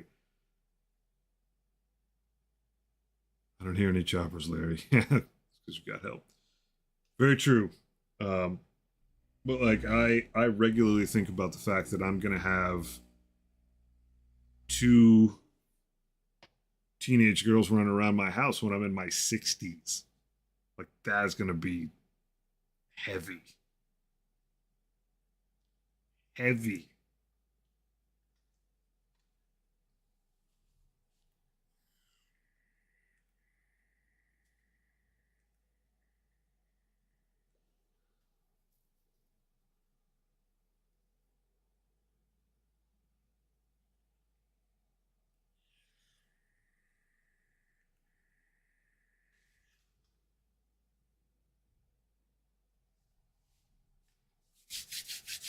All right, let's get a throwaway brush because Nurgle's Rot is absolutely devastating to brushes.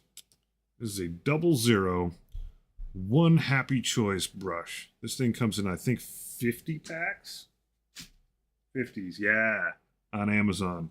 I swear by these brushes. I've actually just straight up painted models with these brushes. They're not half bad as long as you like, they just don't. Oh. They don't last. But they're good for what they do.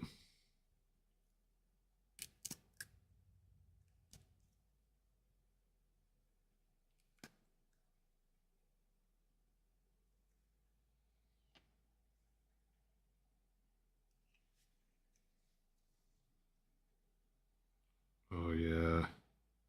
Look at that. Look how thick and glossy that is.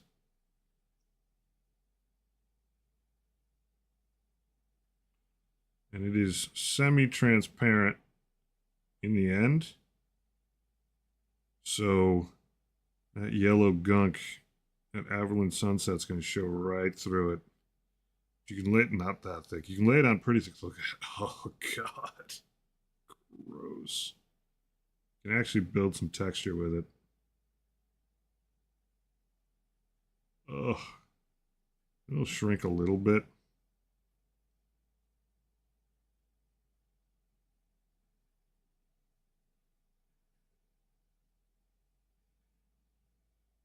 You can just sort of gently glop it in and make everything all good.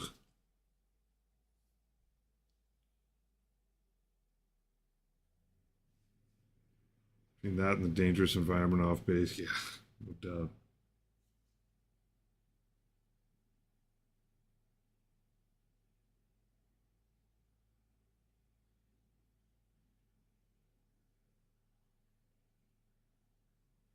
It's a weird place to live. I hear plenty of gunfire from my house. We got a shooting range down the road. It's actually where my daughter went today for archery. And like we don't hear any of the like pistol range fire, but when they bring out the big cartridge rifles, we can hear it from here. It doesn't bother me. I don't mind gunfire as long as I know where it's coming from.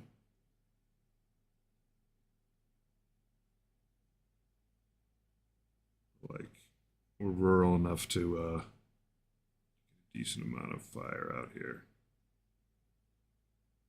Not super rural by any stretch.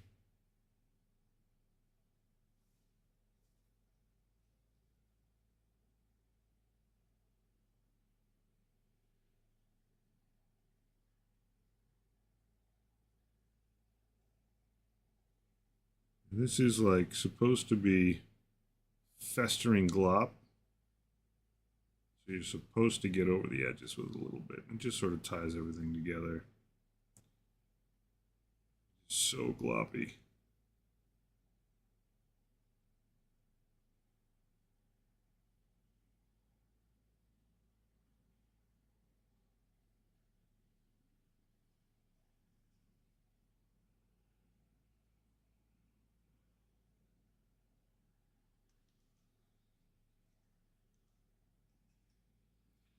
The unsung hero.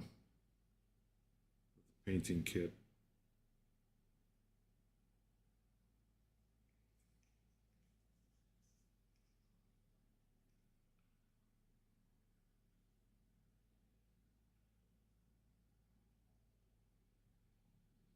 It goes on super thick,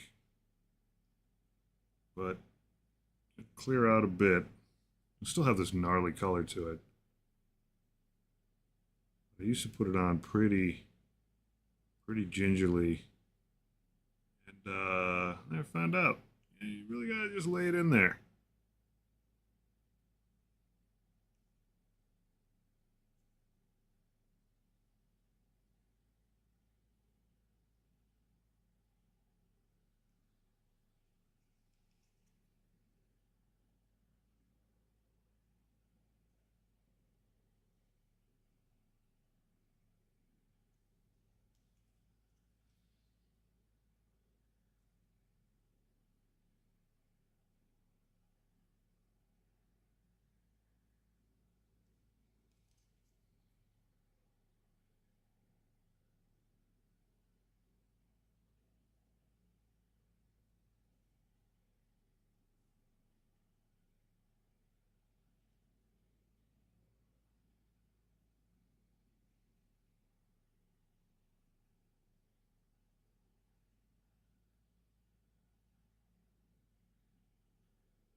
Clean this brush up a little bit. It's getting funky.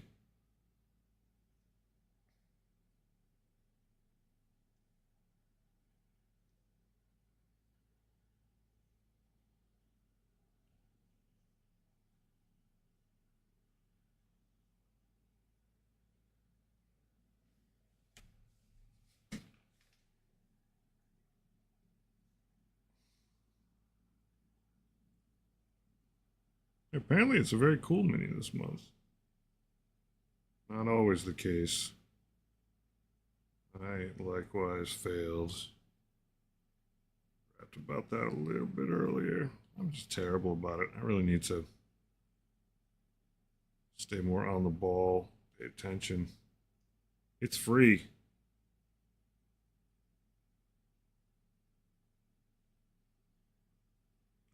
What I'm going to do is go around edge of this. And that'll be the end of this model for the night, because now this thing's just going to be covered in stuff that really does need to hard set. I'll be very pleased with the progress made on it.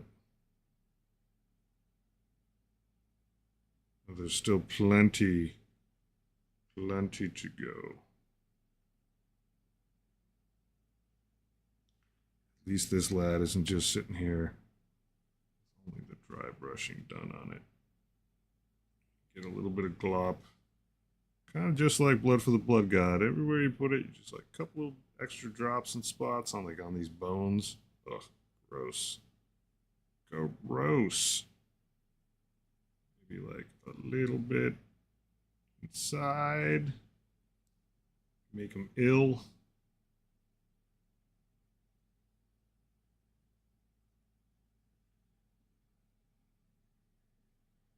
But not everywhere. Don't overdo it. Don't overdo it. Just give it a spin. Look, yeah, there's definitely spots that still need some nerdly rot. Oh man, the Inquisitors, man, they don't make it out this far. So occupied elsewhere.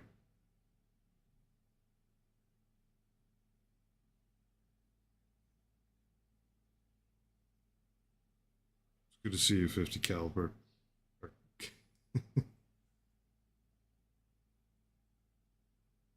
Yeah, they still do it. Still do it. And I still forget every flipping month.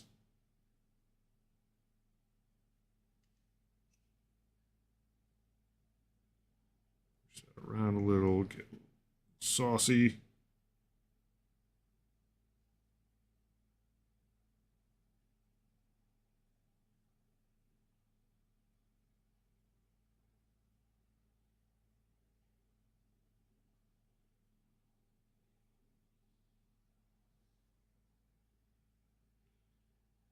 Every one of these cuts is infected. Every last one of them.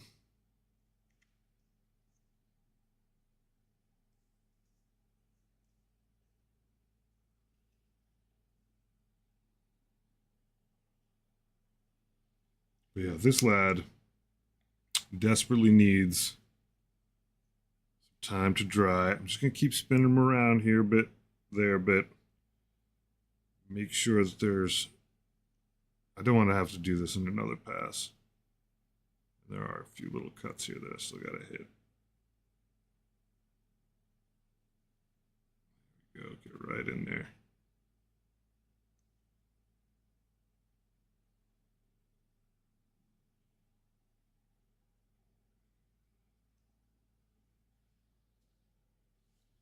Four hours? Good. I used to send my mom and stepdad for me to get 3 of everything. Nice.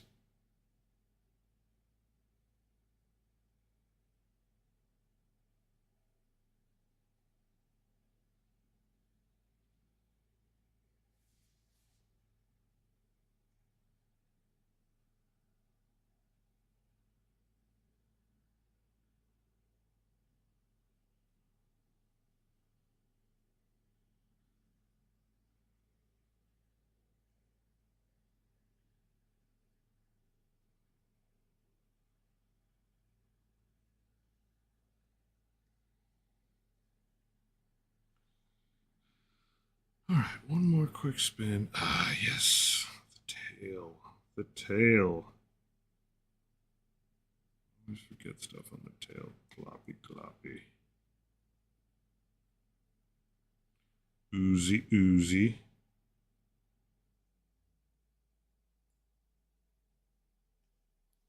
This is genuinely just like such a fun, cute model. Spread some of the love.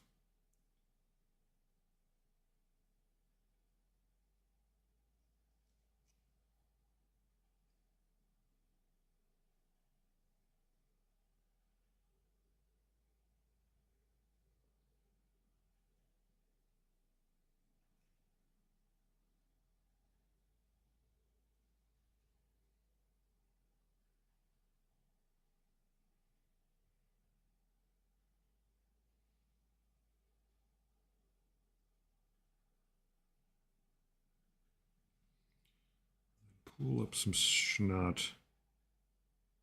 Just kind of all along this ridge. Clumps up there a little bit while he's, I was going to say walking. Snail shuffling.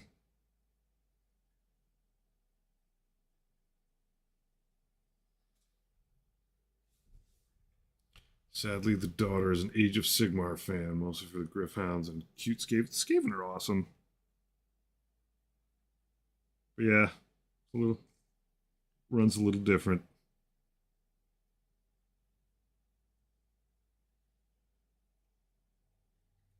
But I'm pretty Skaven friendly. Mostly because in my Blood Bowl days, I'd get wrecked by them all the time. It would pass by my either Nurgle warriors or even better, my Khemri guys. Just like run circles around my whole team. It's good stuff.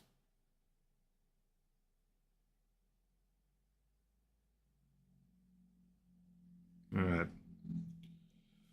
One last Glopperino in here. There we go. How you look ill.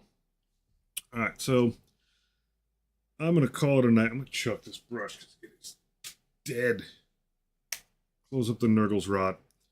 But for the most part, this guy's getting pretty close. It's going to be all shiny and all this like snotty boogery stuff. Next thing he's probably going to get is just a simple dark wash that's thinned out a lot so that a lot of this like skin texture comes out. And then I'll clean the tongue up so it's not all one color. It'll be pretty close. Might add a little bit more detail in here and there. But I think I've hit my peak for the night. Got a lot done. Some of it was redoing stuff from before. I feel like I'm in pretty good shape with a lot of these models now. Just trying to get a bunch knocked out before this new Battle Force comes out and the Codex and all that. Thanks for hanging. It's been a good one. And I guess we will see you sometime soon. Have a great night.